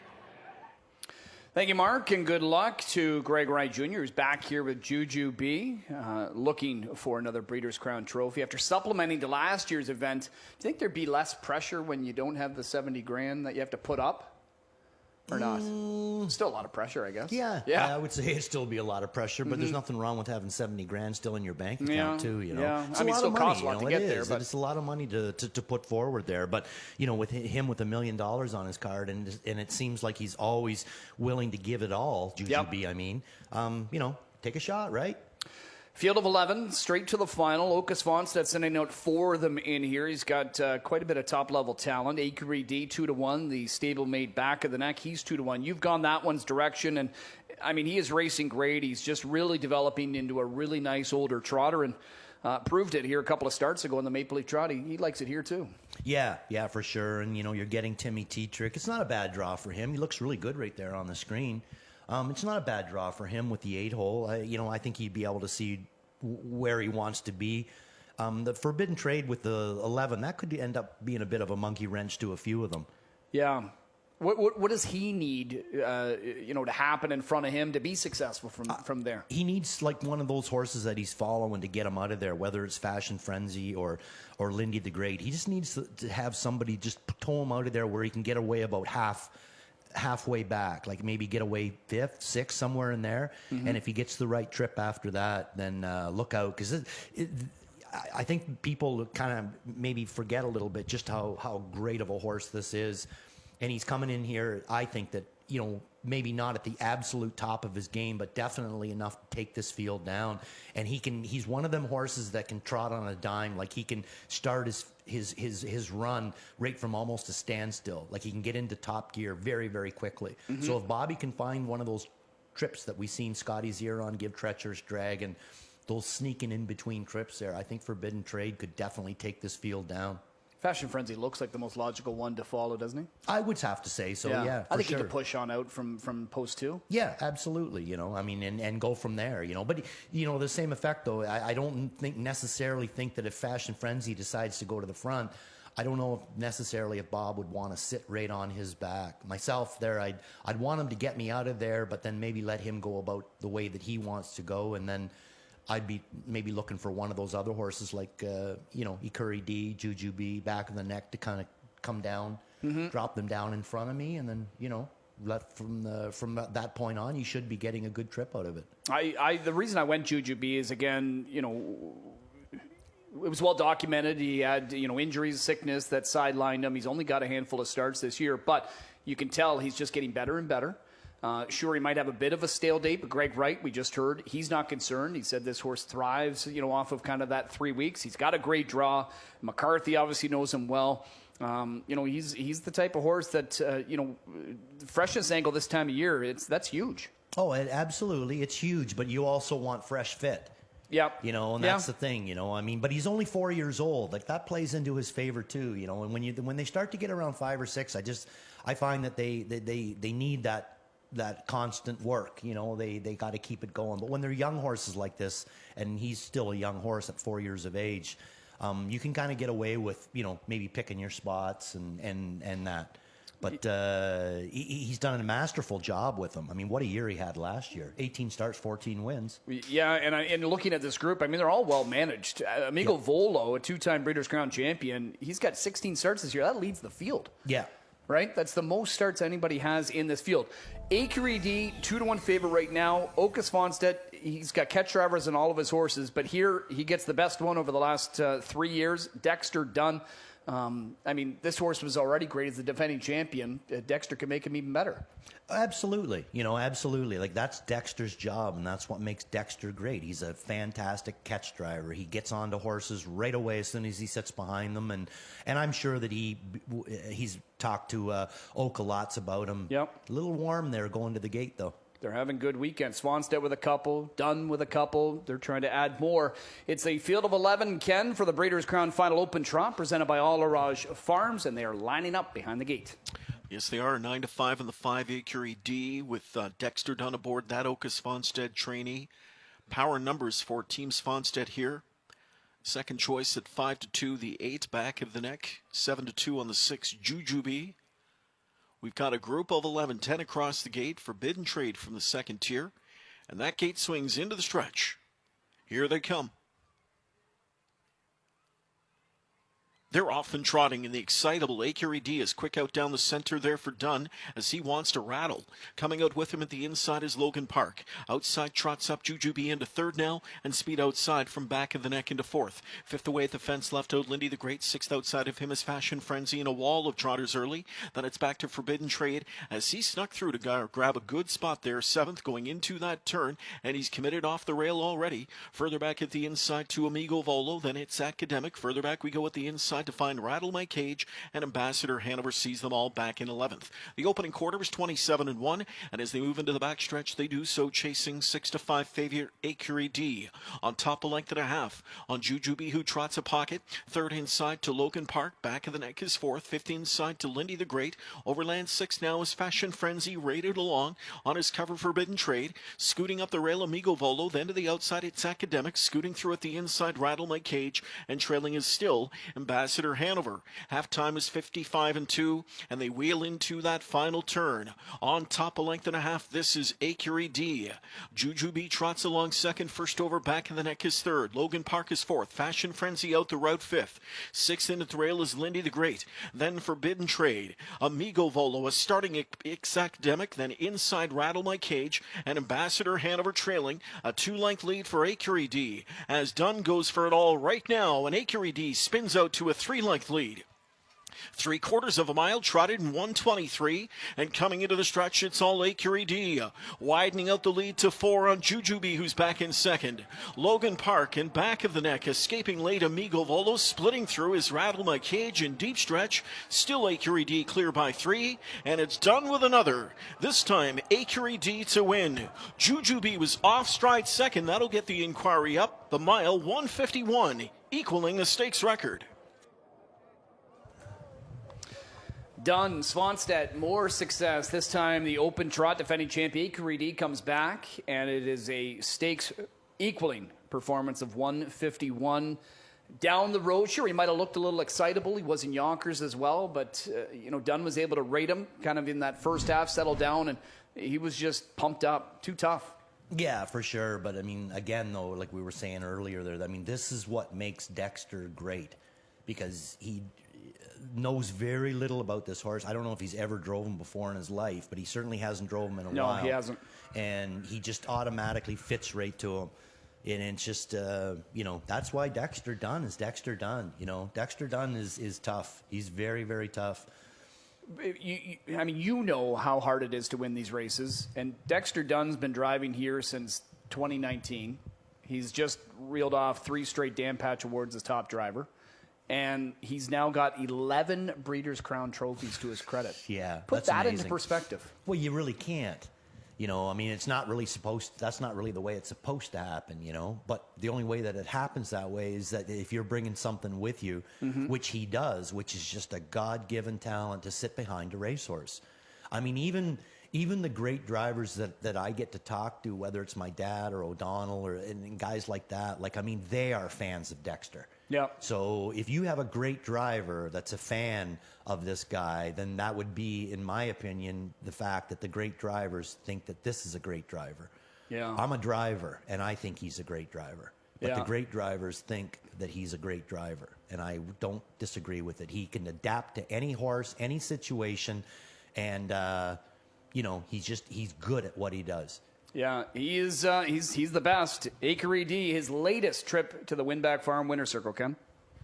All right, and we do have a judge's inquiry. It's going to possibly affect the runner-up 6, Jujubee, who made that late break coming to the line. Judges will examine the closing strides and that break by 6, Jujubee. In the meantime, let's congratulate winner of tonight's 8th race, the 5 Acre D. A 6-year-old trotting son of Infinitif out of the Muscles Yankee mare Too Soon. Bred by Jean-Pierre Dubois of Bolton, Ontario.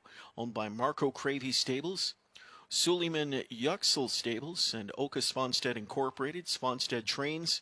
That's a crown double tonight for his outfit. Dexter Dunn with a crown triple on tonight's program. Clicking with Acre D, a second victory from 6 on the year. That's career win 19 for the millionaire coming in. And captures the Breeders' Crown Open Trot tonight for a purse of $810,000 with a stakes record equaling score. Emmy Martinson, the caretaker of Acre D. Tonight's 8th race, presented by Allraj Farm. And with a trophy presentation to the winning connections, Allraj Farm farm manager Ashley Bennett congratulating Team Acre D. So there's your unofficial top 4, 5, 6, 3, 7 inquiry dealing with the break at the wire by the 6 Jujubee. Judges continue to examine replays.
Couple different vantage points the judge is reviewing here, replay-wise. Head-on shot on the right, pan shot on the left.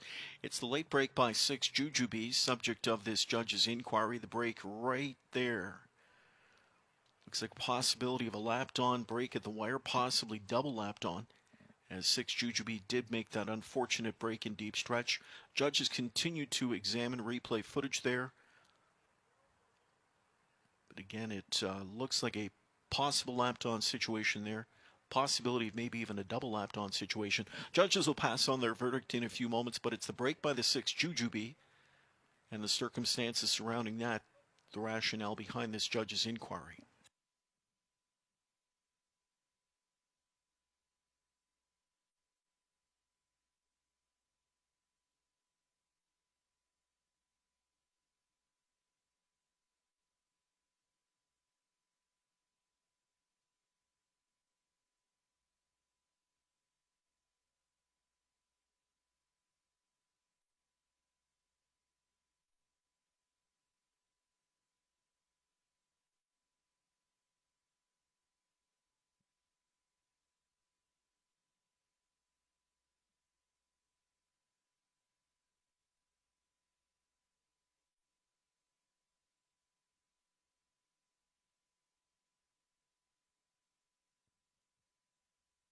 Judges ruling in tonight's 8th race, Jujubee was guilty of a double lapped on break at the finish. Was lapped on by both number 3 Amigo Volo and by 7 It's Academic at the finish line while on that break in stride. Jujubee finished second, will be placed fourth for the violation. Amigo Volo finished third, placed up to second. 7 It's Academic finished fourth, placed up to third. There's your new top 4 after the placings. We now have 5, 3, 7, 6.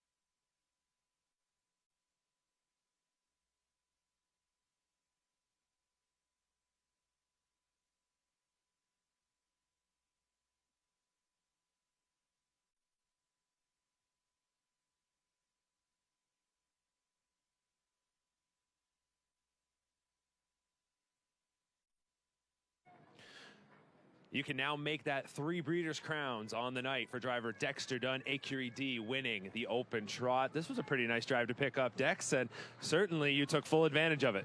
Oh, yeah, absolutely. You know, it's been impressive since coming to the States and this year as well. So, yeah, when they asked me last week to drive him, I was more than happy to jump on him. So, yeah, he led the way around there and he put in a good mile. Yeah, I mentioned, again, picking up a big drive here for Svanstedt. After early in the year, we saw what looked like another freak of a trotter in Alaraja 1. When he went down, that had to be a little disappointing, but this is probably a nice little redemption for yourself. Yeah, I mean, I felt like that horse was just starting to hit his gears over here too. You know, we'd been driving him pretty, and just he was, you know, his last quarters have been sensational. So when he went down, it was a bit of a shame, but that's racing, and yeah, like I said, it's a good one to pick up tonight. Let's talk about tonight's mile, though. Up there on the lead, you get that separation there near 3/4. It seems to be the move right now for everybody. Yeah, you know, like he was a little aggressive, out of the gate going in the first quarter, Stu, and then after that he relaxed pretty good. He was coming in the last turn, he had both ears fully pricked, and still felt like he had some trot, so we give him a growl and away he went.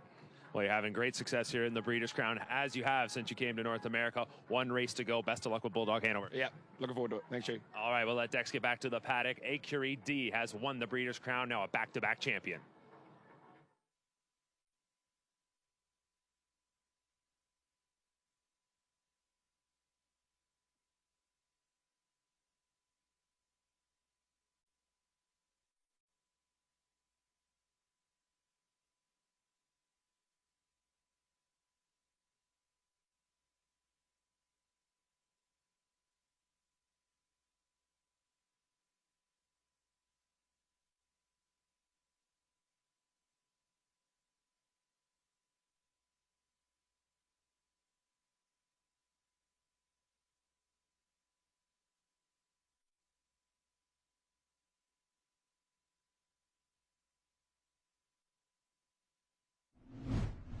Here they come.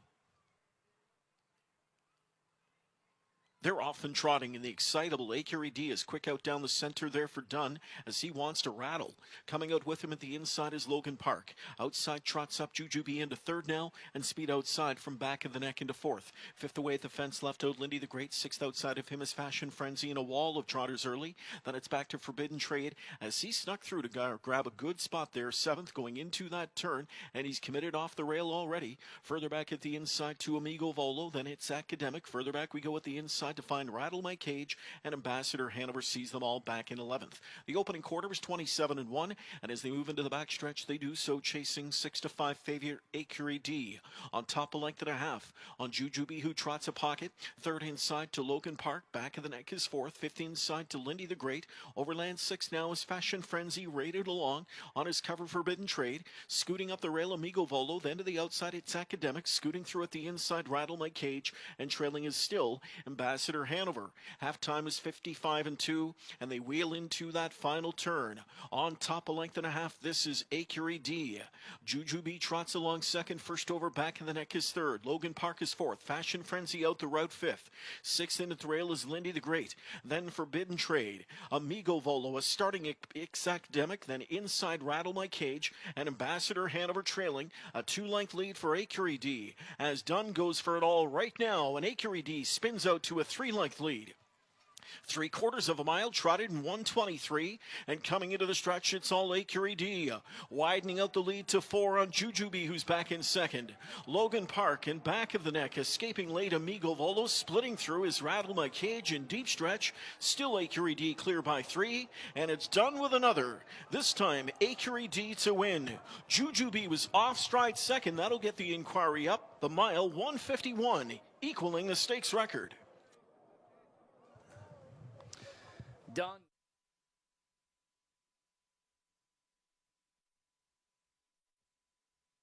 Here's the rundown of that 8th race. Lindy the Great 11th, Fashion Frenzy 8th, Amigo Volo was 3rd place, 2nd, Logan Park 5th. Acurie D the winner, Jujubee 2nd placed 4th for a double lap on break at the finish. It's Academic 4th place 3rd, back in the neck 9th, Rattle My Cage 6th, Ambassador Hanover 10th, and Forbidden Trade was 7th. We will wrap up this year's Breeders' Crown Championships with the Open Pace. This starts the late pick 4 wager. No changes. Post time scheduled for 17 minutes from now.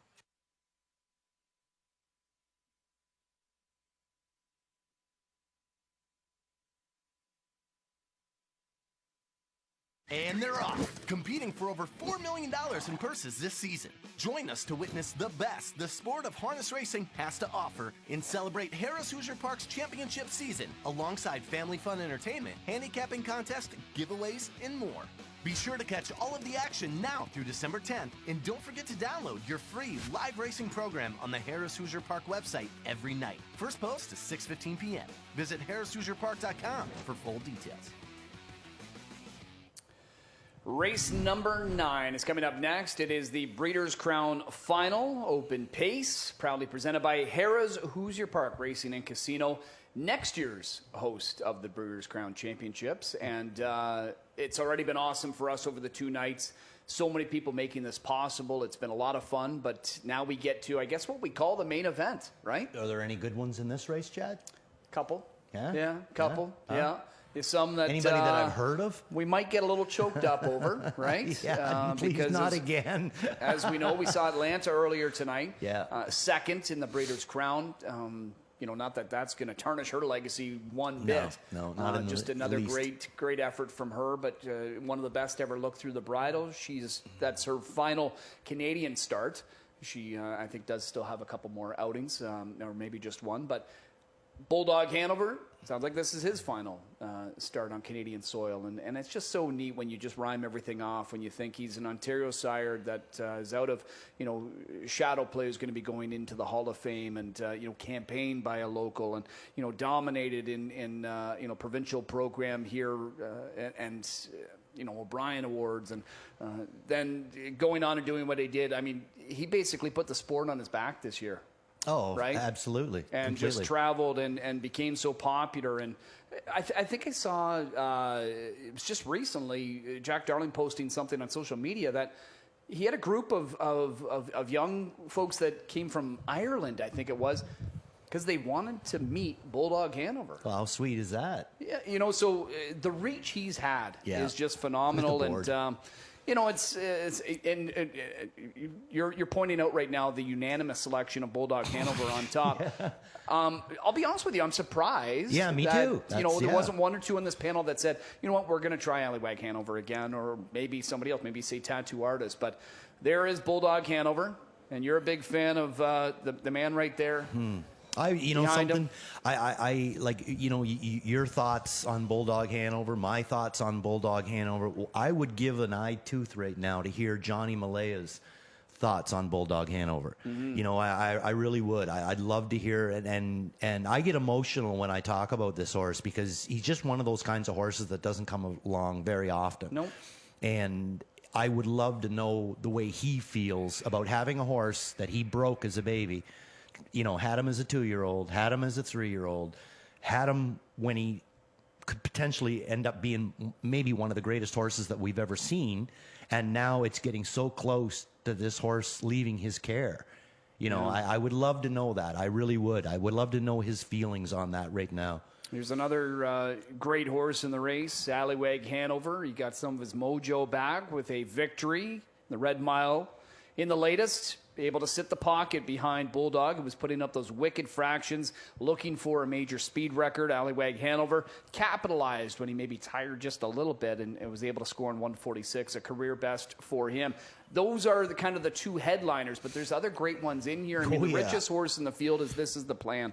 He has been in 5 straight Breeders' Crown finals. He's looking for his first, but he's been. Is that a record? I'm not sure. It's got to be close to it. I mean, Atlanta's been in now 6 straight. What, Peace Corps was in a bunch, I think. I think she won 4 or 4. Yeah, she was in a lot of them too there, but that's an achievement on your own. But just to get there. To make that many finals of the Breeders' Crown, Yeah. it's one thing to be in the Breeders' Crown, it's another thing to make the final, you know, and to do it that many times, that's a great animal that does that. Tattoo Artist in here as well. He's been racing fantastic. He's had an awesome year. Another Ontario sire, son of He's Watching here. So it's just a great, great group headlined by Bulldog Hanover. And, they're heading out to parade. So, we're going to cut this short here in just a moment. But I just quickly want to say to you, Bulldog Hanover, we always knew he was good and great. But I didn't envision him doing the things he's doing this year. And I'm not sure anybody did. I'm not sure. I envisioned the fact that Dexter would be taking over driving him. And I think that's made a huge difference with this horse. I truly do. I mean, we sit there all night going on about how great of a driver he is, that probably the best in the world. You just mentioned something that there's a good chance that he's going to be driver of the year again this year, 4 years in a row. Yeah, and he's only been driving your full-time 4 years. I mean, so if you can get that, it's only going to play into your hands. It's nothing against Jody driving him before. It's the fact that this guy is like on the top of his game right now. Yeah. And, he fits this horse well. And it's just, I don't think that anybody realized,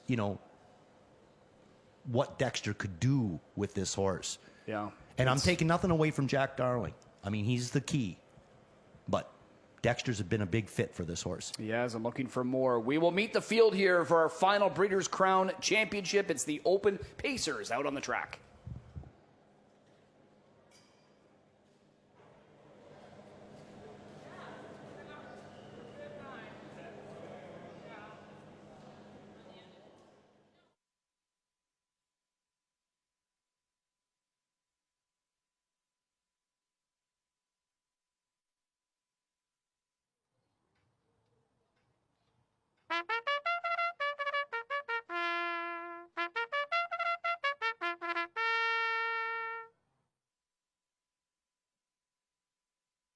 With the call to the post, they're on the track for tonight's 9th race, the Breeders' Crown Open Pace Final. Meet the one my pal Joe, Brian Sears, for trainer Alex Chartrand, owned by United Process Control Company of Florida, the breeder Winback Farm of Chesapeake City, Maryland. Number 2, This Is the Plan. The driver, Yannick Gingras. Trainer is Ron Burke for Burke Racing Stable, Weaver Buscemi, J&T Silva, along with Purnell and Libby and Larry Carr, and the breeder Money Market Breeders of Briarcliff Manor, New York. Allywag Hanover 3, handled by Todd McCarthy for trainer Brett Pelling, owned by Allywag Stable, the breeder Hanover Shoe Farms.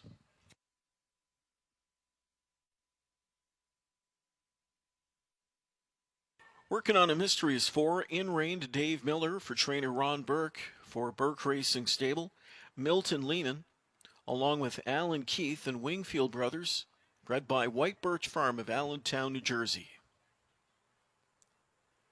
Next is 5, American Courage, and reigned to Joe Bongiorno. Trainer Travis Alexander is owned by Fiddler's Creek Stables. They're homebred 5, American Courage.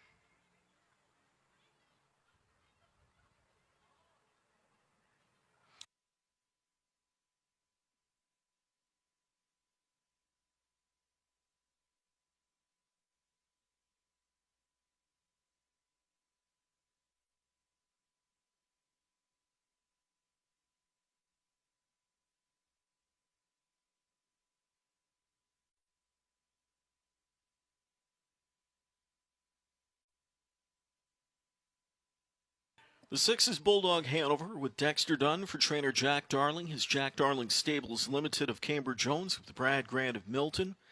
Pacer bred by Hanover Shoe Farms. Bulldog Hanover the 6.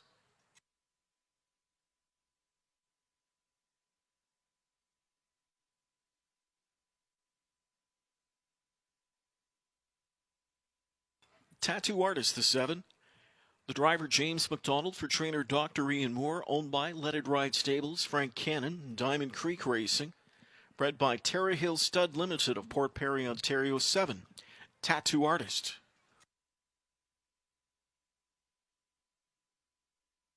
Tim Tetrick with number 8 to Buckabet Hanover, going out for trainer Tony Alanya.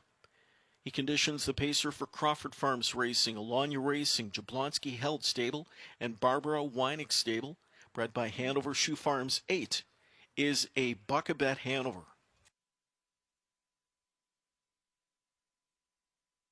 Here's 9, Luz Perlman, Chris Page with the Ron Burke pupil for Burke Racing Stable, Weaver Buscemi, Elizabeth Novak and Howard Taylor.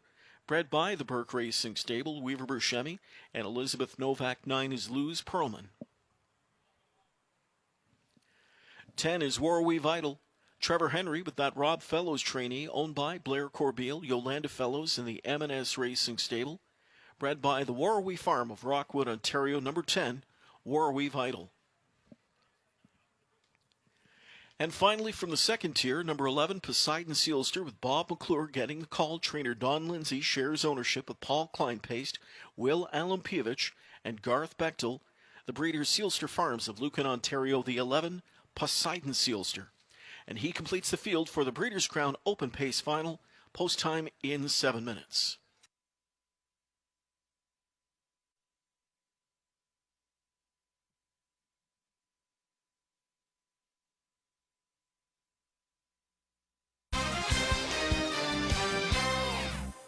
They would interview Malaya. That's the field of heavyweights, Randy. We got to meet all 11. And, you were just kind of saying to me off camera, Bulldog Hanover, it's, he goes out there and he's a smart horse, as we know, and it's almost like he just knows how good he is. I seen that with, I seen that with Some Beach Somewhere. He had a certain presence when he would walk onto the track there. It was almost like, watching, Mike Tyson in his prime walk into the ring. Like, they just had that confidence, that swagger. And I find this horse is much, much the same. He has a certain presence about him that he knows that, he might be the star of the show. And I think that's just part of what makes him so fantastic of a racehorse, is that he wants to beat other horses. That's something you can't teach a horse or train into a horse. They have that or they don't, and this one has a lot of it. He just likes to race and he likes to win. We've seen a bunch of speed tonight generated from the outside, and it's put some, inside post position horses at a disadvantage, yes, in certain finals. Allywag Hanover, do you think he's going to be able to leave out hard enough? Because he can leave a ton. Yeah. From post position 3. Is 3 enough out there for him to leave enough to keep close enough tabs to this guy? Absolutely, he can do it. Yeah, okay, for sure. Whether it works out into his favor or not, but can he leave from the 3 hole and stay with Bulldog? Absolutely, because the biggest thing that I've always found with Dexter and Bulldog is he never really charges them out of there. He more or less lets everybody kind of do the work, and he floats out of there with them, lets the dust settle, and then he decides what he's going to do. I mean, we've seen him a few weeks ago decide to race the horse from off the pace because it wasn't setting up the way that he wanted it, Yep. And the horse fired fantastically. And those little trips from off the pace or whatever are what keeps a horse like him fresh right to these Breeders' Crown finals. That was that Canadian Pacing Derby elimination, right? And he could do the same thing tonight. Yep. You know what I mean? Like, we could all be thinking, oh, he's going to go out of there and cover Allywag up. But, Dexter, he could just change his mind and decide, no, I think I'm going to go this way instead and drop somebody down in front of me and just, and hopefully it works out for him. Either way, I would really like to see the horse go out a winner. I think he deserves it because, like you said earlier, he's really put the sport on his shoulders in this last summer and really opened up a lot of eyes. We had people from media paying attention to him that really weren't paying attention to the sport. 100%. And it's what him brought them to us. In a perfect world, we have a horse like this every year, but we know they don't come by that often, right? No. And we've got to enjoy the moment. And we're going to do that. This is, sad in a sense that we're not going to see him on Canadian soil going forward, but look forward to his offspring. Yeah. Look forward to whatever the future of this racing season entails. I think there's discussion of the TVG at the Meadowlands. So it's, we'll still see him in a couple of starts, but he's just been a lot of fun. And the connections are so easy to root for. Brad Grant and Jack Darling, and Jack's been here before, but still looking for that Breeders' Crown trophy. And I'd like Jack to get a Breeders' Crown trophy as much as I want the horse to get it. Yeah, absolutely. Jack's a great guy and has been nothing but an asset to this business. And I'm not just talking about training horses. I'm talking about all the work that he does behind the scenes for charities and for COSA, and he's just a guy that's always seems to care the most about the sport. Mm-hmm. And it's nice to see him get a horse like this, because he could promote the horse in a perfect way. If media came to see the horse and they're talking to Jack, they're going to love him, because that's who Jack is. You just automatically take a liking to the guy, within a couple of sentences of coming out of his mouth. Back to the rest of the field, as we see on the screen here, Tattoo Artist. Won't you be shocked if he's not the horse that gets the first call? I'd be shocked that he didn't come out of there, and I'm actually, to tell you the truth, I wouldn't be all that shocked if he was the one that ended up getting to the wire first. Okay. I mean, I'm a huge fan of Bulldog, and I'm a huge fan of Alleywags. But this horse here, how can you not be a fan of a horse that's got $2 million made, closing in, going into his 5th year? And he's had 21 starts this year, and he's won 10 of them. Like, this is a horse that loves to win, too. Mm-hmm. So, he's got that talent. He can do that if he gets that right kind of trip. Yeah. War We Vital, can he change the complexion of this race from That's the question mark. Okay. That's the whole question mark to me, is what is Trevor going to do? I wish I knew, because I think that if you knew what Trevor was going to do, you could map the race out a lot easier. But if Trevor decides to come hard out of there with him, I think the whole context of the race changes. Yeah. If Trevor goes to the back, I think the whole context of the race changes. Yeah. It could turn into a snooze fest. But if he barrels him out of there, I think there's going to be action. And when you're a driver lining up somewhere in the center 5 and 6, is that just a great spot to be able to quickly see what those horses are doing out there or inside? Well, that too, and from the outside wing, the wing's kind of dragging you out of there. The inside wing's kind of pushing back into you. When you've got the 5 and the 6, you're right on the car. So you don't have anything to do with the wing, really. Yeah. You get the easiest start out of there. That's why the 6 wins so many times, because you can see both sides, and it's the best start out of there, the best momentum. Yeah. Well, as you can see, they're called to the gate. 11 of them for the open pace. It has been an unbelievable 39th edition of the Breeders' Crown Championships, presented by the Lidfell Cats Breeding Partnership. It's been a lot of fun over 2 nights, and we've crowned 11 great champions. We're set to crown a 12th before we put a bow on this year's championships. And this is just one of those races where you appreciate it a little bit more with the presence of so many great horses, and headlined, Ken, by the big fella, Bulldog Hanover, 2-5, making his final Canadian start. Indeed, he's the poster boy of racing this year, no doubt about it. Dexter Dunn, it's been his Breeders' Crown this year, 3 titles tonight, and looking for a 4th.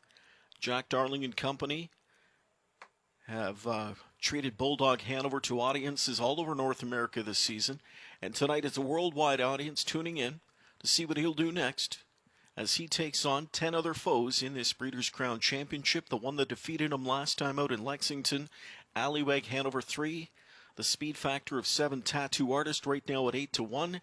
The gate swings off the turn into the stretch. Time for the heavyweights of harness racing. It's the open pace. And they're off, and a good beginning in the center for American Courage, who blasts out of there under the orders of Bongiorno. Outside of him is Tattoo Artist. Allywag Hanover up into the mix in 3rd. From the inside, this is the plan. 4th there. 5th outside is Bulldog Hanover. 6th up in the center, working on him is 3. Pole sitter, My Pal Joe, towards the inside is 7th. From the second tier emerges Poseidon Sealster. He's tracked in the backfield early by a Buckabet Hanover. Final 2 in the field, Lose Perlman and War We Vital to the back of the bus. 1/4 flat. On that lead, Tattoo Artist. Here comes Allywag Hanover on the outside now, traveling up to grab that racetrack on the way to 3/8. Tattoo Artist goes into release mode. Allywag Hanover strikes the front, and here comes Bulldog Hanover now, brushing up powerfully to take on Allywag Hanover on the way to the midway point. Allywag Hanover at the inside. Bulldog Hanover on the outside, getting stretched out and bid for the lead in the backstretch. Halftime, 53-1. Into the far turn they go. And it's Bulldog Hanover on point now. The racetrack is his. Allywag Hanover shadows him again. Back into third is Tattoo Artist American Courage, underway from the backfield, working on a mystery. Moving up on cover, this is the plan. Scooting through is My Pal Joe, then Poseidon Sealster. Warwe Vital shoots the gap at the rail. Outside of Buckabet Hanover, trailing is Luz Perlman, 3/4 of a mile for Bulldog Hanover, and he's over there in 1:20-3. Right there, second is Allywag Hanover, starting to edge from a pocket, but he'll have to make up 2 on Bulldog Hanover, and Bulldog Hanover pacing out to a 3-length lead now. Back into second, fully extended, is Allywag Hanover. Tattoo Artist scrambles for racetrack late on the outside third. It is Bulldog Hanover. He is opening up in deep stretch now to a 5-length lead, and it's Bulldog Hanover, a crowning moment on Canadian soil for Bulldog Hanover, and he's home in 1:46-4, a stakes record performance, and he's tied the track and Canadian record. Bulldog Hanover in the crown, crushes. I mean, so many things that we can use to describe him. I don't know if we probably used them up, but he is just an incredible horse, one of the best I've ever seen, if not the best. 1:46-4. We kind of predicted that he could maybe, equal his track record. This is now a new Breeders' Crown record. And Randy, it's pretty darn cold out there now. Yeah. Really cold. Yeah, very, very cold. And I wish they would have kept the camera on him when he was scoring out, because I'd love to see just how far he took Dexter before he could get him shut down again. I mean, how can a horse go out there and be parked at the half in 53 literally and be at the wire in 46-4 on a cold night and then have problems pulling him up afterwards? Yeah. That's just amazing. Like, what a set of lungs this thing has. He just doesn't get tired. No. I mean, he had an excuse to get tired today, but he doesn't. Yeah, I mean, even coming off the last turn, you and I in studio here, and I know, you were saying it's starting to look like it's maybe just a 2-horse race. It quickly turned into a 1-horse race. Yeah, for sure. And I mean, it just as an observation there, going to the gate there, I was watching Bulldog go to the gate, and I mean, he was as cool and cute. Like, even him right there now, you don't see any sweat on him. He's not sweated up. He's as cool as can be. But Allywag didn't look that way. When Allywag went to the gate, he was sweated up, and it's a cold night, and the horse shouldn't be sweated up that bad. So I got a feeling he just didn't take to the retention very well, or maybe there's another issue going on. But Jack had his horse ready to play tonight, and Bulldog is the Bulldog. Tattoo Artist, good effort from him. Huge. Second. Yeah. Allywag Hanover ended up being in the top 3, and a Buckabet Hanover, good late rush from him to get in there.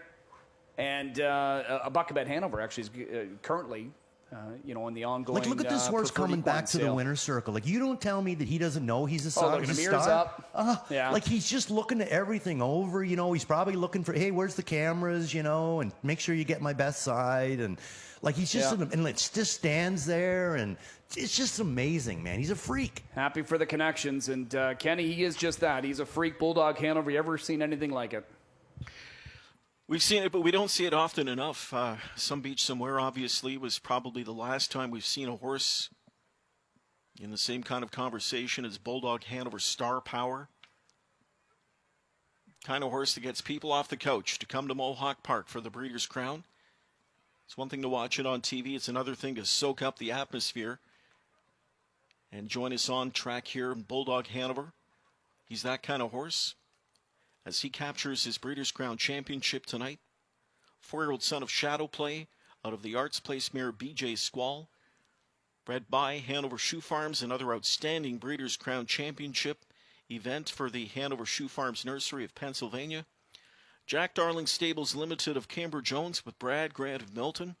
Darling Trains, John Malaya, the caretaker, escorting Bulldog Hanover back to the Winback Farm Winner's Circle after Dexter Dunn confidently guided him to that winning effort here tonight. He has equaled his own track and Canadian record with that 1:46-4 score.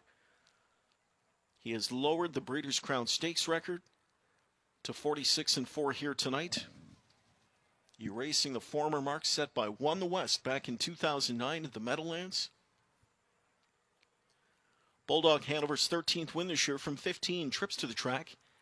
Its career win 27 for that $2.2 million winner coming into tonight.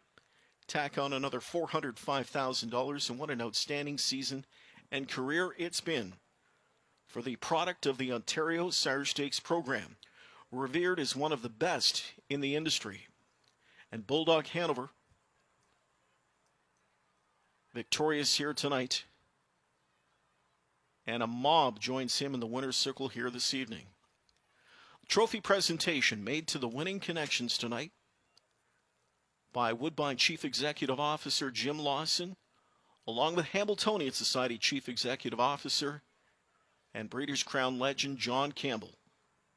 Congratulations to Bulldog Hanover, treating Canadian fans to one more big victory here tonight on his home turf. We'll hear what's up for him for the rest of the season. Trackside Connections will hear their winning words in a few moments, but in the meantime, they soak up the atmosphere of what it's like to win a Breeders' Crown in your own backyard, and Bulldog Hanover has just done it.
All right, we are right in the midst of a very busy and excited winner's circle.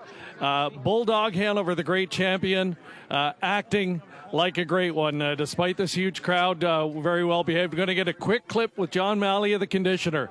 What a ride it's been for you, John. Just try and put this into words. Oh, it's been unbelievable, especially all the people. Like, it's crazy, but a lot of fun at the same time. A lot of pressure, but it's fun. All right, we're going to let you go here, John. We just wanted to get a quick word from you. Congratulations. Thank you. All right, we will catch up with the rest of the connections here in just a moment as we get through the winner circle photos. And Bulldog Hanover, 146-4. Again, we'll hear from winning driver Dexter Dunn, winning co-owner and trainer Jack Darling, and Brad Grant just moments from now.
Our Breeders' Crown Championships come to a close, and what a way to cap it off. Bulldog Hanover atones for the lone defeat last time out. It was a little bit shocking for the industry, but they came out in full force and supported him tonight, and boy, did he answer the bell, Dexter Dunn, and what a way to cap off an incredible weekend for you.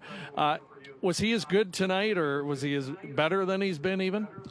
He felt great tonight, the fractions were fast, but we had a good helmet, until into the back stretch after the first quarter, and when he marched on there, got in the front, and he grabbed hold of me like he has most of the year in his big miles, and gave me a lot of confidence coming out last turn. Alleywag on your back again. Were there any concerns, before the last quarter? It was a little bit. He's obviously, I could feel him on my helmet there, but my guy just felt like he was full of running tonight, and I thought he was going to do pretty good tonight to get past me. He probably didn't feel the same at Lexington. It was a bit of a shame, but he's just an amazing horse. Jack Darling, again, the crowd we see out here and the amount of photos people want to take, and I know this was happening all week long in anticipation of this. The whirlwind ride continues. Try and describe it. It's been exciting, but I mean, the pressure going into this race for me was excruciating. I mean, of the fans, all the fans, and I just wanted him to win so badly for the fans. Turning for home again, same scenario as last time. You're on the lead, Alleywag Hanover on your back, but when you started to see him step away, how did that feel? Oh, it felt so good. When we started to step away, I felt really good about it. I knew he was right back to himself, and I've seen him do it so many times that I'm kind of counting on him.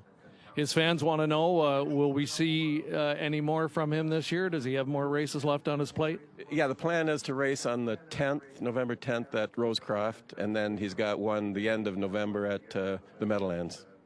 Excellent. Well, continue. Good luck with him.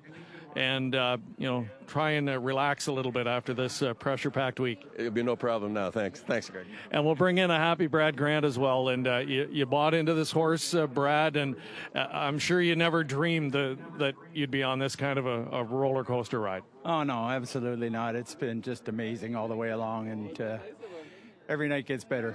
It's just unbelievable. Yeah, and maybe just talk about the job Jack's done with him, because, management so critical to keeping a horse at this level the way he has. Oh, he's done a pretty good job, I'd say. I haven't worried about any of them because Jack does all the worrying, but, it's been great. Jack's looked after him, Johnny's looked after him, and Dex has done a wonderful job with him, so I can't say enough about the team. Well, the horse might hold the record for the most photos that he's had taken with him, and more to come here. We're going to let you folks enjoy it. Congratulations again. Thanks very much. The great Bulldog Hanover, ladies and gentlemen, 146-4, an incredible mile to cap off the Breeders' Crown here at Woodbine Mohawk Park.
Here they are for tonight's 10th race. Salzburg Victor is 1. Brett McDonald owns and drives. Ron McDonald trains.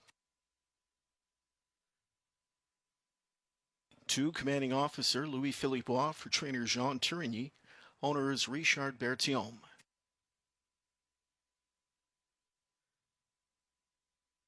James McDonald, the 3 Points North. Carmen Osiello training for Jim and David Winsky and Melissa Beckwith.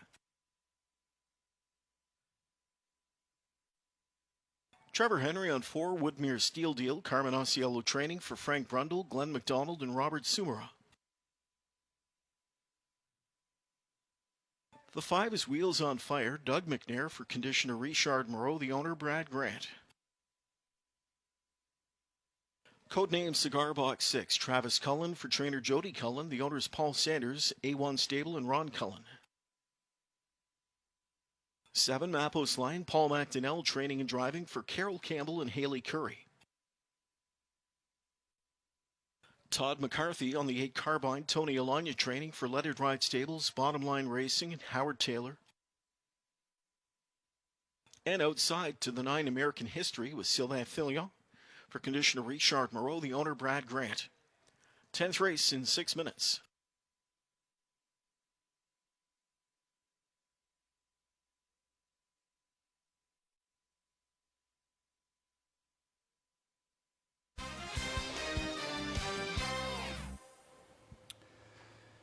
Breeders' Crown Championships 2022 in the books. Still 3 more races to go here, Randy. So we've still got some action to put the finishing touches on what's just been an unbelievable weekend and capped off by that performance.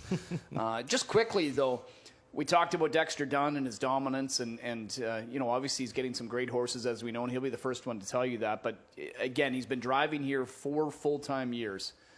And that means that he could be in a max of 48 Breeders' Crown finals over the 4 years. He's been in 43. He's won 12 of them. Jeez, unreal. 12 of 43. Yeah. Well, I mean, it's an amazing stat, but if you watch him race every night, you know, you can see it happening. You're not surprised. Yep, I got you. You're truly not surprised. This 10th race, Randy, preferred 2. Post positions 1 to 4 were drawn. Post positions 5 to 9 were drawn. Post 6 is where you find the current favorite at 2 to 1. Codename Cigar Box. And I know you've talked quite highly of this horse over the past couple of weeks. He's just, at times there, I think he kind of actually overachieved when he first came onto the circuit. Mm-hmm. And each week he gets more powerful and more powerful. And I think that he fits in here really, really well. You know, he's been a great acquisition for Team Cullen. They've had a fantastic year with him. 14 wins, 29 starts. Basically, he's won half of his starts out there. And I think this is a nice little fit for him in here. He's got a good draw to work from. Great draw. Yeah, and, you know, he's got the right ones on the outside, and he's got the ones that he can see what's going to happen down on the inside. And I think Travis is going to come out of this with a win, with the Gagne. In his latest, he just missed by a nose the Pacing Derby runner-up, the Breeders' Crown runner-up, Tattoo Artist. Yep. Right? There's some good horses in here, but Tattoo Artist and Bulldog and you know, the likes of those great pacers we just saw compete in the 9th. So opportunity strikes for Codename Cigar Box. I think so. I've got him rated highly. I envisioned him getting some support. It's deserved. But American History is the one that I'm going to try. I know Ken Middleton's a fan of this one here tonight as well. He won 4 starts ago, and that happened to come on a big night. It was the Mohawk Million evening, and he just came up with a big effort at a similar class level. And, you know, 2 of his last 3 starts, he hasn't been used all that aggressively, especially his most recent. And I think tonight this is an opportunity where you're going to see him get put into play again. He's that kind of horse that, well, he's had Breeders' Crown success. He's a Breeders' Crown champion himself. That he can just suddenly pop up with one of those big efforts. Absolutely. You know, it's unfortunate that he's got to work out of this from the 9-hole. Yeah. But we've seen horses getting out of there from the outside of the gate all night. I'll tell you one that I'm kind of interested in is Trevor Henry on Woodmere Steel Deal for the first time. Mm-hmm. That I find to be very interesting angle right there. I think Carmen did a good job finding Trevor for this horse. And I think that he's going to fit this guy pretty good. I'd be surprised if Trevor didn't get a lot out of this horse tonight. Now, whether he's at the game where he can beat these other horses, I'm not 100% sure on that. But what I will say is that he showed us different times that he could go with these horses. Yeah. And like I said, I think that Trevor jumping up on him the first time, we could see some real interesting kind of a race here from Woodmere Steel Deal. Second choice on the board, Carbine. Todd McCarthy stays in town here to drive this Alanya Trini, who he's obviously quite familiar with. And, this is the horse that I could still see ultimately go off as the post-time favorite. I think he's got the game to handle an outside draw like this. Oh, I think so. And Todd's had a good night. His confidence has got to be, spot on. 8 holes not that tough to deal with. We've seen them coming out of there all night, but it's just a big thing is how is he going to race them? Sometimes they let him settle first and then remove him, so he's going to have to come out of there with him to try to get him to settle. My thing is that if there's enough levers in here, he might be settling around the 5 hole, and then we might be looking at a first over effort from that. What about Mapos Lion? This is a horse that I think throughout the winter is going to make some great money. I do think that this is a horse that's going to pop up and win, these preferreds from time to time. He's just seems to be a very honest, good trying horse. He is, and I think that Paul McDonnell has done an amazing job with him, whether it was because he is the horse's trainer. But I think that he's done an amazing job of driving him too, because he never puts the horse in a spot to get hurt. This horse is just probably will be able to race and race and race, and he'll going to rack up huge money on his career when it's all said and done. And I think a lot of that has to do with the way that Paul chooses to race him. He takes his chances when the horse is, in where he can do, this is one of these times. It's not the deepest field. But if he's in a field where he just doesn't like, the draw or maybe he thinks it's a little bit too tough, he's very easy on the horse. And I think that that's going to end up making this horse a fantastic racehorse for a long time to come.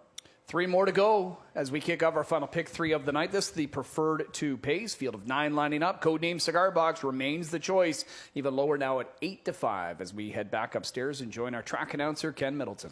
All right, he's a horse who loves to win. 14 for 29 in the year, back-to-back runner-up performances. Been a while since we've seen Codename Cigar Box win. You have to go all the way back to September the 10th, but certainly capable here tonight with this class relief for Team Cullen. 3-2 on the 6, Codename Cigar Box. 3-1 on the 8, Carbine. It's post time.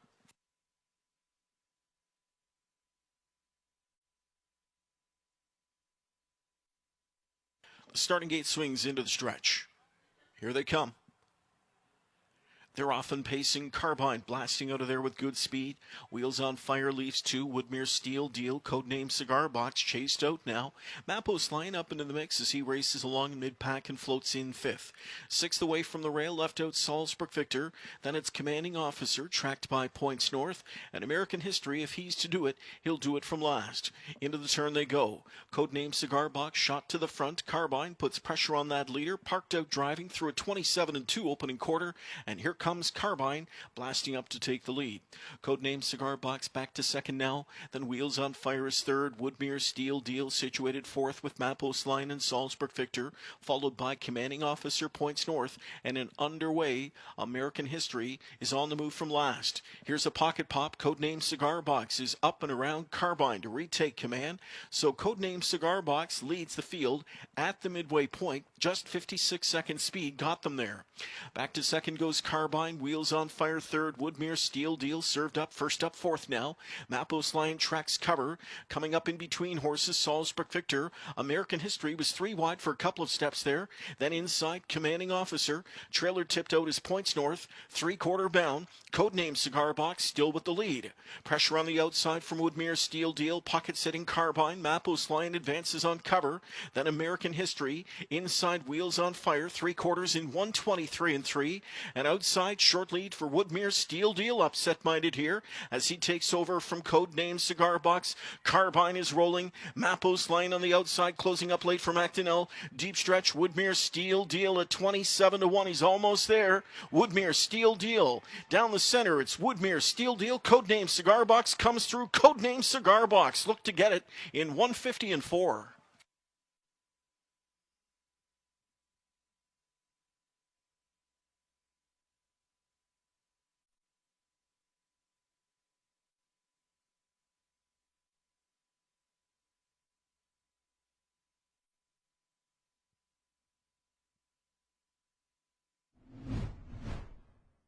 Good finish there, 3 across as they came to the line. In the center, codename Cigar Box at the rail, Wheels on Fire. Those two in that photo for win. Then Woodmere Steel Deal and Mappos Line. Photo for win in tonight's 10th mile, 150 and 4.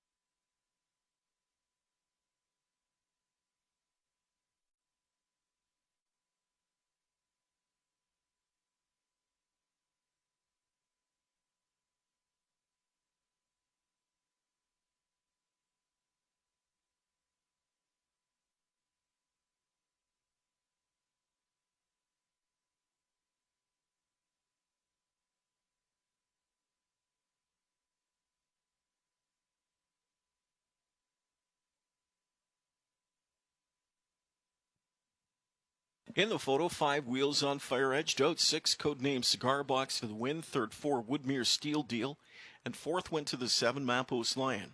Mile time 150 and 4. It's 5-6-4-7.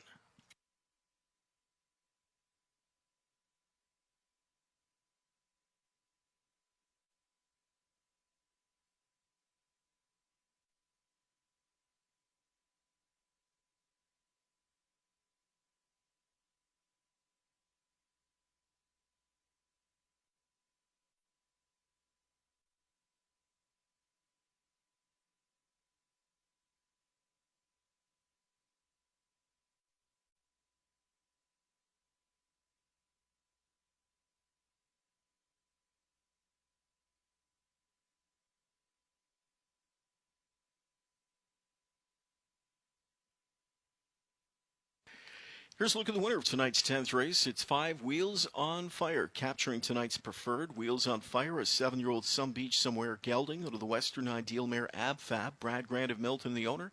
Trainer Richard Moreau, winning driver Doug McNair. For Wheels on Fire, it is his 7th win this year, the 42nd victory of his career. Pacing a mile tonight with a pylon skimming score in 150 and 4 to defeat the 6 codename Cigar Box, third the 4 Woodmere Steel Deal, and fourth the 7 Mappos Lion.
Starting gate swings into the stretch. Here they come. They're often pacing. Carbine blasting out of there with good speed. Wheels on Fire leaves 2. Woodmere Steel Deal, codename Cigar Box, chased out now. Mappos line up into the mix as he races along mid-pack and floats in 5th. 6th away from the rail, left out Salzburg Victor. Then it's Commanding Officer, tracked by Points North. And American History, if he's to do it, he'll do it from last. Into the turn they go.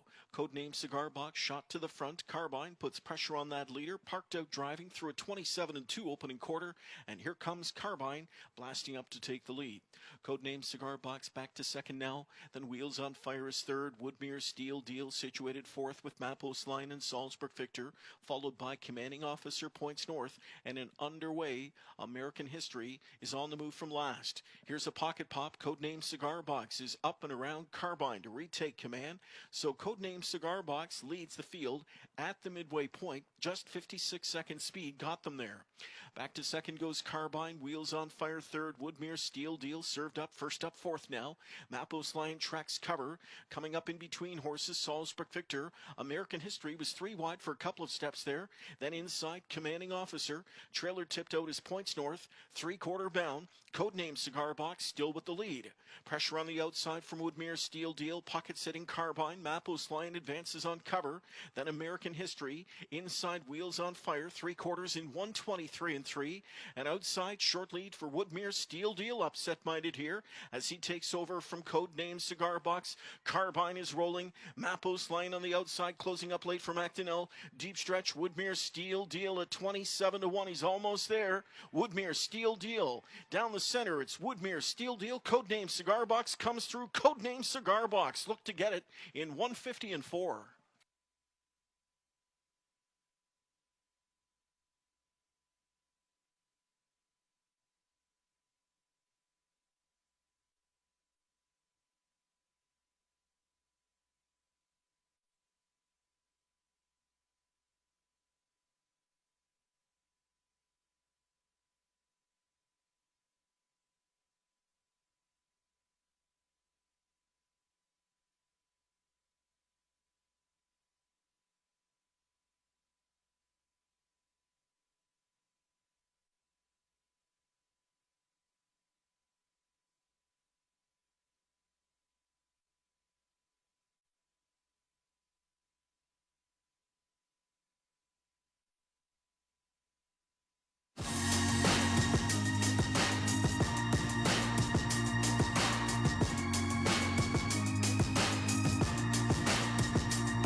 Dare Castle crushes them in the SBOA final. The anticipation of the 2022 sale season has arrived.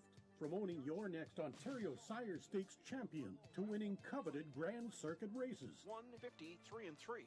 Stonebridge Helio. Ontario Sire yearlings have what it takes to put you in the winner's circle. In 150-3. Purchase your next Ontario Sire Stakes winner this fall.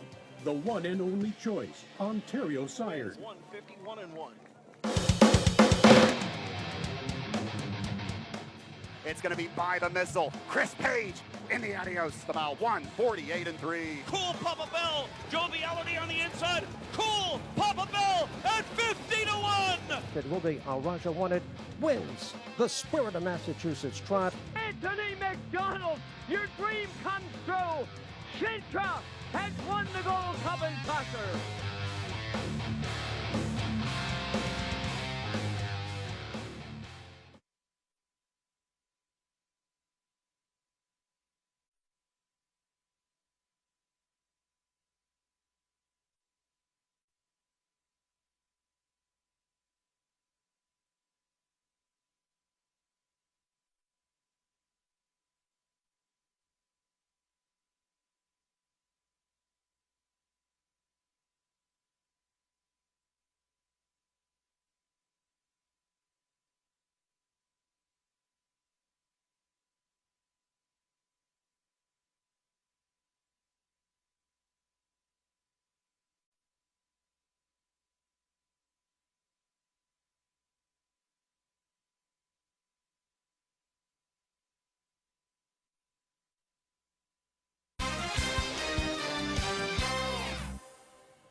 Two more to go here at Woodbine Mohawk Park on a Saturday night. Back in studio with Chad and Randy.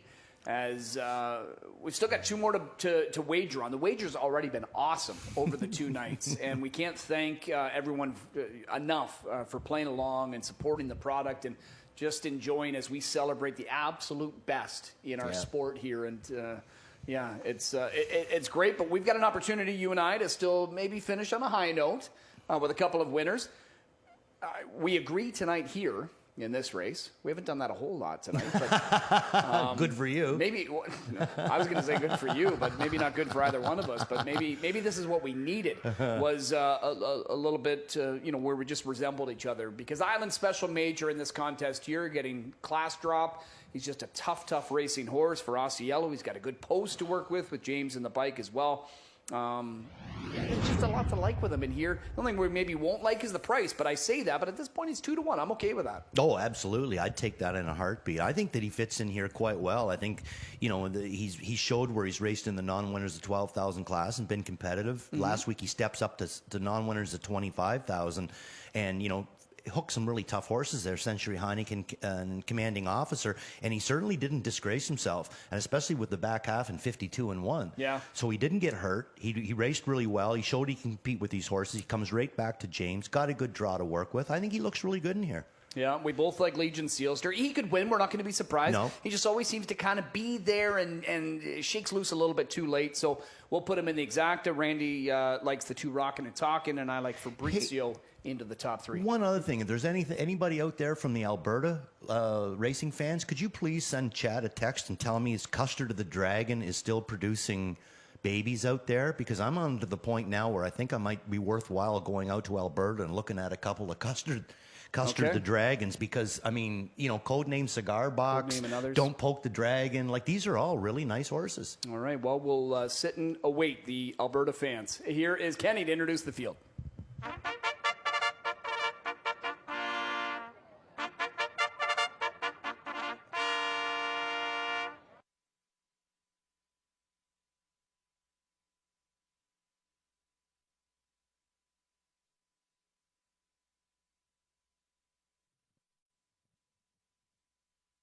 For the 11th race, going fast is 1.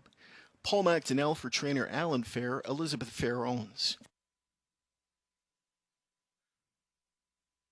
2 Rockin' and Talkin', Tyler Jones for trainer Herb Holland, owners Carolyn McIsaac and Laura Toscani.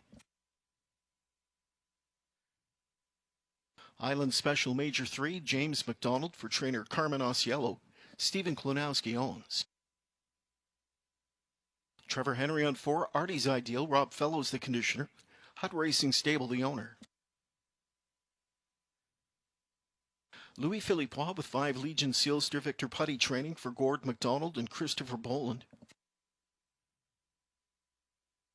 Doug McNair on 6, Fabrizio, Dwayne Marfisi trains for Aaron Waxman. Brett McDonald on 7, Don't Poke the Dragon, Jody Cullen training for Triple J Stables, Paul Sanders and Travis Cullen. Scott Young on 8, No Free Lunch, Harry Polton the trainer for the stable No Free Lunch. Travis Cullen's on 9, Respect Our Flag, Jody Cullen trains, Travis owns with Ron Cullen and Paul Sanders. And number 10, Joelzy Hanover with Bob McClure for trainer-owner John Penland, partners with Ellie Bale. The 11th race in 5 minutes.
Heading up to the gate, the field for tonight's 11th race. We've got a big group here, 10 in total. Legion Sealster, the 8 to 5 choice. It's post time.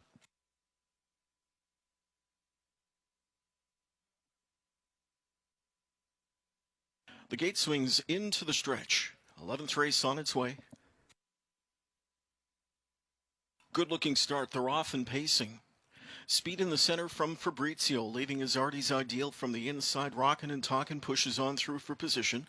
Legion Sealster, the favorite down the center, floating fourth. Wide fifth is No Free Lunch. Sixth inside to Island Special Major. Pole Sitter going fast is seventh towards the inside. Then Don't Poke the Dragon, tracked by Respect Our Flag. Joel Z. Hanover can see them all from back in 10th. They're quarter pole bound, and they'll chase Fabrizio past that first marker in 26 and 4. Rockin' and Talkin' over Artie's Ideal, then Legion Sealster and Island Special Major. Further back to No Free Lunch and Going Fast, and the final three are still Don't Poke the Dragon, Respect Our Flag, and Joel Z. Hanover. Single file as they all scoot past that 3/8 pole, chasing McNair, who's put Fabrizio right up on the motor tonight. Second to Rockin' and Talkin', who'll trip out. Third is Artie's Ideal. Legion Sealster continues to sit fourth. Fifth inside is Island Special Major, and there goes Legion Sealster now, first up on the move out of fourth. Halftime in 56 and 2. McNair got a second quarter in 29 and 3 for Fabrizio, who leads the field to the final turn. Rockin' and Talkin' second, chipping away first up. Legion Sealster, Island Special Major gets the golden toe, fourth outside. Artie's Ideal fifth now, sixth up on cover, drives No Free Lunch.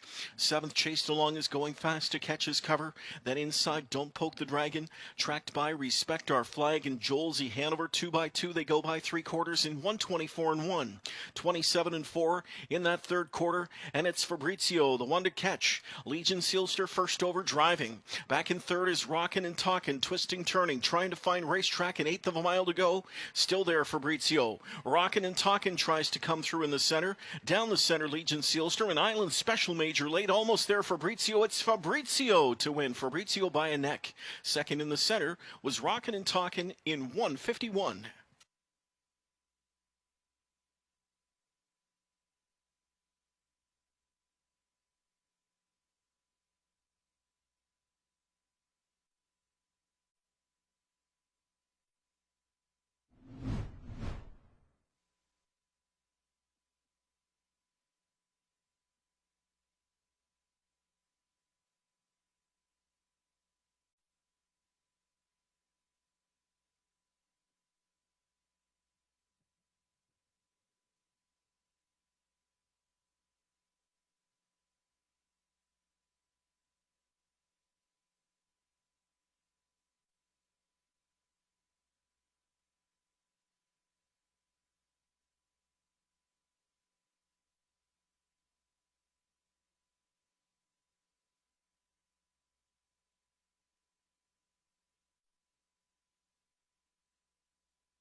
Here's a look at the winner of tonight's 11th race, 6 Fabrizio.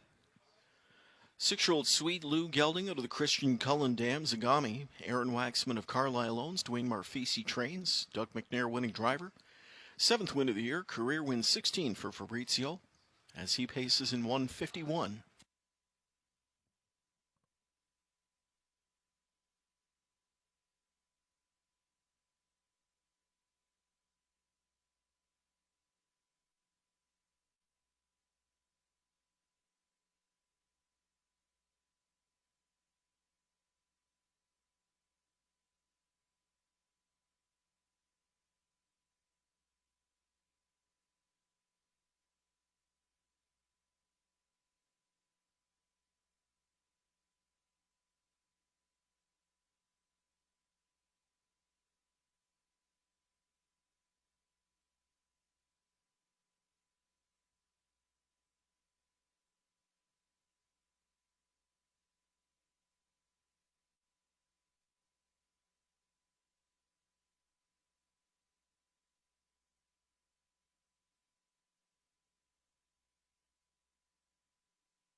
Gate swings into the stretch.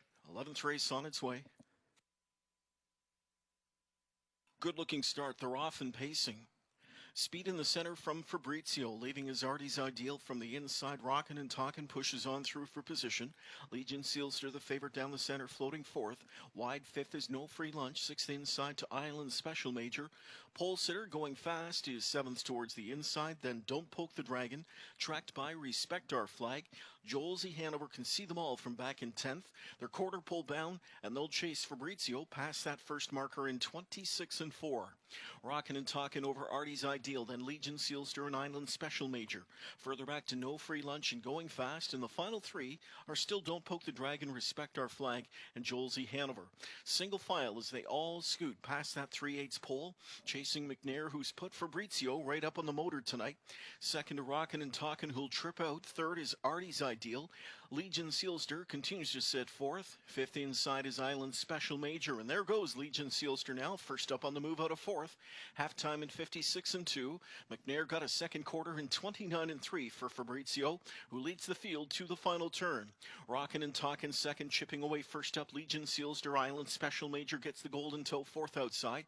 Artie's Ideal fifth now, sixth up on cover, drives No Free Lunch. Seventh chased along is going fast to catch his cover.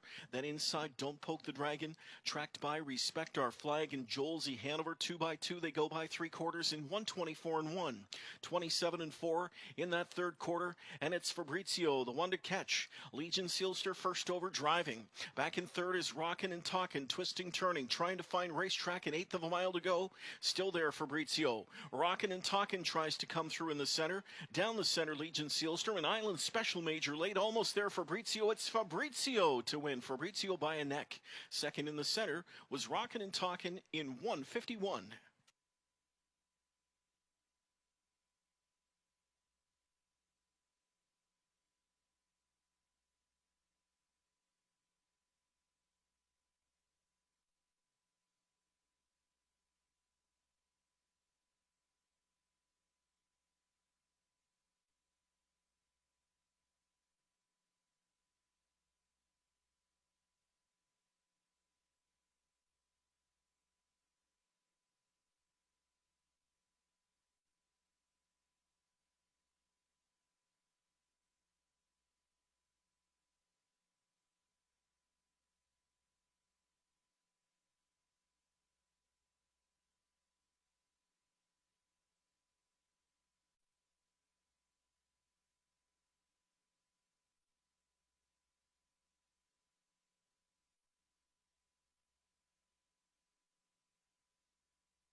Welcome back inside the studio one final time tonight here. Chad Roseman, Randy Waples just putting the finishing touches on everything.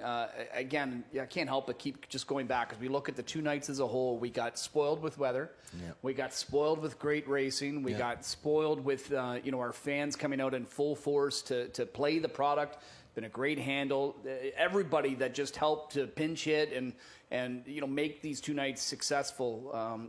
Kudos to all of them. But as we look at this night, Randy, the two nights, I mean, a lot of great performances stand out. But I mean, how do we not say Bulldog Hanover? Yeah, I mean, Bulldog Hanover is going to be on anybody's mouth. That's the biggest thing I think anybody's going to take from it. I mean, and fully deserved too. I mean, that was an amazing mile tonight.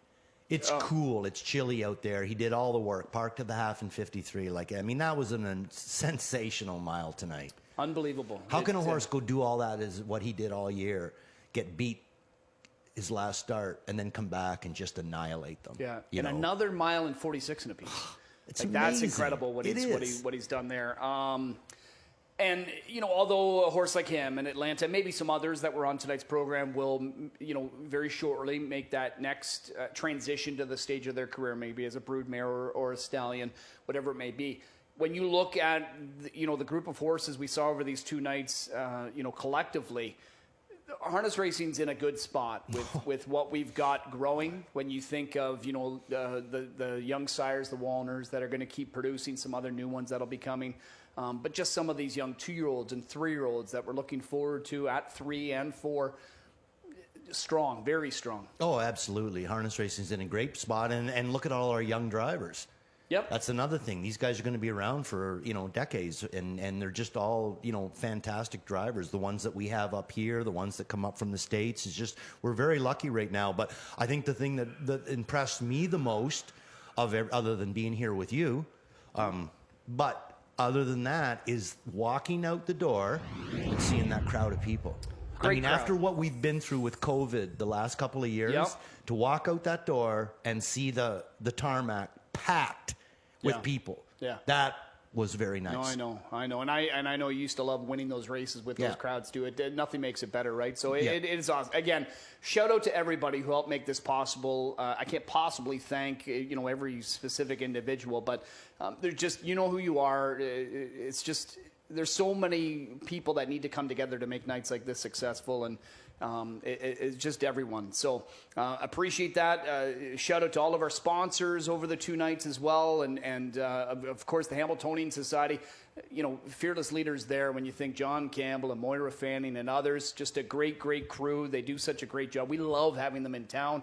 I can't wait until we get the opportunity to be able to play host again, because we proudly do it. And look forward to the next opportunity. But Breeders' Crown next year, 2023, will be back in Indiana, Harrah's Hoosier Park, and they'll do another great job. So it's just a lot of fun, and you do a great job, my man. And I know we've got to use you a lot this summer and this fall, a lot of big nights. People love listening to you. I love working alongside you. It's a lot of fun, and I hope we get to do it a little more often. You're bringing a tear to my eye. Stop it. Oh, geez, yeah, whatever. Anyway, yeah. Listen, I'm going to tell you something. You've taught me more about handicapping, you and Monique, since I've been sitting beside you. You see things on the program that I don't see. But when you tell me why, when I ask you, I say, why did you go to that horse? And then you tell me why, then I start looking for that down the road. So I'm learning just as much with you as anything that you've picked up off of me. I love working with you. Again, the same thing with Chad. We don't have to say who you are that made this weekend so fantastic. Like Chad said, you know who you are, but we want you to know that we know who you are as well. And we want to say thank you very much. Yeah, great job. Thanks for tuning in, everybody. Great job by our entire crew, led by our producer, Luke Van Belkom. They all know who they are, too, the unsung heroes behind the scenes that make us look pretty darn good out here. Mark McKelvey and Greg Blanchard as well, helping us out throughout the 2 nights. Again, looking forward to the next opportunity to play host to the Breeders' Crown Championships. But this was the 39th edition presented by Libfeld Cats Breeding Partnership. And again, thanks to everybody for tuning in. 1 more to go on this Saturday night. I like the 4th sometimes somewhere. Randy, he is going to stick around with That'll Be Sporty and thinks he can find his way to the winner's circle in the finale. Thanks for hanging out, everybody. Enjoy the rest of your weekend. Harness racing resumes here Monday night, 7 o'clock, first race post time.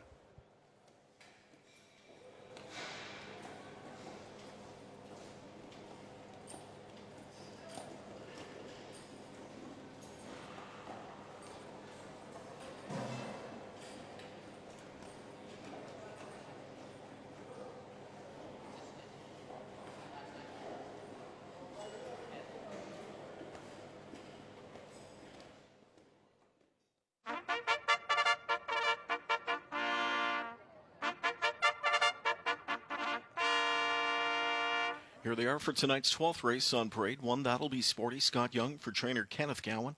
Owners Michelle McMullen and Audrey Crawford. The 2 Sunship. Nick Boyd for trainer Patrick Dillon. Dillon owns with Patty Hoskin. Travis Cullen with 3. Are You Kidding Me Cabby? Richard Moreau trains for Grace Marshman. Number 4, Sometime Somewhere. Trevor Henry aboard the Anthony Beaton trainee owned by Robert Jones. 5 is Forefather, James McDonald with the Carmen Osiello trainee, owners Aaron Waxman, David Jarvis, and Gary Volpe. Number 6 in the field is Alta Engen with Tyler Jones for trainer Anthony Montini, owners Albina Montini, Kwang Sum Lo, Bill Rogers, and Vincent Albanese. Here's 7, Carla's Mock, Sylvain Filion with the Carmen Osiello trainee for MT Stables, Ontario. The 8 is Real Willie, Doug McNair for conditioner Richard Moreau, the owner KRS1. Mayhem Like Me 9, The Drive to Louis Philippe Watt, trainer Victor Putty, owner Limco Incorporated. And the 10 is Ray's Credit. Eric Rosine owns John Pentland Trains, Bob McClure, and the bike. Race 12 in 6 minutes.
12th race horses heading up to the starting gate for the final time this evening. We've got a group of 10. 2-1 in the 5 Forefather. Going out for trainer Carmen Osiello to drive to James McDonald. Dropping class for that son of Some Beach Somewhere tonight as he shoots for his 4th win of the campaign. It's post time.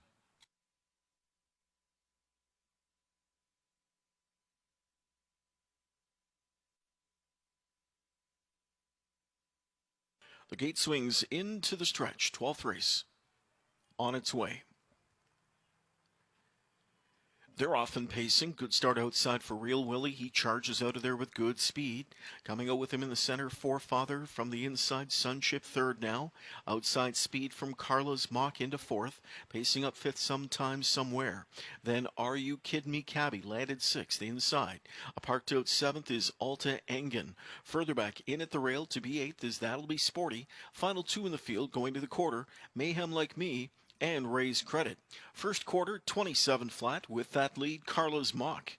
Carla's Mock can Filly onto the backstretch, leading it just over a length. Real Willie pocket sits, then Sunship. Forefather on the outside from in 4th, 5th in at the rail. Their tracks sometime, somewhere. Getting underway from the backfield starts up Are You Kiddin' Me Cabby as the field nears the midway point. It's Carla's Mock on top, Real Willie 2nd, Sunship 3rd. Forefather found his way into a hole from in 4th. Are You Kiddin' Me Cabby 5th outside now, sometime somewhere 6th. 7th up on the move comes Alta Engen, and on the move out of 3rd comes Long Shot Sunship. Half and 57 flat, second quarter and 30 seconds. They drive into the final turn, and it's Carla's Mock on top by a neck. Pressure comes from Sunship. Real Willie 3rd. Are You Kiddin' Me Cabby advancing on cover, 4th outside. Moving up into 5th is Alta Engen. 6th inside to Forefather.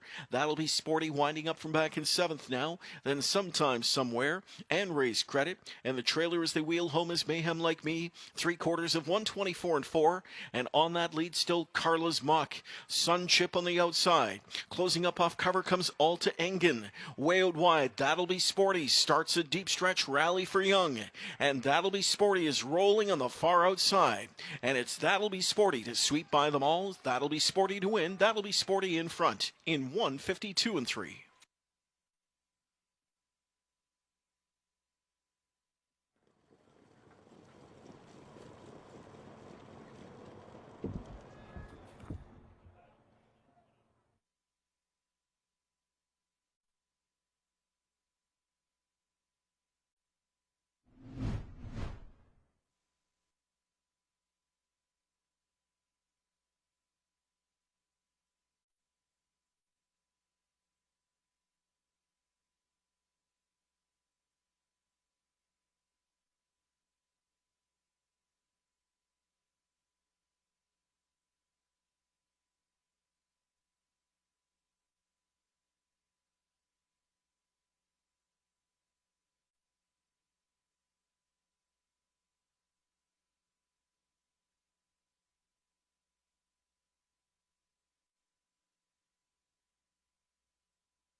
Just look at the winner of tonight's 12th race. One, That'll Be Sporty, 4-year-old sports writer horse out of the That'll Be Me mare, That'll Be Franny. Homebred owned by Audrey Crawford and Michelle McMullen. Kenneth Gowan trained. Scott Young winning driver. 5th win of the year. Career win 12. That'll Be Sporty in 1:52 and 3. Over number 8, Real Willie. 7, Carla's Mock 3rd. 6, Alta Engen 4th. And the 10, Ray's Credit, was 5th.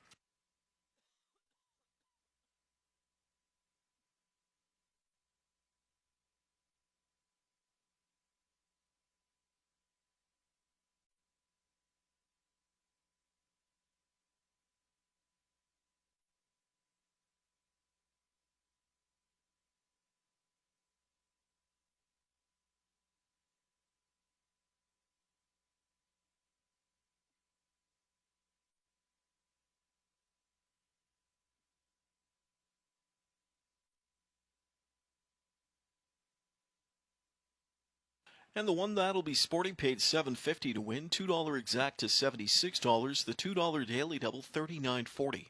Dollar trifecta $284.75. Dollar superfecta $1,000 $919.60. Jackpot high five. We did have multiple winning tickets sold. Dollar combinations worth $8,000 $469.40. With a carryover going into Monday's card of racing up over $35,000. The $1 pick 3 paid $91.45, and the $1 late pick 4 tonight good for $94.30. One final wager, that late pick 5 wrapping up here in tonight's 12th race, and a $1 ticket paid $208.30. And that'll wrap up a sensational weekend of Breeders' Crown action here this evening from Mohawk Park. Thank you to all for joining us and tuning in. Hope you've enjoyed the action we've had to offer over the last couple of nights. Harness action does return on Monday to the Campbellville Oval. 6:30 we get things started with round 1 of program changes, followed shortly thereafter by Woodbine Racing Live, our pregame show. Post time for the opener on Monday night, set for 7 o'clock. Hope to see you then.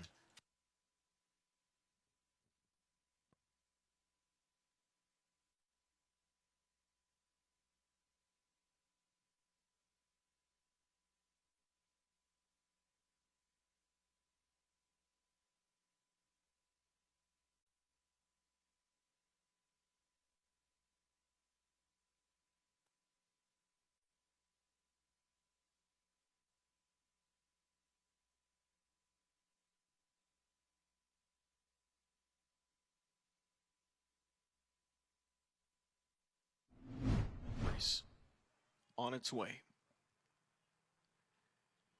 They're often pacing. Good start outside for Real Willie. He charges out of there with good speed. Coming out with him in the center, Forefather from the inside. Sunship third now. Outside speed from Carla's Mock into fourth. Pacing up fifth sometime somewhere. Then Are You Kiddin' Me Cabby landed sixth inside. A parked out seventh is Alta Engen. Further back in at the rail to be eighth is That'll Be Sporty. Final two in the field going to the quarter. Mayhem Like Me and Ray's Credit. First quarter, 27 flat with that lead, Carla's Mock. Carla's Mock and Filly onto the backstretch, leading it just over a length. Real Willie pocket sits, then Sunship. Forefather on the outside from in fourth, fifth in at the rail. Their tracks sometime, somewhere. Getting underway from the backfield starts up Are You Kiddin' Me Cabby as the field nears the midway point. It's Carla's Mock on top, Real Willie second, Sunship third.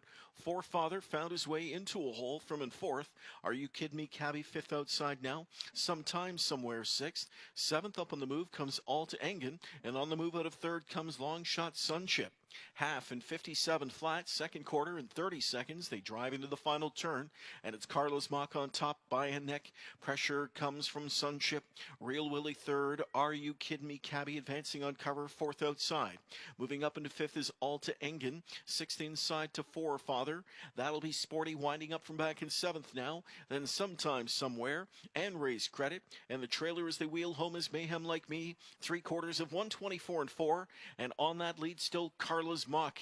Sunship on the outside. Closing up off cover comes Alta Engen. Way out wide. That'll Be Sporty starts a deep stretch rally for Young. And That'll Be Sporty is rolling on the far outside. And it's That'll Be Sporty to sweep by them all. That'll Be Sporty to win. That'll Be Sporty in front in 1:52 and 3.